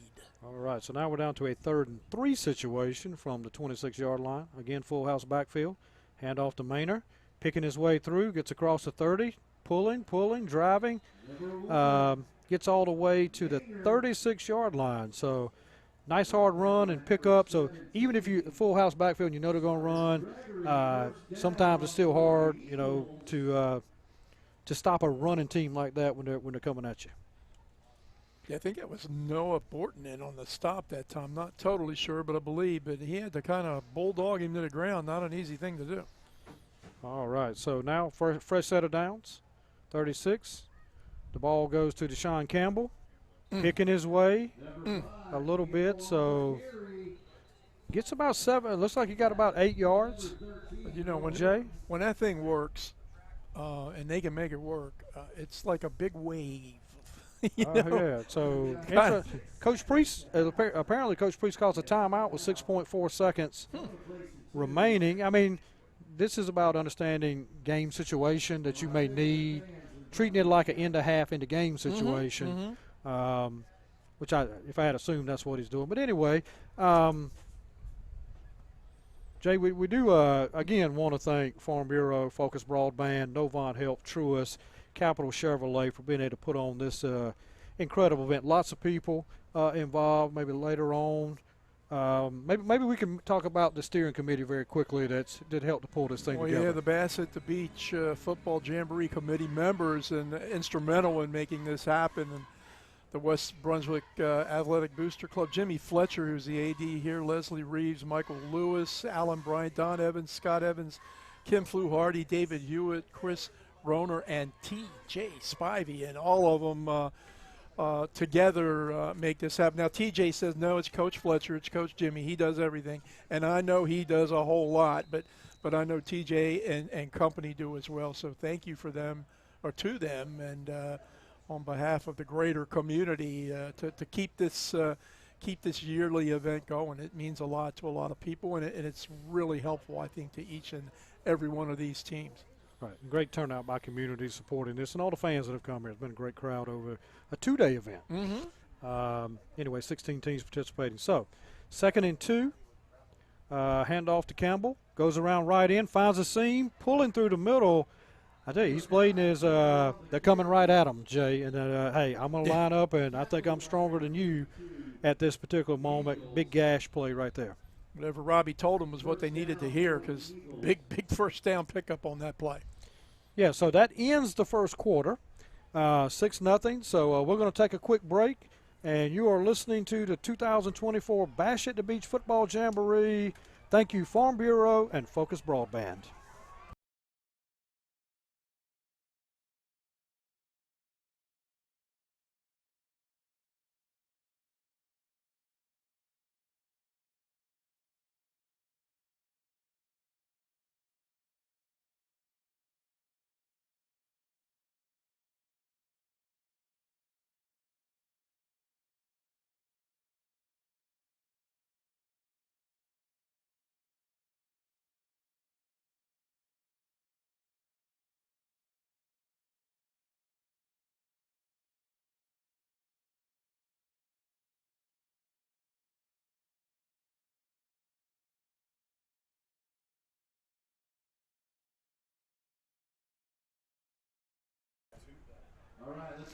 All right, we're back for the second quarter, and what should be the final quarter of tonight's action. Been a great time, Jay. With 8 football teams. Most time we don't get a chance to see that. Different kinds of football, and all of them right now. Pretty good, tight, back-and-forth matchup here between East Bladen Eagles, who are leading 6-0 in the first quarter, and the West Brunswick Trojans. East Bladen has a 1st and 10 after a huge run on 3rd and 2, now at the Trojans' 38-yard line. So we have Xavier Allen behind center. We have a full house wishbone formation of running backs. All right, we have to give there to Maynard. He kicks it out, trying to put a juke move, and still finally stays on his feet, and looks like he's going to get down to about the 21-yard line. So East Bladen finding a lot of success with that running game, Jay. Yeah, you know, Joe, if I was a halfway decent color analyst, I would tell you on that play in particular that West Brunswick failed to set the edge. And if you can't do that against this running team, you're going to be in trouble. And you saw at that time, once he beat the corner, then there was just room to run and took advantage of it. Yeah, you're right. You got to set that edge, defensive discipline, and understand, turn them back into your linebackers, right? So East Bladen's going to continue to run it at you. That's who they are, who they've always been. But now, 1st and 10, 21-yard line. Wing T formation this time. Back offset to the right. Allen under center. Waiting for the snap. A direct handoff to the fullback, and I tell you, he's grabbed the minute that he got that football by a host of Trojans there. I think a stop that West Brunswick really needed, Jay. Yeah, I think it was Javonta Daniels on the stop that time, number 32. But West, you know, save for the steal of the catch, this is a nothing game, right? Exactly right. And I'm not sure that the Trojans have been playing their A game so far, but somehow they're still, you know, kind of hanging in there and hanging in there principally through their defense. Absolutely. So one wing tee, one wide out to the left. Allen under center. 11 minutes left to go in the second quarter. Gets the snap. And another straight handoff to the fullback. And apparently there's a fumble, ball, and yeah. West Brunswick has the ball. And that's number 7, I think. Yeah, Miller. Happened on the far side of the field, but we saw how turnovers impacted games in the last game. East Bladen appeared to be driving down the field here. Great job. You were just talking about that West Brunswick defense rising to the occasion. Yeah. And big takeaway inside the red zone. Boy, they needed that. They really did. And I talked earlier about the efforts of Timothy Collis-Miller on both sides of the ball. And that time you saw it defensively, coming up with that loose ball and advancing it out a little bit. They're going to take over around the 20, 21. Yeah. So they're going to get the ball in the 21. West Brunswick football, 10:53 remaining in this second quarter. East Bladen leading 6-0. And so we have Borton at quarterback. And we have Marzell Stanley to his left, 3 wideouts. It's a kid that is going to be fun to watch, I think. All right. Oh, quick screen pass out here. Great catch. That's Collis. And, yeah, I'm going to tell you, you're right. He's a player. Yeah. He needs touches. Yeah, that's what he needs, and he's going to make good things happen. Well, you know, that's a great point on your part. You find out who your players are, and then you find as many ways as possible to get the ball in their hands, right, and let them make plays. Yeah, nice 12-yard pickup, and the bulk of that, it was just a quick out. He picked up the last 10 by himself, which is, hey, that's the kind of player you want, Jay, that takes that pass and finds a way to make something out of it. Yeah, the old yards after catch, yeah. So first and 10, 33-yard line, West Brunswick. Borton in shotgun. Direct handoff to Stanley. Up the middle. Oof. Looks like a bit of a face mask there. I think he'll get a few more yards on that one. Yeah, I'm going to tell you, he's strong. I mean, he just runs, and he runs straight at you. So nice carry of Stanley of about 9 yards, and there is a flag on the play. They're waving the flag off. Oh. One guy, the white hat is. So anyway, Marzell tried to sell it, but his head didn't fly back too far, or I guess not far enough. But anyway, well, I think if you're pulling it in one direction, it can't fly back. Yes, sir. Anyway, not the question. Hey, let's give him credit. He had that helmet on, right? Yeah, he had the helmet on. Anyway, the result is first and 10, 43-yard line, West Brunswick. Nice little early drive they sustained here with 10.5 minutes. I think getting some confidence and momentum that we talked about earlier, Jay, that they needed. Clearly. They need some sustainability here. All right. Stanley with the handoff, spins past 3, dancing, still pulling on his feet. Hey, Joe. Yeah. He took a big pop that time, and he kept on moving. I think that was 55 that hit him. That was May, who's a big guy. But and I'm not sure how big Marzell Stanley is, but looks like he can take a hit. Yeah, so don't know, but obviously very strong. Kept his feet alive and dancing and moving and continuing, as we said, to push forward. Another consecutive first down for West Brunswick. Moved the ball to the East Bladen 41-yard line. First and 10. And so maybe West has said, hey, you run at us, we can run right back at you. But then that's used to be West Brunswick football. Oh, keeper by Borton, and then a pass that, much like one of those dart passes we talked about. I think he's past the line of scrimmage. Yeah, a pass to Joseph Hamrick. Well, it wouldn't. I don't think it would have counted anyway, because I believe Barton was passed. Well, let's let the officials tell us rather than a legal forward pass. Yeah, me make things up. So he passed the line of scrimmage. I like the play. He was close. Well, you know what? He probably, had he just kept the ball, he was going to get 3 to 5 yards, I think. Yeah, so we're going to get all this sorted. This may be more flags than we saw in all the other 3 games combined here, Jay. Been a little bit of a rocky start. That's okay. What better to do on a Saturday night than watch high school football, sir? That's right. All right, ball is moved back to the 44-yard line. First down. Feels like that's a 3-yard penalty, but anyway, what do I know? Anyway, so we go first down. First down and 13 from the 44-yard line. Single back beside Borton. 2 wideouts. Takes a shotgun snap. Hands it to Stanley. He bounced off strong, I tell you. I tell you what. Great lateral movement. Goodness. Gets to that first person and then goes left, goes right, Jay. Goodness. It's fun to watch him run a football. Goodness. There have been some terrific running backs over the years here at West Brunswick High School. And could it be that Morsell Stanley is going to become another one? And as I was saying earlier, back in the day, that was West Brunswick football. They just kind of ran it and ran it and ran it some more. And of course, always played terrific defense.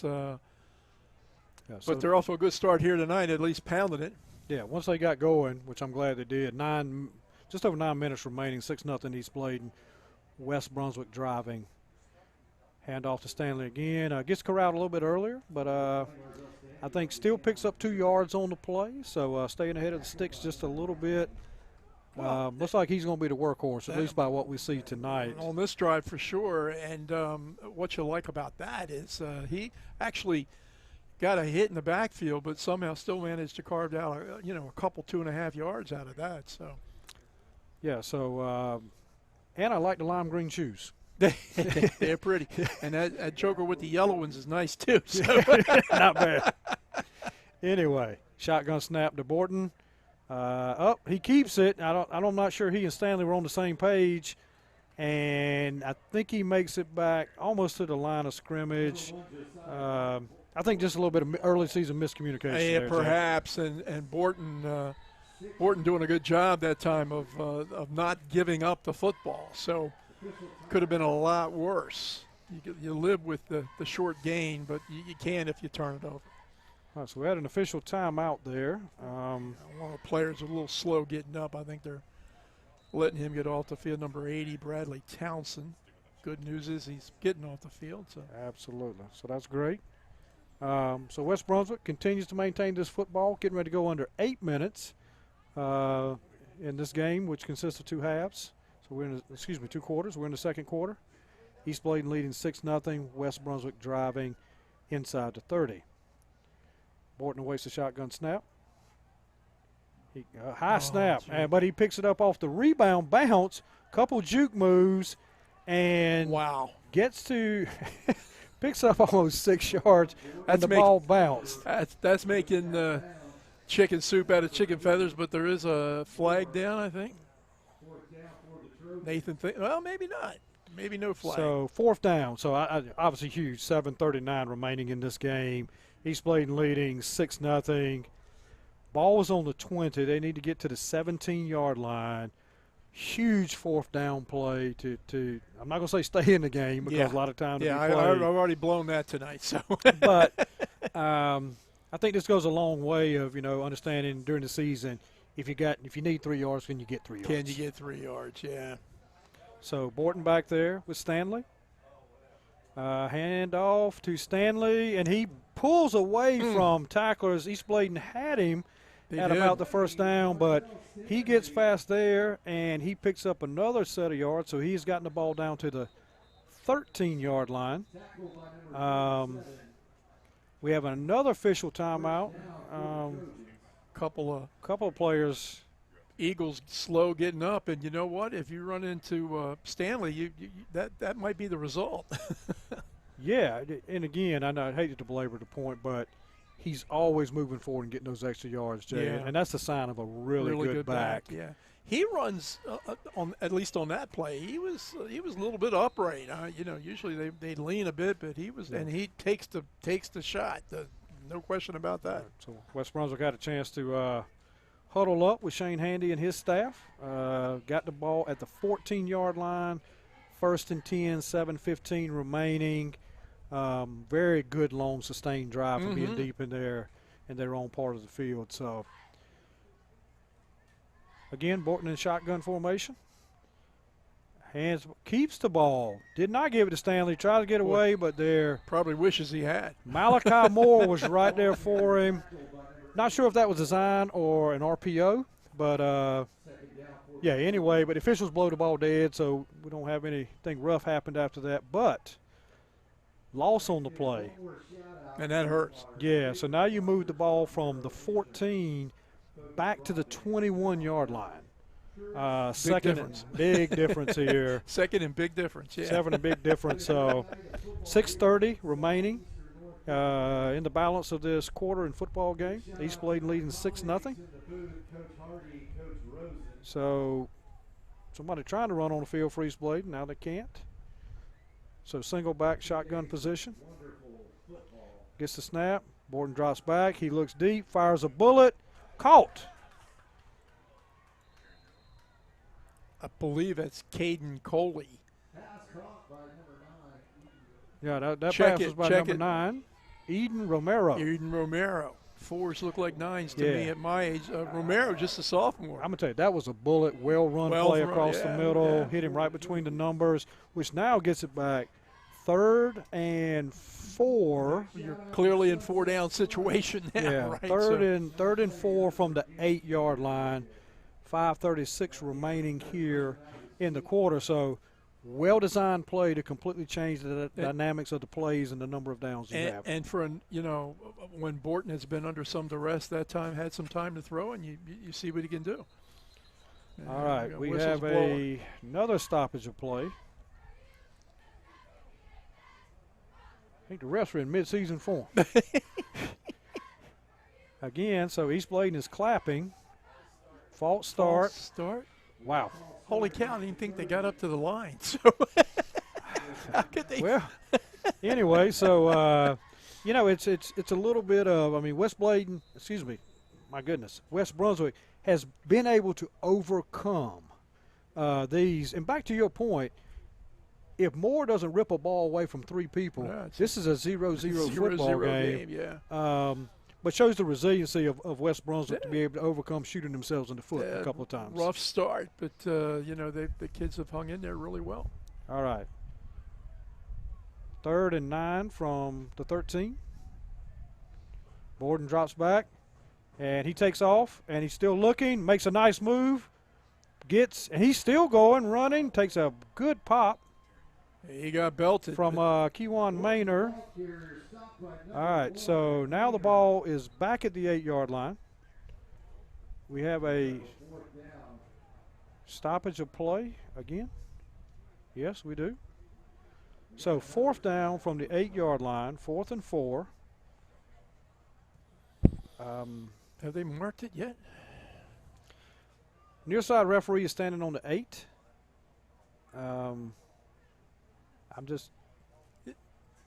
All right, now the ball is being moved back. There's a flag. Oh, there's a flag. Oh, I thought it was that guy's yellow shoes. I think ineligible receiver downfield. Oh, sugar, that's going to hurt the Trojans. Against where, I tell you.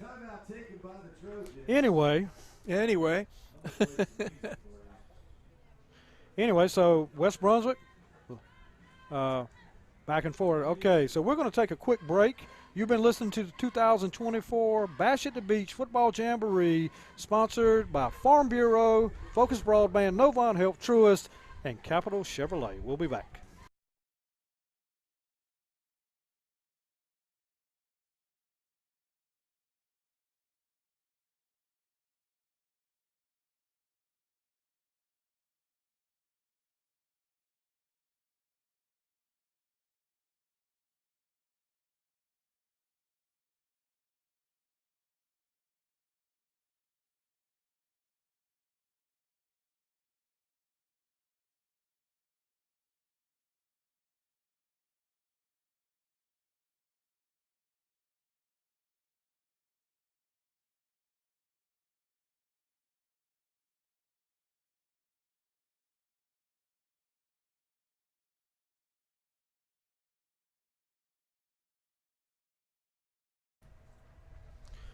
Good evening, folks. We are back. 4:42 remaining in the second and final quarter of our Jamboree tonight. East Bladen 6, West Brunswick 0.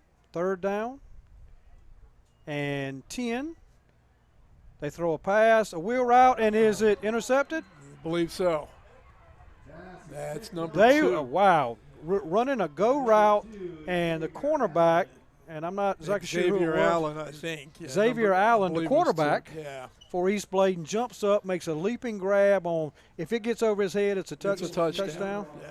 Let's watch that one again. That was close. Right. Let's see what we got. It's a straight go route. Josiah had it was a wheel route. And there was 2 defenders in the way, and of course it takes a nice play by Allen to turn the ball over. Grace Knight wheel route of the receiver going inside out. Anyway, so East Bladen takes over. It's in the corner. I can't really see where the ball is, Jay, because the referee hadn't put it down yet. I'm not sure. They're thinking about it. Looks 4-yard line. Yeah, around the 4. So. Okay, so East Bladen takes over in the shadow of its own goalpost, leading 6-0. 4:36 remaining in the game. Can West Brunswick get a stop, get the ball back, and march down the field? Or can they come up with a turnover, which is, I think, what they need right now. All right, straight handoff. Did not get it. Yeah, picks up about 9 yards on the carry. So that was Kewan Maynor picking up about, let's call it 9 yards on the carry, advancing the ball out to the 13-yard line. Gets out from the shadow of those goalposts to open up your options. Makes a big difference, yeah. And let us not forget, I mean, Maynor quality back, almost 900 yards on the ground running last year, 10 touchdowns. I'm sorry, that's passing. Rushing 106 yards, 2 scores. So he's quality back. All right, he was down for a bit. He's going off the field. We got another official timeout. Yeah. He took a pretty good lick once he got to the end of that run. So, but I mean, this is the kind of thing East Bladen loves to run the football, Jay, and you're basically trying to run the clock out. You still want to score, but you just ground and pound and take time between plays. So we're at 4:15 remaining. East Bladen up 6-0. Ball is on the 13-yard line, 2nd and 1, full house wishbone backfield. Xavier Allen under center. And we have another flag on the play. I think Coach Priest would be happy. He's got enough points to win. Right. he just needs to get rid of the minutes, that's all. Well, and I know Coach Shane Handy, they're going to talk about these penalties. I mean, I don't know, it's approaching 8, 9, 10 anyway. But you got to clean those up, and he and his coaching staff will. But this gets a fresh set of downs. We're going under 4 minutes now. Makes it really tough, barring a turnover. For West Brunswick to get the ball back and tie the game. Yeah, for a team that doesn't need a whole lot of extra help, that being East Bladen, right? But they'll take it. Right. Full house backfield, handoff, delayed handoff. Let's see, I think that was Deshaun Campbell who has that. Picks up a yard, but the clock is East Bladen's friend at this moment, whether it's 1 yard or more. So West Brunswick, I'm sure, in there trying to strip that football and generate a turnover. And the clock is ticking. Yeah, 3:20 remaining on the clock. East Bladen leading 6-0. And I guarantee you Coach Priest is going to use 24 of that 25 seconds before that ball gets snapped. Yeah, and so this ain't his first rodeo. Nope. And you know what's coming, the run. So anyway, wishbone backfield. Allen waiting for the snap. Takes it. Handoff to Campbell. Campbell gets another couple yards, securing that football. We'd love to see a second hand on that football, Jay. Oh, yeah. I'm a little old school. We saw what turnovers can do in the last matchup we just had. But anyway, ball is advanced out to the 22-yard line. So it's going to bring up 3rd down and 6. I mean, hey, still a chance. Still 2:40 on the clock. Well, they can stop them here. Yeah, there's a likelihood they'll have to punt. That was, I think, that tackle that time was by 21 Garrett Powell. He is a senior, been around this program a long time. 15 tackles, an interception. But where he's really coming into his own is on the baseball field. Oh, he really? had a heck of a summer playing baseball, and great kid, and just love to watch him play and be successful. All right, Allen waiting on the snap, gets it. Oh, some rushing there. Tackle in the backfield against Campbell. I tell you, the West Brunswick defense has done their part. They've done their job, yeah. To give themselves a chance. We just go under 2 minutes here. Campbell's shoe came off, so he's going to get that remedied. I think that was 32 Javante Daniels who really disrupted things inside. So now, for a coach that doesn't like to punt, you have the ball on your own 18-yard line, 4th down. Pretty sure it's 4th down. I don't see the down marker anywhere. It's disappeared. It's there it is. It's hidden right there, yeah. Yeah, so on the 18, so it's right behind that. So we're 4th down and 10. But to your point, Robbie, Coach Priest is going to take all the time in the world. Well, the thing, even if it's a bad snap, you can still run around and pick it up and kick it. That's the advantage of this. So you got absolutely nothing to lose. But West Brunswick should get really good field position. They got a shot. Maybe on the East Bladen side. So let's see how this punt situation goes. Good snap. Oh, That's nice. That's a nice spiral kick. Very nice kick. Drives the ball. That was Xavier Allen, Allen, right? Yeah, that's a great Done kick. a little bit of everything out here tonight. That's about as good as we've seen over the 2 nights in terms of punting. So, I mean, that ball goes to 18, so that's 32 and 9. That's a 41-yard punt that completely changes field position. Boy, well executed by Allen. Yeah, the kicking game's such an important part, special teams, which have been negated in the scrimmages for all good reasons, but such an important part of football. If the Trojans got any trickery, now might be a good time to see it. Right. So if they want to show it. So let's recap. 59 seconds to go. East Bladen leads 6-0. When we finish this quarter, that'll be the end of football tonight. Borton's in shotgun formation with Stanley beside him, 2 wide outs right, 1 left. And they get to Borton. Yeah, won't be on that one. Yeah, so East Bladen, I mean, the protection collapsed, and Coach Handy and West Brunswick take a timeout. So 51.8 seconds left here. We have 2nd down and 9 from their own 40. Back it up, make it for 2nd down and 10 at the 41-yard line. And so, 59 yards from tying and potentially being able to take the lead, Jay. So 3 wide outs. Stanley's been a great option for you. If you're Coach Andy, what are you doing, sir? Well, like I said, if there's some kind of gadget play or something that they can utilize here to sort of try to change momentum a little bit, that might be helpful. I'm trying to see who's on that offensive line. I know there's been a lot of changes, and there's some young players. I think one of the kids I see is Luke Helms, who's a freshman and a pretty good football lineage here at West Brunswick and his family. Yeah, and if I'm East Bladen, I got 3 words on defense. 4 words, don't get beat deep. Yeah. Borton, gets out of the pocket. Play. Super smart play. But, you can't let anybody get behind you in the secondary. No, you can't. I drop people down. If you give with this running clock, or even if you stop it for 1st down, it's what? I'll give you 14 yards, but I can't give you 60, right? One of the Joe, as long as you've been doing this, I know you've seen some fun and creative plays. One of my favorites, I think, the hook and ladder, and this to me looks like if you're going to try something like that, maybe you would just for fun, if nothing else. But you got to have a little bit of time to get rid of the ball. Yeah. 3rd and 10 from the 41-yard line. Borton drops back, throws an out. That thing he's been throwing to Hamrick. I think that's who it was. And yep. JoJo caught that one, but he did. Pick up of 9, which means the clock still runs. Still runs, yeah. All right. So now 4th and 1. Got to have the 1st down. Got to get 1 yard on this play to keep the game alive. So Borton drops back. He throws a pass, and it's incomplete. Skipped it to him, which should turn possession over to East Bladen. So rather than, maybe he didn't have another timeout. I don't remember how many he had. So he figured, hey, we got to get a 1st down. But 1st down of 1 yard, 1st down of 10 yards. But anyway, hey, again, 18.5 seconds, East Bladen takes over. And having done all of that and all the penalties and all that, They It's lose. 1 point. They lost on a stolen ball. Well, and it's but it's the oddity of football. It but sure is. Yeah. you know, so it tells me that West. And what was their record last year, Jay? It was 1-9. Yeah, they don't look like a 1-9 football team. I mean, No. they've got some heart. They've got some talent. They bowed their back on several occasions.